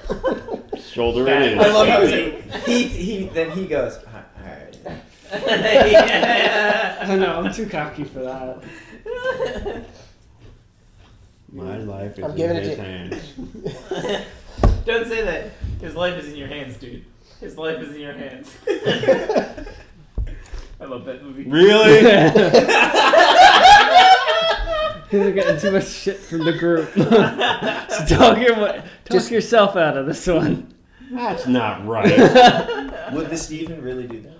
Yeah, would the Steven really do that? Probably not. You're the Steven. I'm gonna answer it the Steven too. You are not the Steven. Thank you for calling the Bob's office. How can I help you?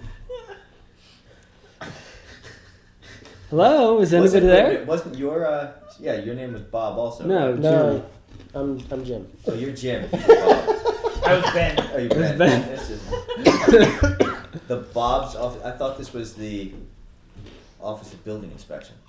Yes, this is the builder. I'm the head of the building inspector, crew. So,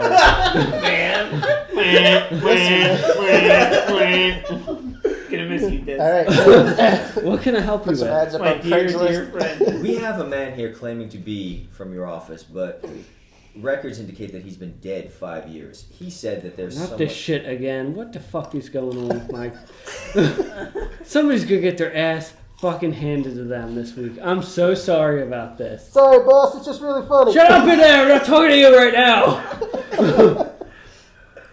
I'm so sorry about this. This is very, Stop very... it, both of you. You're ruining the ambiance. Shut up! Just answer the goddamn phones when I tell you to! What is going on over there?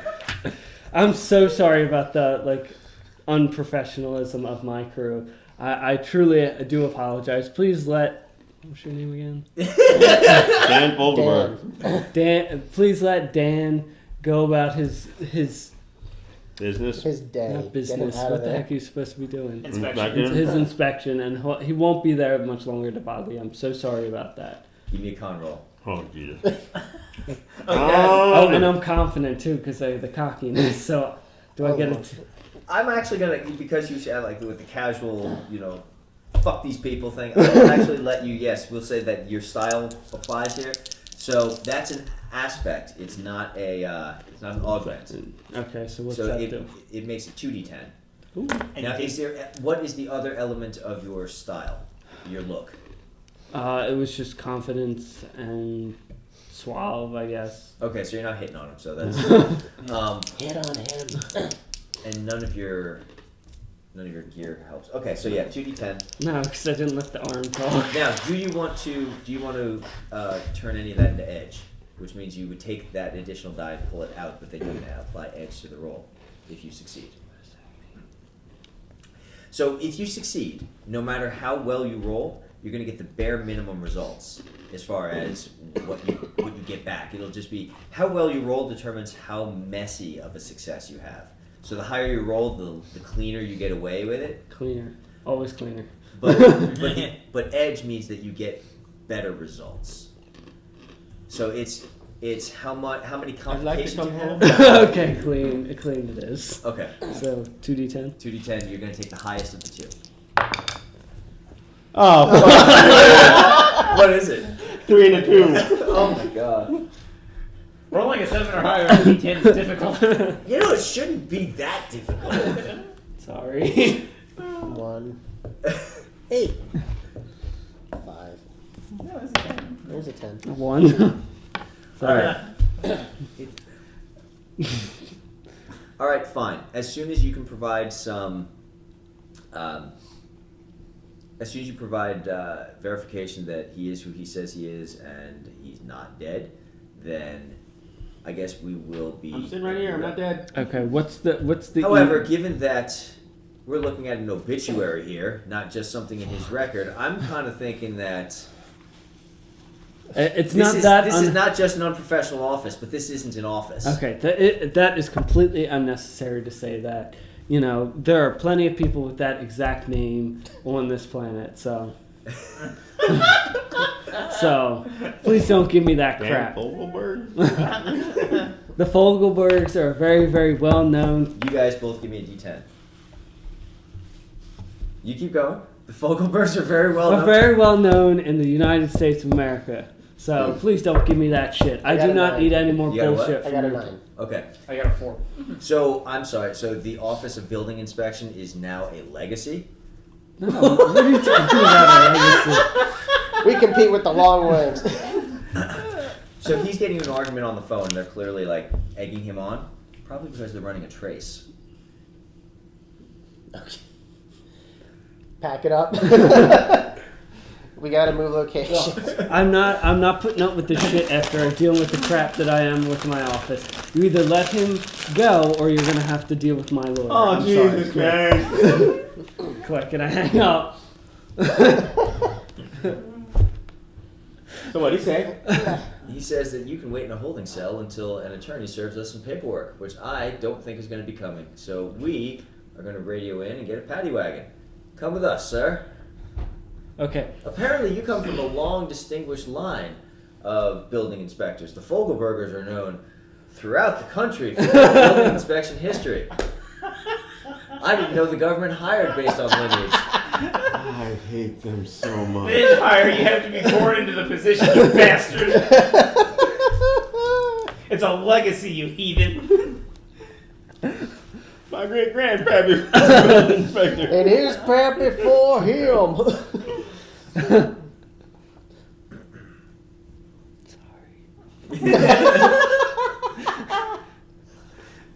I'm not really good when talking to the male gender. And once of again, this was the first thing we had to do. The first goddamn thing. Alright, so we were like changing locations immediately. We're in Well, our, I am. I got no Oh, choice. we're in our nondescript van. Great. We got a pedal van. Yep. Oh, nondescript. God. Alright, it's not nondescript. There's like a wizard slaying a dragon on the side. Better than the teddy bear. And there's free puppies painted across. I still love the motivator that he's like this beat up van that has free candy painted on the side, and it says like, bravery. Don't be a pussy. This shit seems legit. Laura's sister Megan. She used to work at this at Marburn Curtains, and guy pulled up on a motorcycle, comes in, not really legit at all apparently. It's like, I've got a kitten in my saddlebag. Of course, she goes right out. Oh my god. And she was She- never seen She again. tells the story. It's like, you realize you could have just been abducted. Right. How old was That's he? the beginning of like every Lifetime movie I've ever seen. Yeah. This would have been like 6 years ago.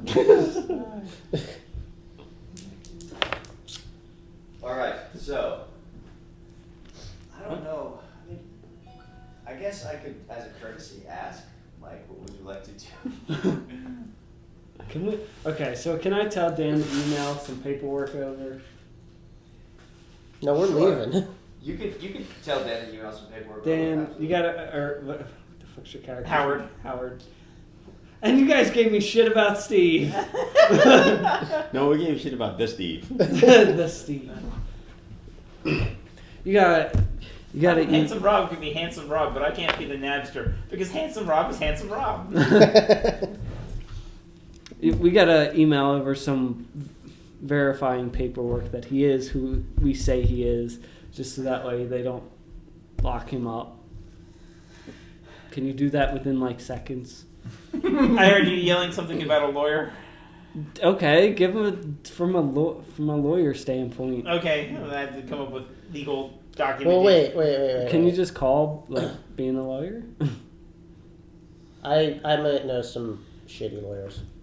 Okay, then let's. Or know somebody who can get us a shady lawyer. All right, well then let's reach out to them. Oh yeah, you were a police officer. Yeah. This shady lawyer has to be named Saul. Better call Saul. By the way, Huel, the huge guy that was Saul's enforcer / bodyguard, that guy apparently does stand up, and he is hysterical. I saw this bit where he was closing his show and says, "Never get into a your mama contest with your mama. Just don't do it." I was watching this show, it was like Dancing with the Stars, something like that, and I'm like, oh man, I'll shut it off. And my mom was sitting on the couch, said, "Turn it back." She's like, "What do I want to turn it back for? That show sucks." Like, turn it back. So we start getting into it. And she says, oh, you think you can come at me? Come on, give me your best thing. I was like, Mama, I'm not going to get into a Yo Mama contest with you. She's like, why not? Because you're a so-called professional? I was like, I'm not just a so-called professional. I am a professional. I was like, you really want to throw down with this? Because I will. Because you know what? I don't like Nana anyway. He says, all right, fine. Come on. Let's do this. I was like, all right, fine. Mama, your mama's so ugly that when she looks in the mirror, it ducks. It's like, she looks at me and she says, you think that's good? That's the best you got? Your mama's so nasty that she sucks your daddy's dick before she gives you a kiss goodnight.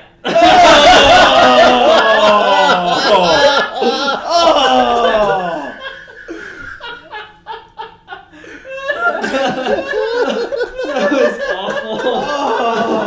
And with that, he just hung the mic up and walked off stage. That's a closer. Oh Man. Oh. Oh man. Oh God. I'll just go to jail now. Thanks.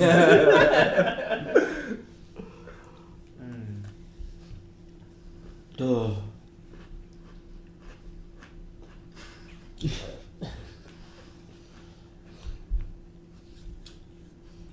Yeah, that pretty much gets the same reaction every time. Yeah. I told that to my brother-in-law, and he just sat there for a minute. He goes, "That's terrible."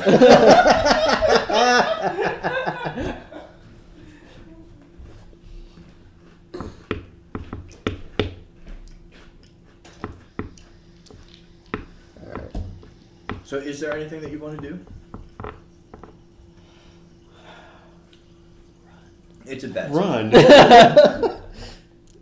Sure, I'll run. Boom! Right out the door. This is starting to feel like an episode of the increasingly poor decisions of Todd Market. I am a building inspector. You have to catch me first. I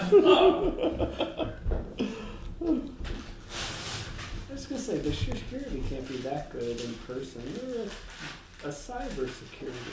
Should be able to outrun them. They're outsourced Yeah. because nerds can't run.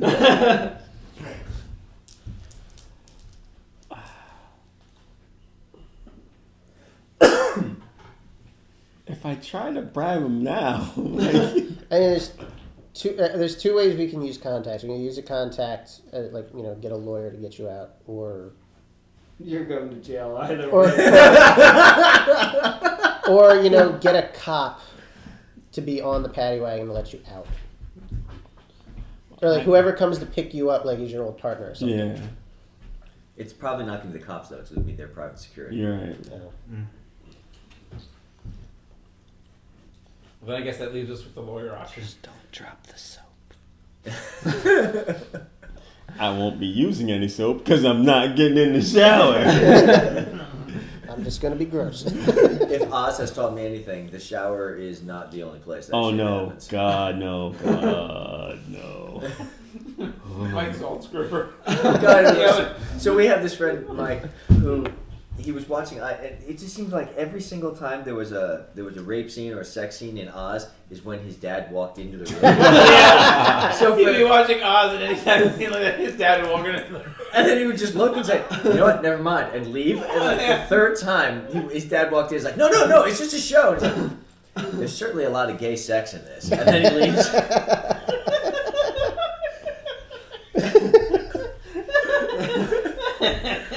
Awesome. That seems like something that would happen to Justin, though, doesn't it? Yeah, it does. Well, I went out and I bought the Kentucky Fried Movie, and I was watching that. I love that movie. And right at the Catholic high school girls in trouble scene is when my stepdad decided to walk into the room wearing the boobs on the shower door. Never mind. Not important. I could just imagine what Fred said. It was just like, so what you watching? Like, there's certain things where just words are not required. Like, you pretend it didn't happen. Yeah. And you never discuss it. Right. It just... It didn't happen. That's it. All right, Mike, I'm going to make a suggestion to you. Okay. There is a move called See the Sin, where you can study a person, and basically you're looking at him with demon's intuition to see fear or greed or hate or something that he wants, or Something you can play off of. right, apparently. basically some sort of character weakness that you might be able to then leverage. Okay. You get questions. That's on the next page. Like, does it tell me how many questions? At a base, you'll get one. Edge gets you asking additional question, especially useful info, that kind of stuff. Okay.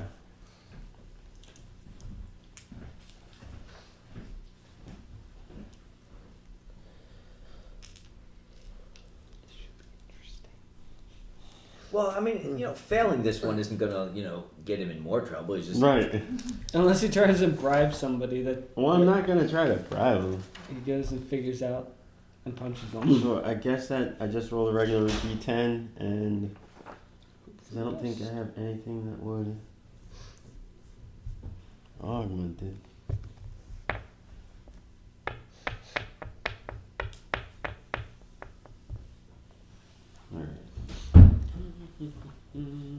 Alright. No results. You make a move.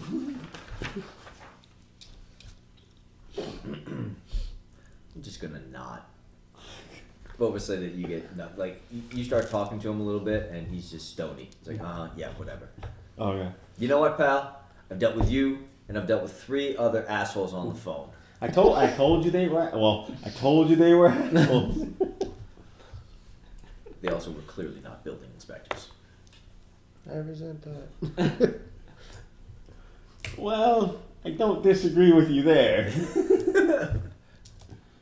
I'm the building inspector. Everybody else just sets them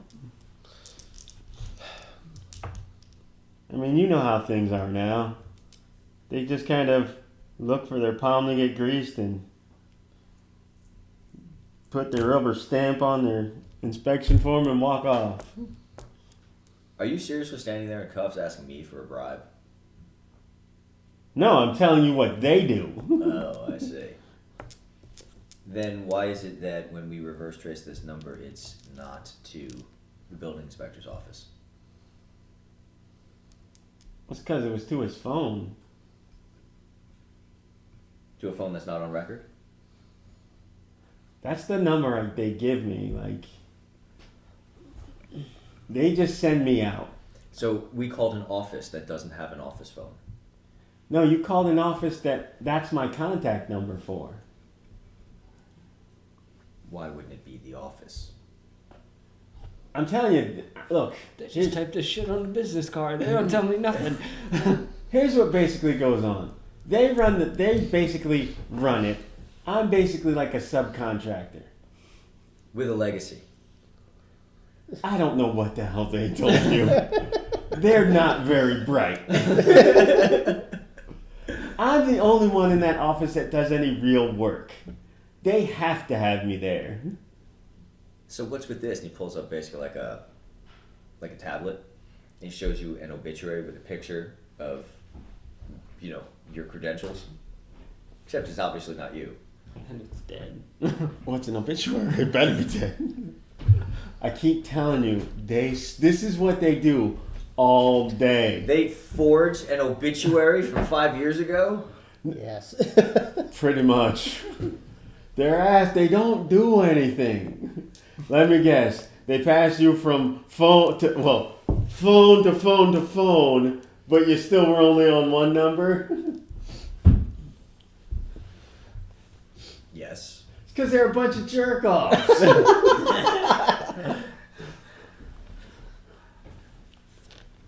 They're probably somewhere laughing about this right now. Okay, look. I don't want the paperwork. You didn't see anything. So, here's what's going to happen. I'm going to let you go. And if I see you again, I'm going to shoot you. Fair enough. Can I send them here and you shoot them? Nobody else is This place is going on high alert the minute you leave. Oh, fuck. Yeah. Hey guys, I asked for you.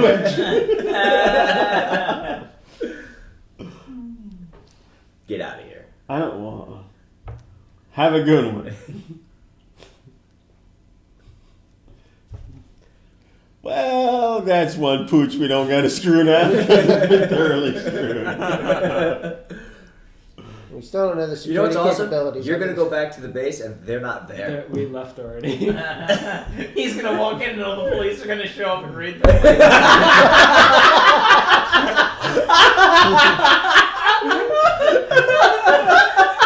Come with us, sir. Oh, come on.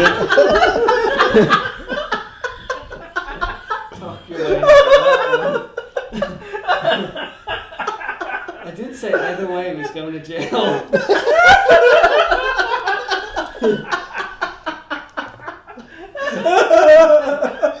No, I'm gonna be like those two stormtroopers. I'm gonna see the cars outside and be like, nope, nope. Guys, I'm back. You freeze! Which one are you, Ben the secretary? What are you talking about? Those guys are assholes. I didn't want to come back. They brought me back. Don't shoot me.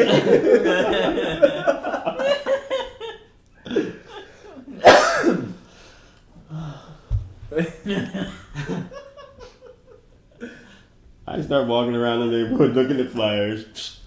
You asshole.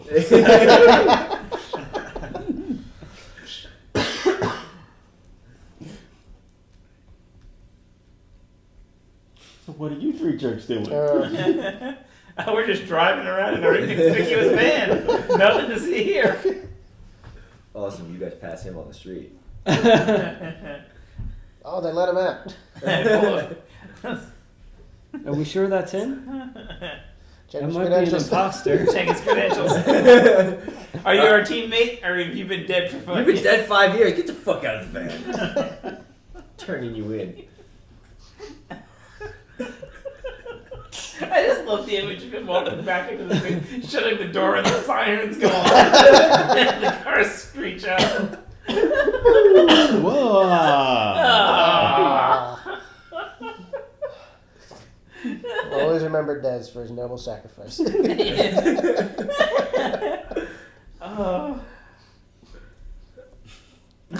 He went to jail, so that we may screw up the rest of this job. Good news. 2 days left. 2 days. We've only been, what, like 4 hours? We did enough damage for one day.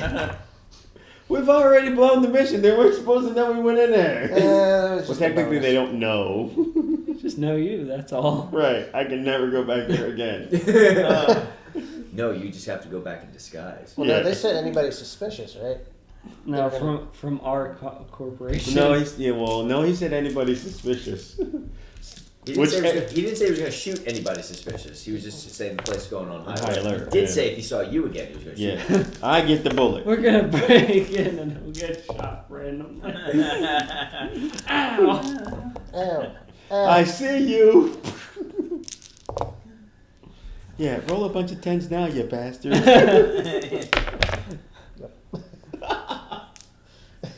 Yeah, statistically, it shouldn't be that much failure. We played around with it myself. We all fucking failed this time. Oh man, it was just boom, boom, boom, boom. Well, we kept failing, and also just getting all those complications that just kept piling up and piling up and piling up. It was only so far before it fucking sank. 907. Alright, so the team is reunited. Yes. So how'd it go? Home base. Is it a grenade?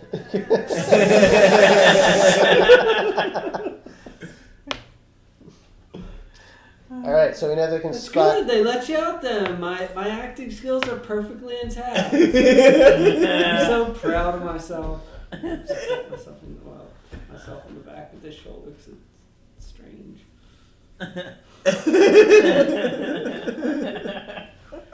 I am disbanding this cell.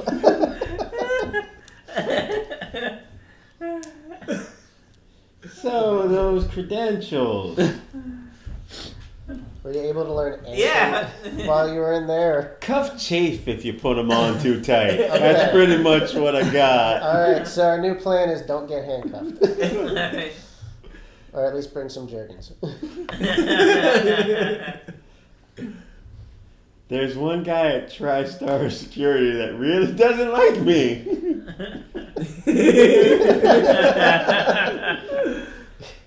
Doesn't like much of you guys either. So there's the thing. We know it's TriStar Security. All right. That's more than we knew 4 hours ago. They also went on high alert. That's bad.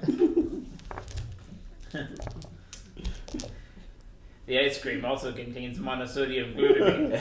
That's bad, Mr. Simpson. Oh. Oh. Can I just go now?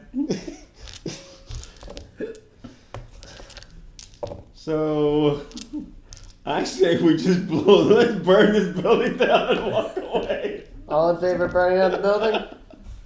You actually know from the blueprints it has a fire suppression system. All in favor of blowing up the building?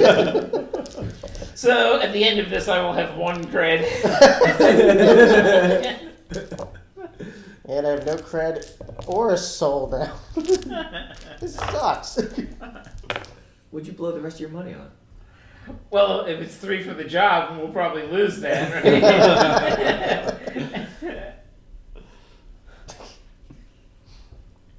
Alright, so We're now no good at your game. I think this requires a little bit too much more planning than we're used to. Man, who would have thought crime would be so hard? Yeah. I mean, think about it, like, Justin's response in Shadowrun was usually how we handle things. It wasn't like, let's stake out the place, now let's just go right in. We're on the list. That didn't work when Mike was running, though. I was there for. Well, I heard it later. Although you're right, because then Justin was following the guy and he just jumped him. Yeah. Yeah. That didn't work out well either. Justin's the wild card. Wild card, bitches. Yeah, woo! That's exactly what I was thinking of. Wild card, bitches, woo! Did someone cut the brakes? Yeah, completely didn't understand that he was supposed to be part of the team. He just did whatever crazy thing he could think of, and it always screwed them. Wild card, bitches. They're driving around the van with the barrels full of gasoline in the back. Guys, I'm getting kind of woozy. I think I swallowed more than I siphoned out. Yeah. They had Preston and Steve had a bizarre file story one morning about how these 2 guys tried to siphon gas out of somebody's RV and steal the gas. Oh! They accidentally put the hose in the septic tank. I saw right where that was going. Oh, That's bad. God, that's like a Jackass episode. I would pay to watch that. Because you know they're puking their guts out. Oh. I could Uh, never drink out of a straw ever again. That's Oh. vile. Technically, your D&D character did that. No, he didn't. No, it wasn't willingly. No, it was force fed. Ugh. It doesn't really make it better, but. Oh. That was the worst Witness Tower ever. They're just a bunch of degenerates. Oh, It was disgusting. it really was. That's where the rape, the gag came from. The gag of Yeah. That's where the dick fog was. the dick fog. That's where the leather-clad wizard was. Yeah. Have you ever seen Without It? Oh, yes. Oh yes, yes. Yeah, I can't figure out why he was surprised that we read it that way. I was like, dude, you're really enthusiastic about this. Yeah. Have you ever seen Without His Robe? Oh yes. Oh yeah. The voice went all high and it with a lisp and everything. Oh yes. Justin doesn't hear his own voice sometimes. Clearly not. I mean, Zach did that once. Remember when we were in the mine and he started talking to the. Has anyone touched you inappropriately? Yeah. What are you Has doing? anybody in the mine been kissing you? Has anybody been making out down there? What? And everybody, like, the whole scene is like, we've woken this guy up. He's like, 8 people around this guy, heavily armed. Right. Who's kissing in the mines? That was pretty funny. Has anyone touched you inappropriately? And we're like, what? Are you about to break out a doll here? Yeah.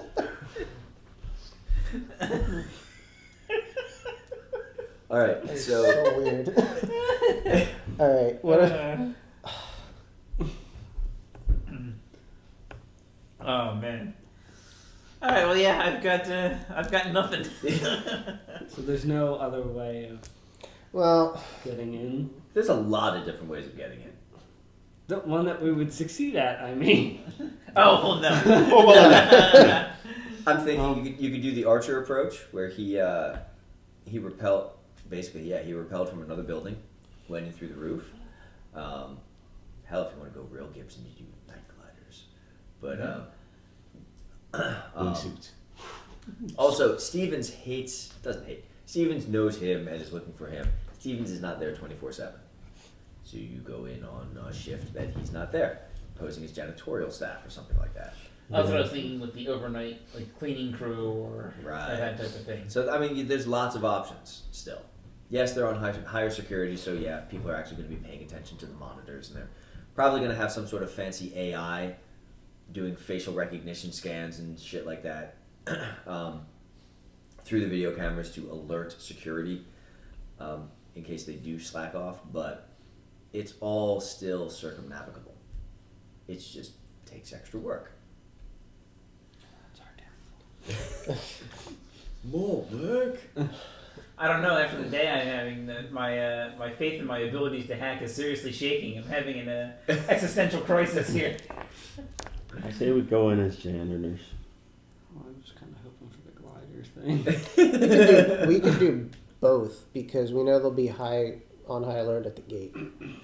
All we have to technically to complete the mission, like the bonus part of the mission, is they don't know we took the program. Right. So if we can, for all they know, we might just be some crazies who are obsessed with inspecting basements, feeling up their walls and whatnot. You weirdo. Smooth. Cold, smooth concrete.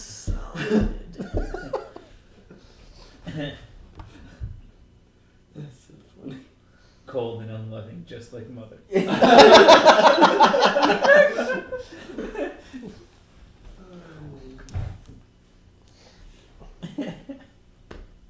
Norman Bates as a Shadowrunner.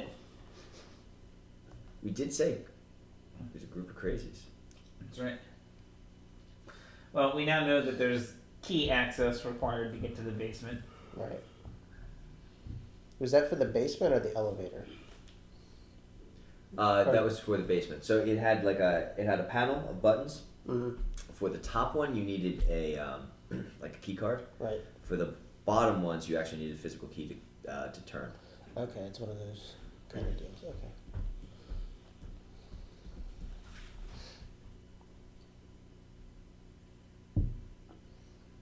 I don't know. I don't see us being able to sneak in under false identities again, since we didn't really do that the first time. No, I was gonna say again.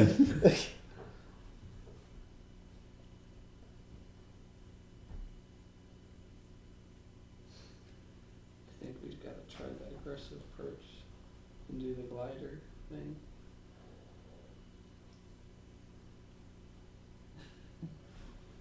You just want to ride on the glider.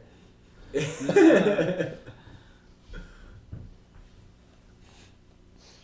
can never go wrong going after Archer. Hi. But that would require succeeding by accident. We can't even succeed while Well, trying. he succeeds on purpose, sometimes. He broke in perfectly on his own. He got the voice print. He goes, "Hi, I'm a gigantic fan of cock, and my name is Cyril Figgis."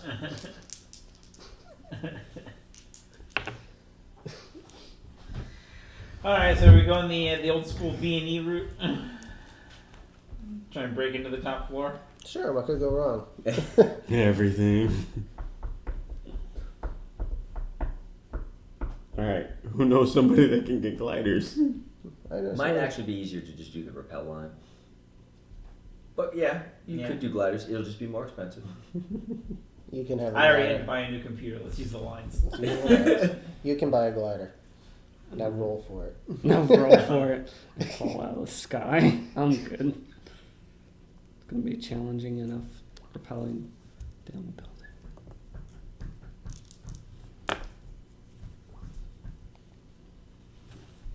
All right. So what is it gonna cost us to get repellent gear?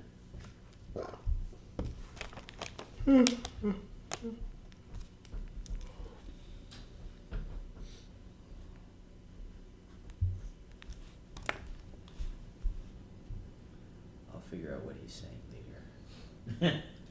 I'm not sure if Dana just suggests I teach some girl that shot him down. Ah. He's like, yeah, I got this girl's number. You should call her. That's not usually how this works. No. And then he's something like, yeah, I don't think I'm going to date her either way, so she could sit in. I'm not sure exactly what you're saying. I'm definitely not going to date her because you said she's 18. Oh my god. You want to come over to my friend's basement, 18-year-old girl? God, right? Don't get me wrong, Dana's a really nice guy, but sometimes I hear shit like that. Like, we don't live in the same world exactly, do we? That's not creepy. No, it's just a bunch of guys. We hang out and learn to fight. You should come with me.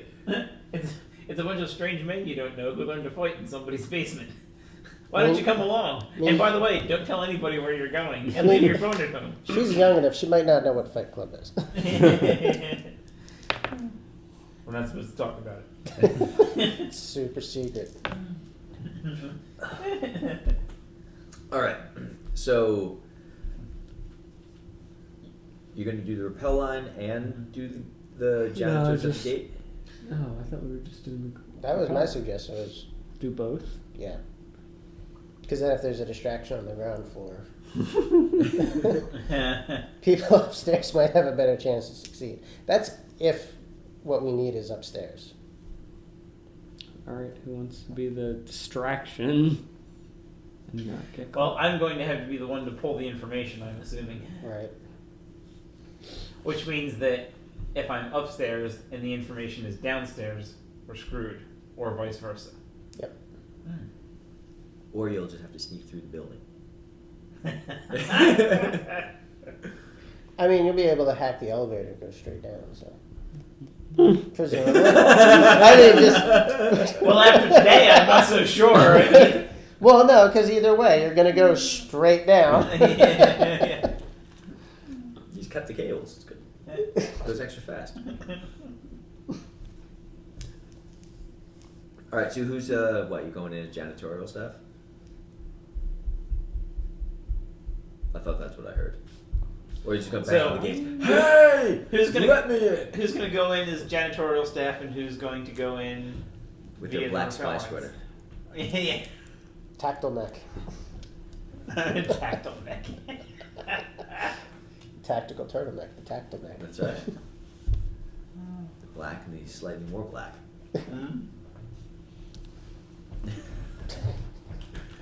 I think Mike wants the roof. Mike kind of has to go through the roof. I'll be one of the janitors. You're gonna dress up as a blue collar, low wage. Sure, I know how to humble myself. Who's Just going gonna to- pop the collar a little bit just so I stand out. I am the best at being humble. I'm going to sneak in as not a janitor. Damn it!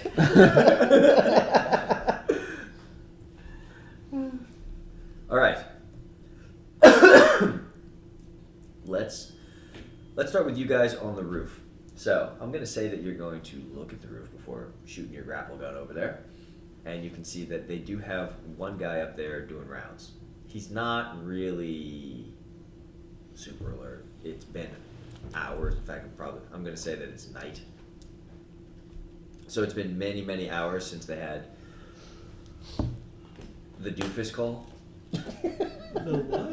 The doofus call. So yeah, despite the insistence of the guards on duty at the time, there's been absolutely nothing for the rest of it, and you know, high security is more expensive to maintain, so they're clearly winding down. I mean, it's not like there was an armed assault or anything like that. They had one person show up with questionable credentials and a weird verification call. That's not exactly worth days of increased, scrutiny. So it's clearly winding down at this point. Like, there's the remnants of a higher security, but like, this guy's making his last rounds. He's not paying attention that much, but he is up there. One guy down on the ground. It's one of those things where you now have to talk to them through visual intercom before getting in the building. Again, they don't seem to be especially strict about the whole thing, but they haven't gotten the clearance to totally walk it back yet. So, guys on the roof, what do you want to do? That would be those two, right? I thought you were on the I thought you were on the roof. Oh, I assumed that since you were the only janitor that I was being paired up with you, but hey, go for it. I'll be on the roof, sure. So now there's 3 people in there? No, I'm going to be a janitor. Oh, okay. I'm going to be by myself. Steven doesn't want to be the only one getting arrested. Steven will be the only one getting arrested. Security, help! Because I'm going to bail on your ass. So how do you want to handle the guy?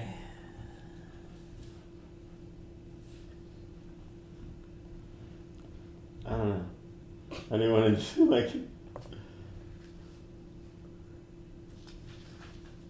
If we could just rappel over and drop down on him, that would be really cool. But I don't think we can. We'll zip line over. You've zip lined over the entire building. Well, I do most of my work on a computer, so if I can zip line between the 2 buildings without falling to my death, I would consider that a win. It's pretty easy. You just hang on for dear life. I'm not going to make you roll for that. Unless you decide to like shoot him with the grapple gun or something, because that'll change things. I was thinking about it. Boom. That's a reason for the janitorial staff to be here.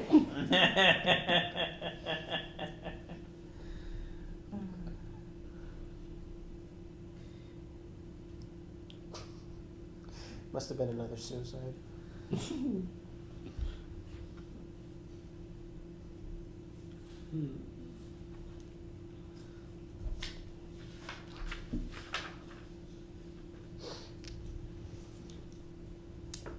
Is there a way we can get over there without him seeing us and then attack him?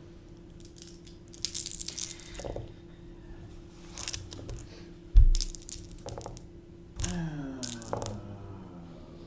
going to be tricky because I don't have anything to augment that with. Because this is right up the infiltrator alley. I should have seen this in. What's the best way in? Go for it.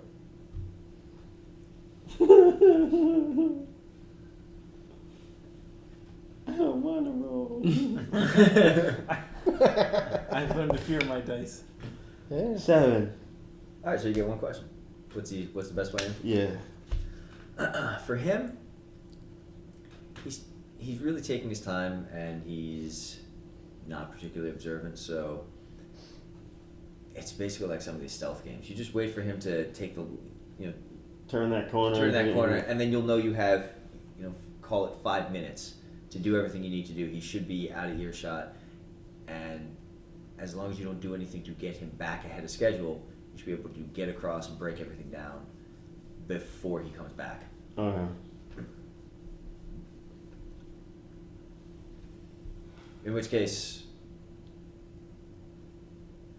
yeah, you won't need to roll. So, because it's a grapple gun, there's no roll for that. And just hanging on. I just went ziplining. There's nothing to it, I swear to God. You just hang on and you go. So, you are now on the roof with the guard, who will be coming around in, let's call it another 3 minutes. Okay. Gather our stuff up and. You guys think about it? You guys on the ground. I don't know. Should we subdue him and take his card? He's gotta have a key card. All right, He got so up The on buzzer. Disguised I was appropriately. just hat going down on to the get face. in the door and into the building. He's got his collar up, I Well, assume. we're- Do you have your janitor hat? If we do something Put to a him, he janitor comes hat back on. around, there's a chance of him setting No, off an it's gonna alarm. mess my hair up. If we can just Turn get down him the volume knowing on your we're arm. Here, I it'll can't. make I our have jobs no way of easier. controlling I it. thought Yeah. you did. He has no control over that thing. I wonder if we can even get the elevator to move It though. hasn't been as annoying as I thought. But then again, I really haven't done much. What? All right. Well, that's. The guy at this. Slot your cards. Sure. It's a credit card. I'm gonna say. Yeah, roll your infiltrate real quick here. Trying to use my gym membership. Oh, and that's that'd be forgery, right? Yeah, So 2, 2. 9. Very nice. There'll just be complication. That's okay. 2 of them, in fact. It's not okay. The math is not in our favor. Well,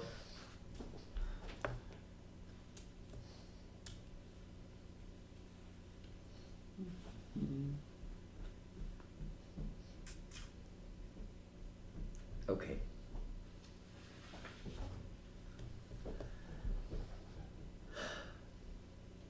There's a moment, then you hear the buzz. Door opens. All right, here we go. Just going on for our shift. Go grab my mop and bucket.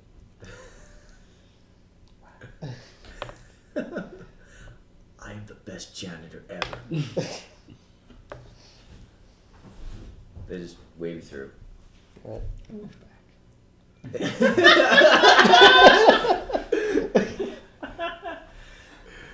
I assume there's other janitors here. Are we it? Yep.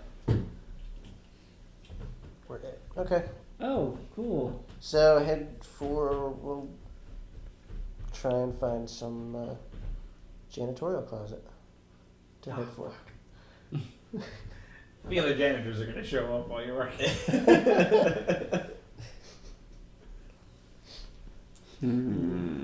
Yeah, well, yeah, the staff only doors and all that are fine. Not gonna be a day. You do not need a key to open them. I could have just broke the handle, but Yeah, you could have. Nope.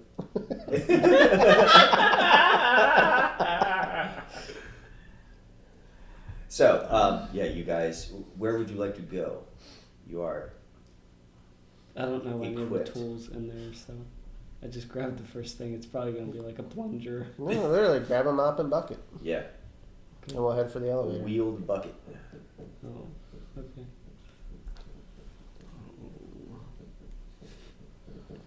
All right, you guys on the roof. What are you doing? Alright. We're going to head over to the door that. The roof access door. Mm-hmm. See if it's locked. It is locked. Alright, well. I guess it would be infiltrator to try and pick it. This door didn't know we were on the list. I'm just going to apologize for this in advance. Hey, I'm the one that put it on high. 9. So we get in, there are 2 complications.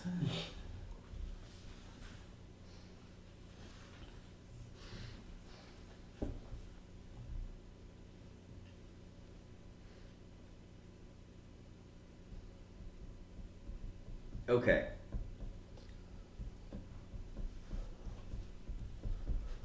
I'm gonna say.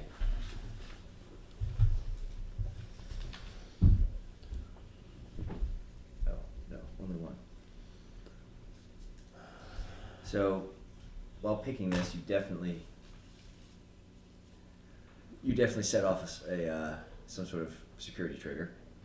And you also jam the door. So as soon as you close this behind you, you're not going to get it open again. Okay. Hey, how come the little springy thingy on the door doesn't springy thing no more? Well, once this door shuts, it's going to shut forever. Oh, and I think I may have tripped some kind of security.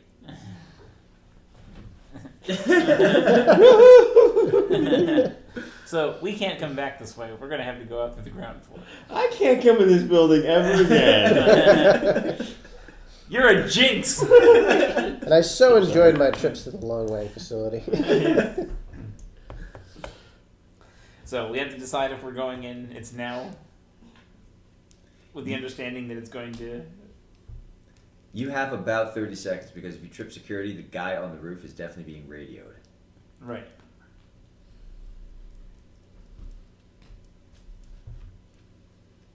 Ladies are right. Dealing with the long wang is hard. Alright, I mean, you might as well go in. Alright, in we go. In you go. Mm-hmm. Alright. Door swings closed behind you. It's a short staircase down, and it opens to a really nice, well, yeah, nice. I mean, it's a very bright, but not an aesthetic.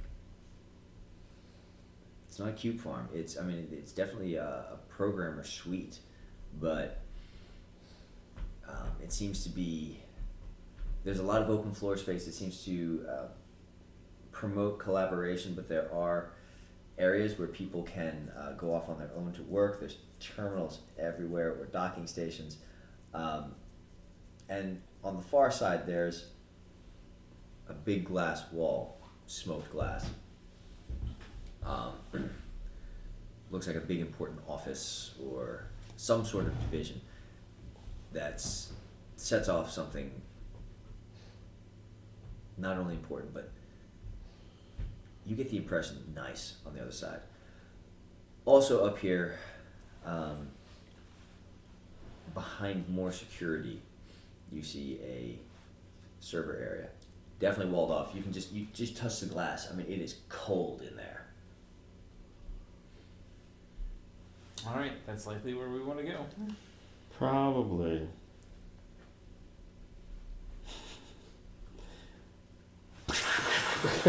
Everybody out.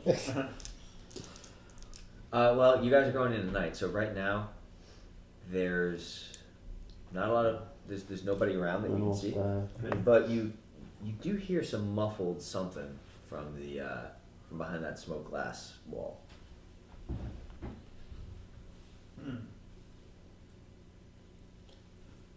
Guess we need to check it out.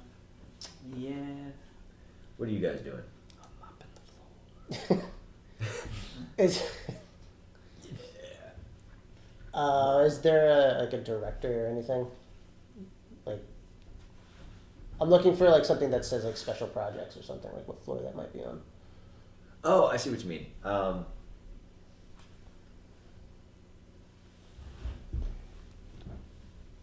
Yes, that would be.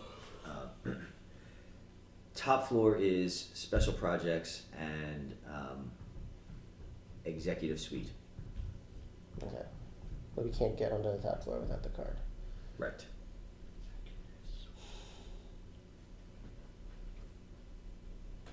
So I say to him, all right, same as always, top to bottom when we get on the elevator. Oh, man. What's your shoulder doing? I don't know. So we're taking our supplies and we're getting on the elevator. Okay, mop and bucket. Yep, map and bucket. Elevator? Alright, and you don't have any like way to hack, do you at all? Nope. Got a metal Okay. wall, and that's about it. We should I have- some on some phones for ourselves. I You have guys can have some basic communication. Yeah, I've got Yeah. a comm array, so we'll say like I'll radio to you and I'll say, we are in the elevator. Where are you guys at? Coming up, man. We're in the executive suite. We're going to have to go out through the ground floor. Roof access is is no good. Okay, can you get us up into the executive suite with you guys? That required hacking. That would require hacking. Let me get to a computer. There are lots of those around here. Yeah. But first we need to check something out, so hang tight. Alright. We need to see what's in that smoked office.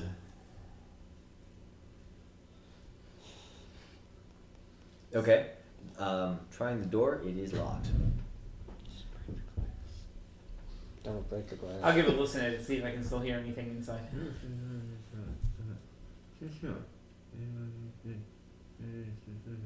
Like there's people in there.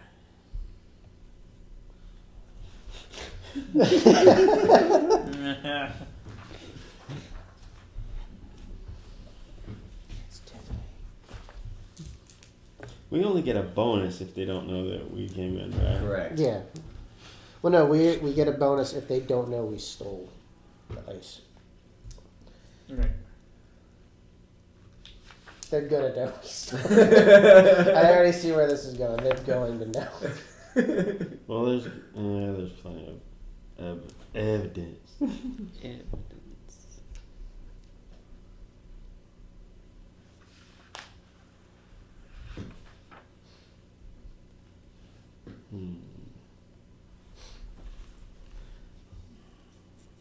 I mean, I can't pick anything.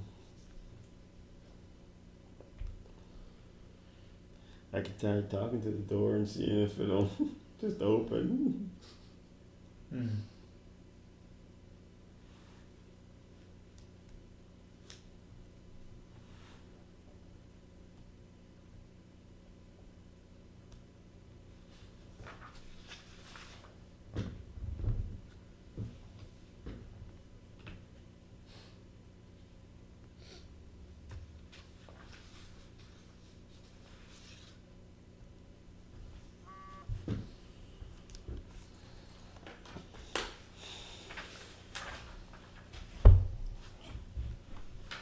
Yeah, I'm not really sure. I'm open to suggestions here.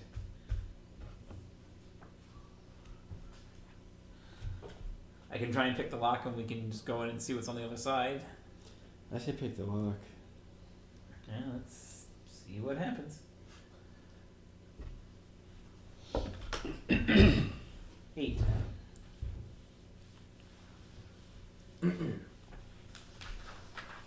Okay.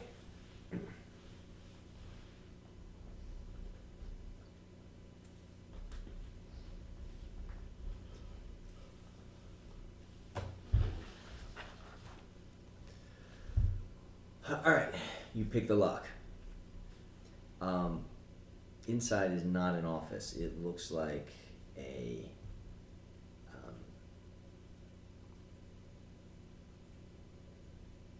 like an apartment. Oh man.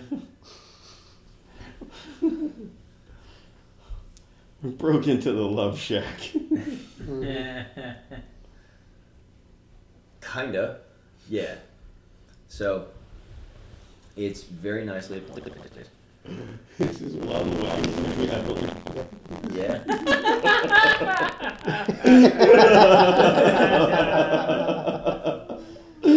Oh crap.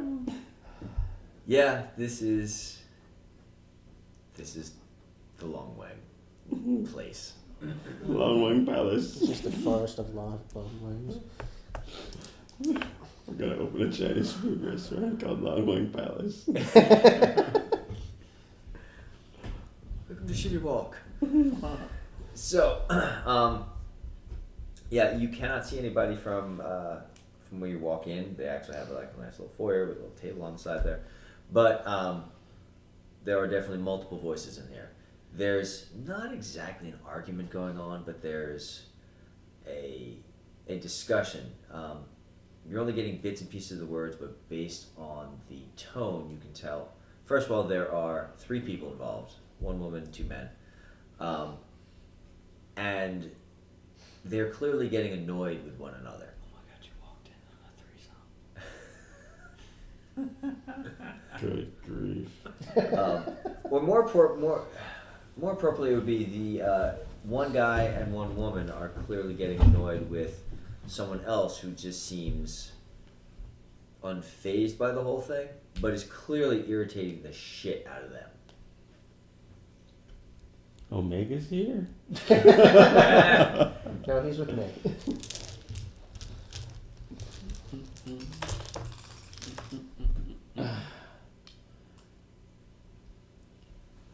If you creep a little closer in, it is an argument. The male and the female voice sound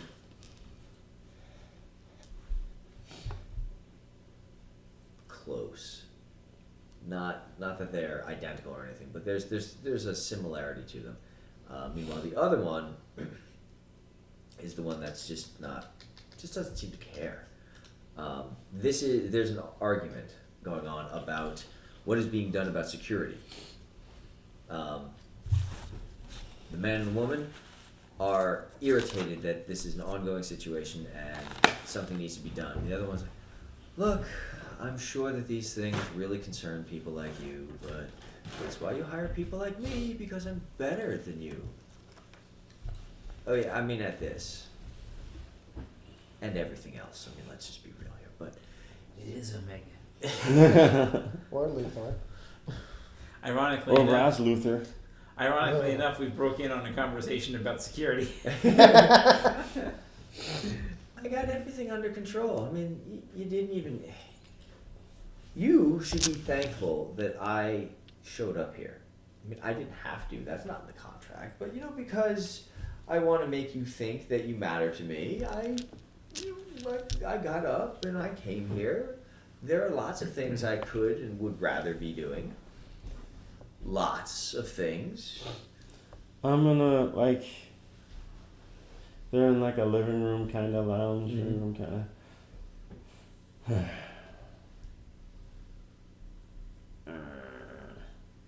Because I want to steal somebody's pass key. But my stealing would be, excuse me, can I get your pass key? Which might not be a bad option, except I don't have any weapons. Everyone's got weapons. Let's say you have... Oh, wait, that's right, because I'm on the list. That's right. I'm A on the list list. for weapons. Everyone choose something that you feel would be appropriate, and we'll come up with damage codes. Pistol. That's what I figured. So for a pistol, let's call it... a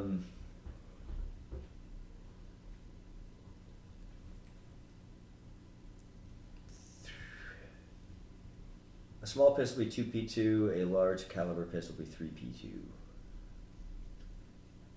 You'll find out what that means when you fire it.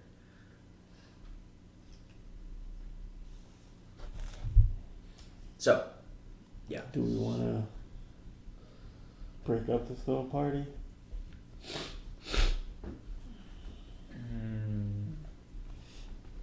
I'm thinking maybe we shouldn't. Maybe see, I'm gonna make all kinds of noise if I try to rummage around and. Well, they didn't hear you come in. Look, searching the other room possibly might not cause any problems.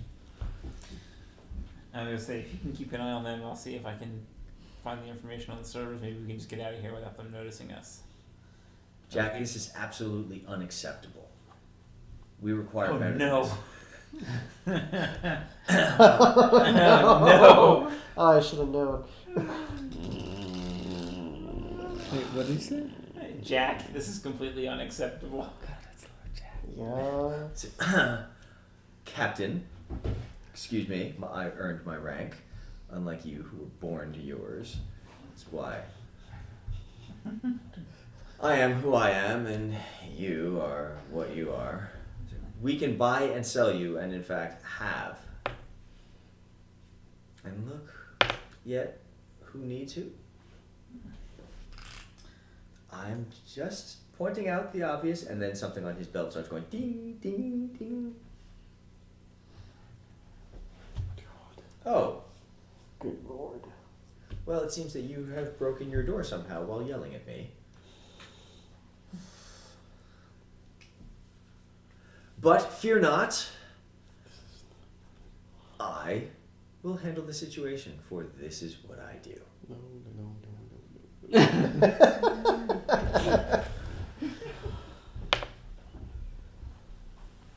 He is coming towards the door to the suite.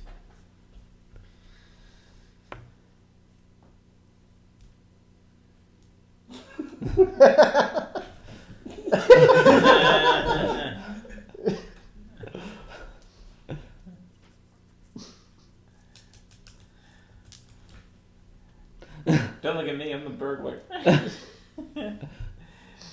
there any place around here that we can hide? I'm gonna hide behind some curtains. I'm gonna stick my shoes under other curtains so they look there first. You're like your bare feet are under these curtains. I'm going to head over to see if I can get into the server room real quick before he comes out. That's probably the best place to hide anyway, since there's probably racks of things to... Break into the server room. Hey, it broke us into here. Well, One way. 10. That's only one complication. Awesome. I'm going to say that you get in, and it locks behind you. But you're in the server room, and you didn't trip any alarms. Alright. Well, I guess since I'm in here, I'll take a look at the system and see if I can gain access to it some way. Okay. You're behind curtains? no.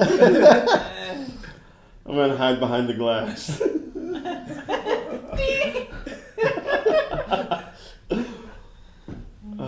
So I'm locked out of the server room. I'm stuck in a room with someone coming towards. You're not stuck in the room. The door's open. Well, yeah. Well. And what was on the other side? Just the elevator? Or... No, that was where the people would work. I guess I'll go try to slip into like if there's a cubicle or something. Yeah, there's stuff like that. All right, Jack comes out. Yay. Oh, the door is actually open. People. I had to find what looks to be some thing, open door, which I'm probably not supposed to be open. Why am I the one making this call? Aren't you people supposed to do this work? That's what I want to do. No. Someone come up here and fix it. Right now, because I'm irritated and there are irritating people up here, and I can't really make them shut up or go away while the door's open, and I don't really know what to do, but that's what you're paid for. I'm just paid because I'm brilliant, and I'm brilliant at telling you what to do, which is to come up and fix the door. So do that.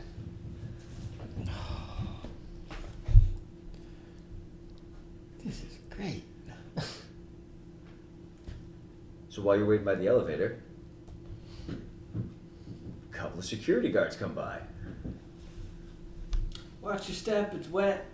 Oh, what's up, guys? You going up too? Just making a call. He's making a call? For... Answering a call. Oh. It's nothing. It's the boss. He's an asshole. I hear that, right? And they have security keys? Yep. How many? What's that? How many security guys does it? 2. Yeah, let's do it. We sidle into the Are elevator. you getting the elevator with them? Yeah. Alright, so the door's closed. Say, what floor are you going to? We're going up to 8. They hit that. One of them reaches into his belt and slots a card. You see 10, show up on the... Elevator music.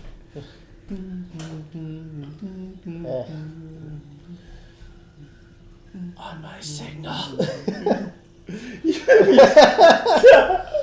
on your signal, what? You're gonna knock them out. This is the guards. The guards. Huh? What's going on? Oh, screw it. Bam. Alright, so, you want to pop them.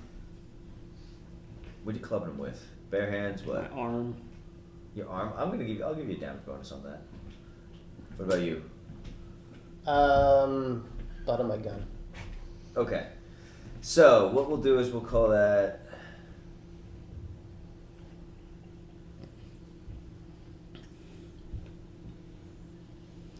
2P1. And I'm just gonna let you roll damage. So here's what you do.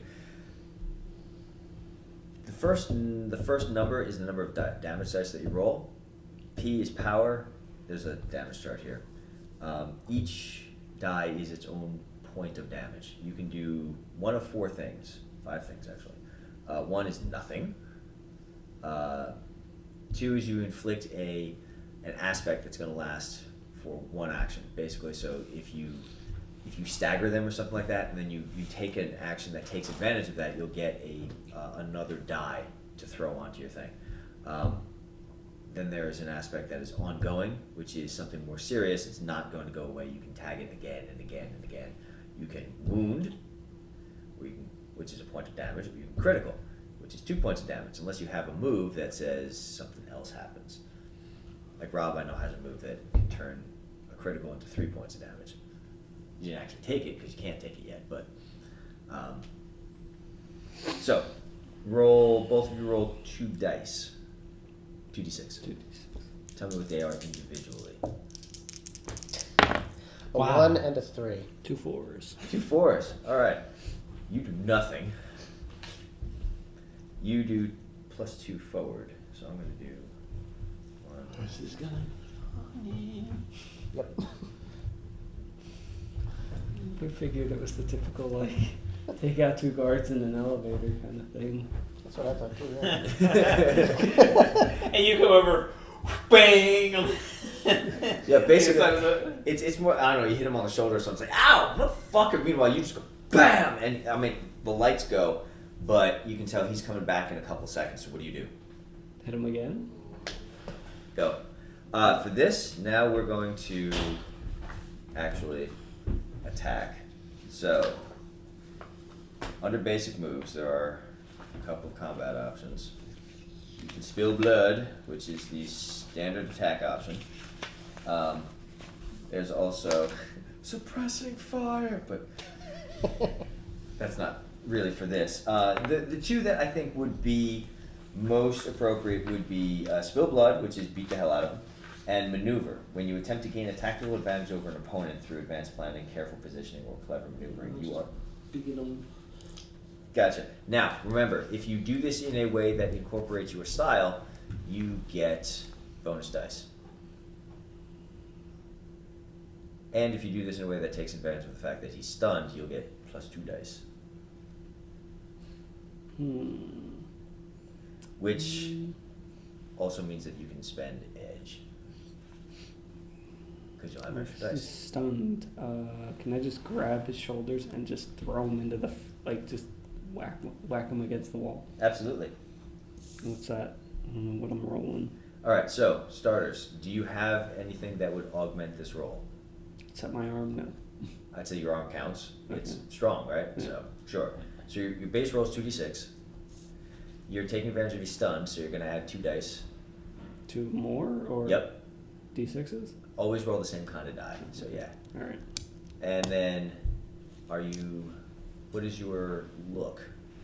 It's like confident, but I can't really figure out a way of doing this You're cocky. confident and suave, right? Yeah. So I can't really figure out a way of doing it while he's... With a flourish. That would be more showy, but confident would be, I don't know. I see it as domineering in this case. Mm-hmm. So that's brutal efficiency, but if it was something, if you want to throw something in there, like... Who died? Nope, not yet. Like, from behind, I have no idea how I would even do that. Yeah, so you might just do that. So what you're going to do is you're going to roll those, and you're looking for the top 2. Now, you're going to get the bare minimum. If you want to do more damage, for example, you can take some dice out of that, maximum of 2, because you can't reduce it below your base roll. And you would get edge that would allow you to do things like suffer less damage in the exchange, do more damage, force them into a worse position. How many dice does he have to take him? Does he have to take out to make him spontaneously combust? A lot. I'll try taking out 1, I guess. Okay.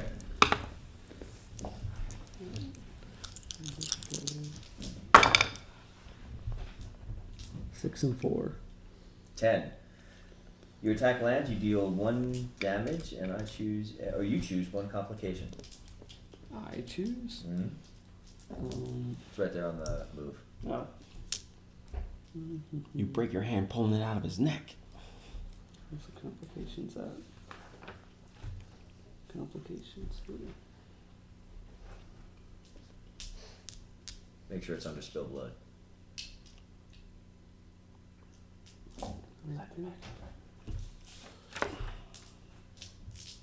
Oh, these ones, okay. So I'm gonna get caught again. Uh-huh. And I'll be able to get the information and not get out of the room. I guess at that point I would be giving the. why'd you pick the one way pick the picks? I would give them an advantage against me because I'm focusing on the one guy and the other guy's not. It's probably the most efficient one. Okay. So, right? Cool. Right. In which case, you are then rolling damage. It would be 2p1. So, roll 2 dice.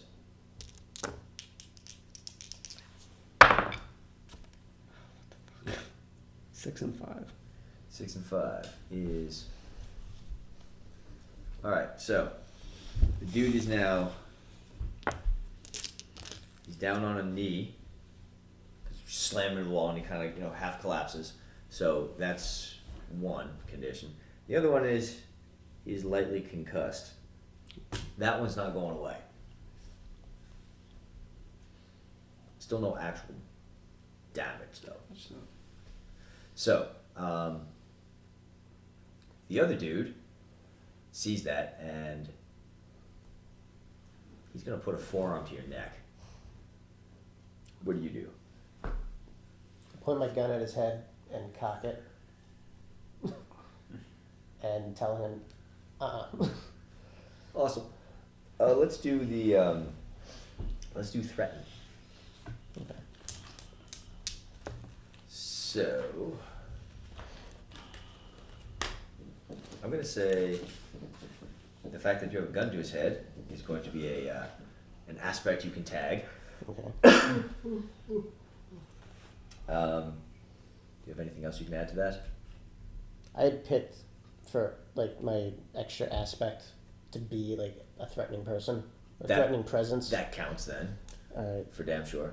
So that's. I don't have anything else. Like I don't have any. Alright, so that's 2 dice. You can remember you're gonna get the bare minimum compliance unless you spend edge, which means dropping dice from the pool. So I'm rolling 10s or 6s. Do you have anything that augments the roll? No. So it's going to start with 1d10. You're adding 2 other dice to that, so it's going to be 3d10. And you're going to keep 1. And if you want edge, you drop dice from that pool. 3. I'll just roll 2d10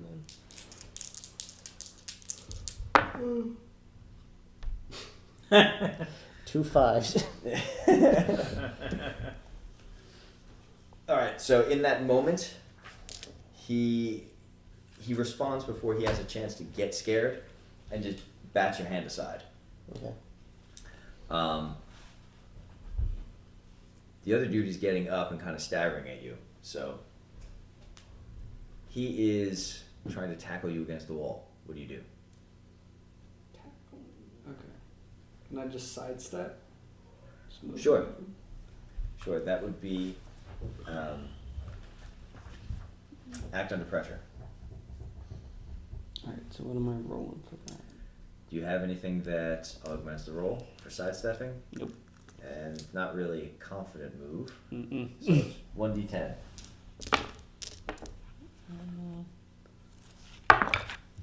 You step into it. Got a 1. So. 1. All right. So you take a point of damage.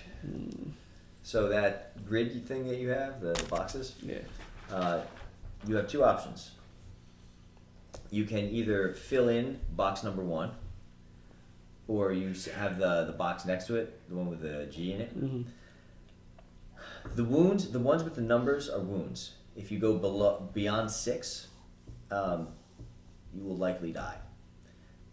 On the other side are injuries. You will never die from injuries, but they are aspects that I can tag on you at any time. Gotcha. Alright, I'm just gonna take the 1 for right now. Alright, he has you up against the elevator door. That guy who bats your gun away is now coming across with his fist in your face. What do you do? I'm gonna shoot him in the face. Go for it. This escalated quickly. That's gonna be spilled blood for sure. Alright. And I don't have anything to augment that really, so just a 10. Just 10. 7. 7. Alright, so your attack lands. Deal damage, I'm gonna say. Oh, and you can choose 2 complications. Get to choose, yeah. I get to choose? Yep.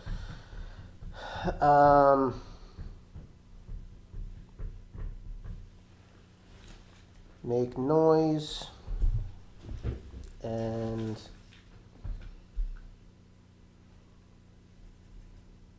opponent takes a solid hit. Did you do that right? Must choose above option first. Oh, I have to get hurt and he gets hurt. Okay. I can do that. Yep. Alright, so you take a point of damage and you do your base, which is gonna be you shot him. Yeah. 3. 3 6s? Yep.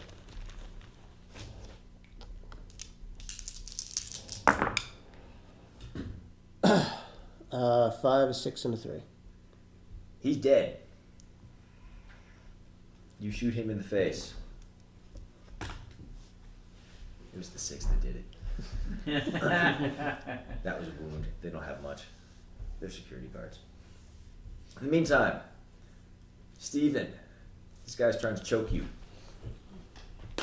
It's the Steven. The Steven. Steven is being choked. Can I grab his arm with my mechanical one and try and like pull him off of me? Sure. Let's call that acting under fire. Alright, so what's that? 2d. That's going to be augmented. So that's 2d6? Yep. Alright. Is there anything else you have to add to that? Would you like to do it in a confident manner somehow? That's really not confident. Okay. I'm begging for life. I'm grabbing his nuts. 6 and 1. 7. You barely do it. So, I don't know if there's a set complications. All right, well, let's see. I get 2 complications.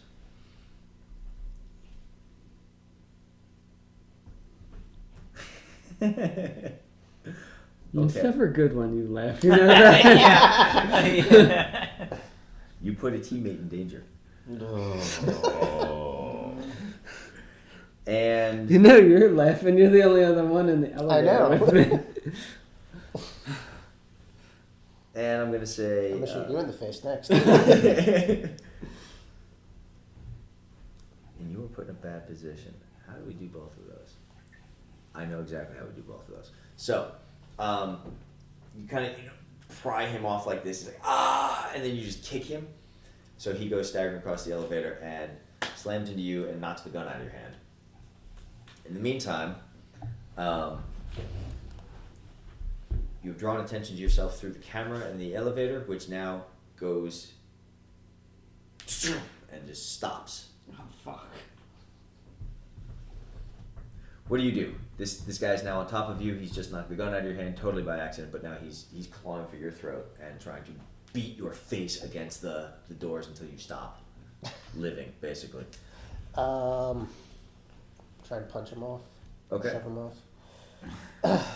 I beat him off. Beat a guy, whack a guy. Whack off a guy. What do you do? Off a guy, whack a guy, whack off a guy? Would this be maneuver or? This would be act under pressure if you're trying to shove him off of you. Alright.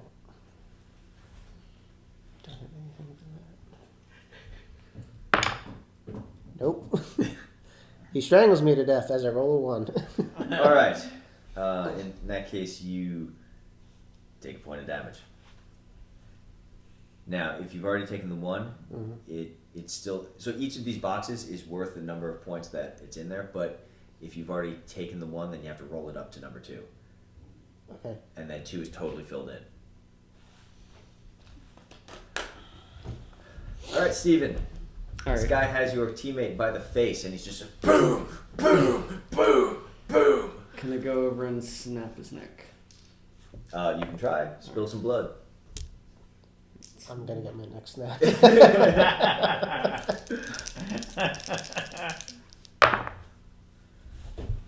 Nope. So that's at 8. 8? 3. Yeah, it's a 3. All right, so 8. 8. All right. 2 dice. What? 2 dice. Is that 9? 6 and 3. You can't roll a 9 on a d6. I don't know. I see that's the thing. I don't know what you add, what you don't. These don't add. 6 then. 6. You snap his neck. Okay. Elevator's still on lockdown. Oh yeah. Let's vibrate through the walls. Make some noise for killing some guards while on camera. But okay. So, you guys, you're in the server room. Right. You're safely hidden behind the stacks. You are safely. You are hidden in a cube. It doesn't really sound like Jack is coming out. He's just. Wait, what do you mean they're not coming? Well, why did they die? I didn't tell them to do that.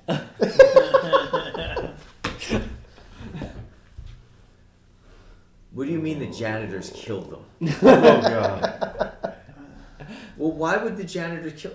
They're not janitors? Well, then why did you call them janitors? I mean, that's really just not efficient at all. To try to knock this guy out. Probably, but I don't know any of this, so. Like, what? He's still in the, or like around the doorway? Yeah, basically it's like he's looking at this job that needs to get done and is clearly not going to do it himself and is Alright. irritated. He seems more irritated that someone's not coming to fix it than the fact that some people just died. Typical Lord I Jack. love Lord Jack. Now, am I, like, is he facing towards me, or? He's sort of slowly wandering in a circle without going anywhere and is just talking into his ear and looking at this thing that's going on. He's like, well, you know, the security alarm is still going. Well, what do you mean you hit it? Yes, I heard you the first time that people died. Aren't we past that already? Yes, it's very sad. Oh, I'm sure there's tears. We'll buy flowers or something, just not with my money. So...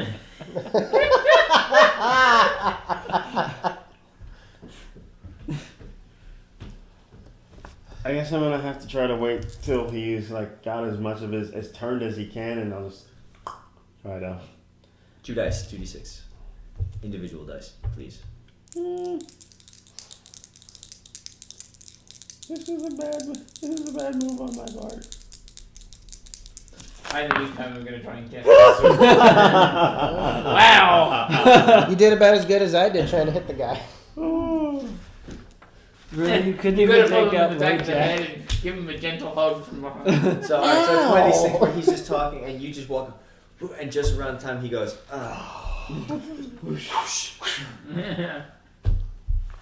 hold on, there's a draft.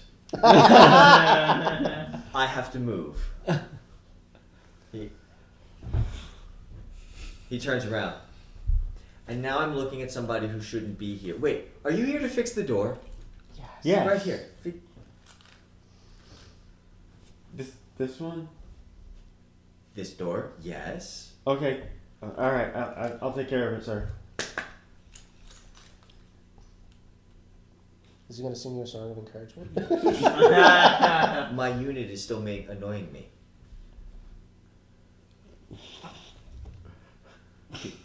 Fix it for you.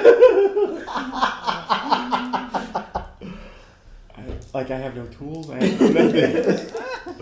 And he doesn't notice any of that, by the way, because he doesn't do details. That's very true. I guess I have to try to. I'm playing this guy true character, Dan. That's the only chance we've got to survive. Oh Lord. Our fate rests in Lord Jack's hands. Just being completely oblivious. Yeah. Should I try to knock him out again? No, just pretend you're fixing the door. Yeah, I'm gonna. He's not gonna know what you're doing. Just paw around it or something. I'll go up and play building inspector again and like search around the frame. All right, roll con. I'm going to automatically augment it because it's Lord Jack. Oh. So that makes it a 2d6 right off the bat. 2d6. Yep. Because you're dealing with incompetence. That's better. 5 and a 7, or Right. 5 and a 2. That means he's going to buy it at least for a short time. For Lord Jack, that might be enough. Yeah. Lord. Okay. Finally. He walks back into the apartment. You hear him say, "See, I told you I handled it because I am a people person and I give excellent direction. You'll notice my belt thingy is no longer making noise."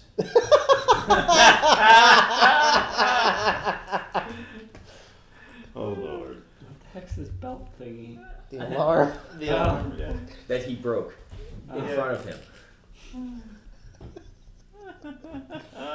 And the dead janitors will be cleaned up by not dead janitors.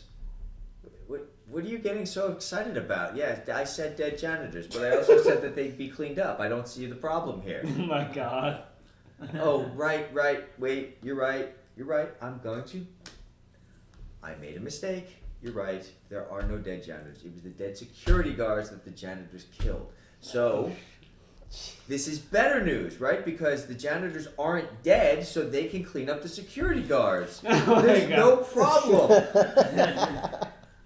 Oh my god. Jeez. What? Nothing. So, We're now stuck in a they're boat. yelling. They're very, very angry. What are you doing? I'm going to try and connect to the networks in here and see if the code we're looking for is. Go for it. Alright. What are you guys doing? The elevator's still in lockdown. Figure out. is We're there like pretty a hatch? stuck. How There far- is a how ceiling hatch. Far How, up yeah, can we where get? are we? You got to about floor 7. How many levels? We gotta go 3 more. 3 more for levels. 10. Get out and climb. You can get out and climb. I'm getting out. I'm gonna get out and climb. I don't know. It's either that or pull open the door, but then we still can't get to the top. Unless there's got to be stairs that reach up there. Sure, there's stairs. All right. Hang on. Can anybody read me up there? Yeah. Can you please get the elevator to the top floor? We have been on lockdown. Is there anything you can do? Now Rob's on the roof. I guess technically that would be handled under security systems, right? That would be override, yeah. Which is not something I have. Not really my area of expertise, unfortunately. Sorry, Crap. I considered studying it briefly, but I haven't gotten around to it yet. I guess we're climbing. To that, or I could pull open the door, trying to get out. But I'm sure there. But then we'll be on the 7th floor, which is not the 10th floor, which is where we need to be. See that? I don't even need dice to fail. So, alright, I guess we're climbing, so I'll open the ceiling hatch and start climbing up the rope. Alright. Mike, Lord Jack doesn't come back. There's a lot of yelling, but he doesn't seem inclined to check on your work.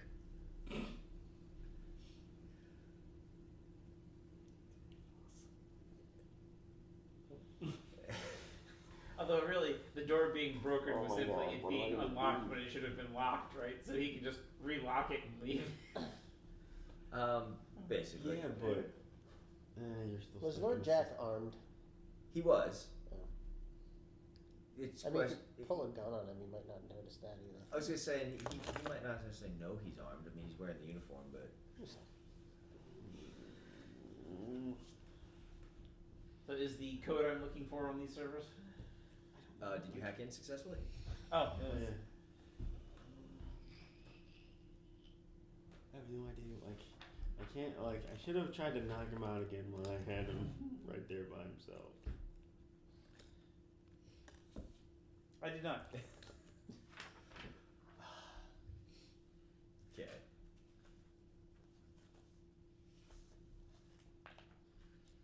I'm really thinking about just camping again. Yeah, I'm just looking at the time. I think I do need to get home. Or should we? We can wrap it. We can just hold off here. Yeah. I'm seeing. Although, I swear to God, like, this is flying in the face of probability. Yeah. That's us. This really shouldn't be quite so skewed towards failure. But it is what it is. Look at that. Well, we at least got to take some of the mechanics for a test drive Yeah. Yeah. and see how it works a little bit.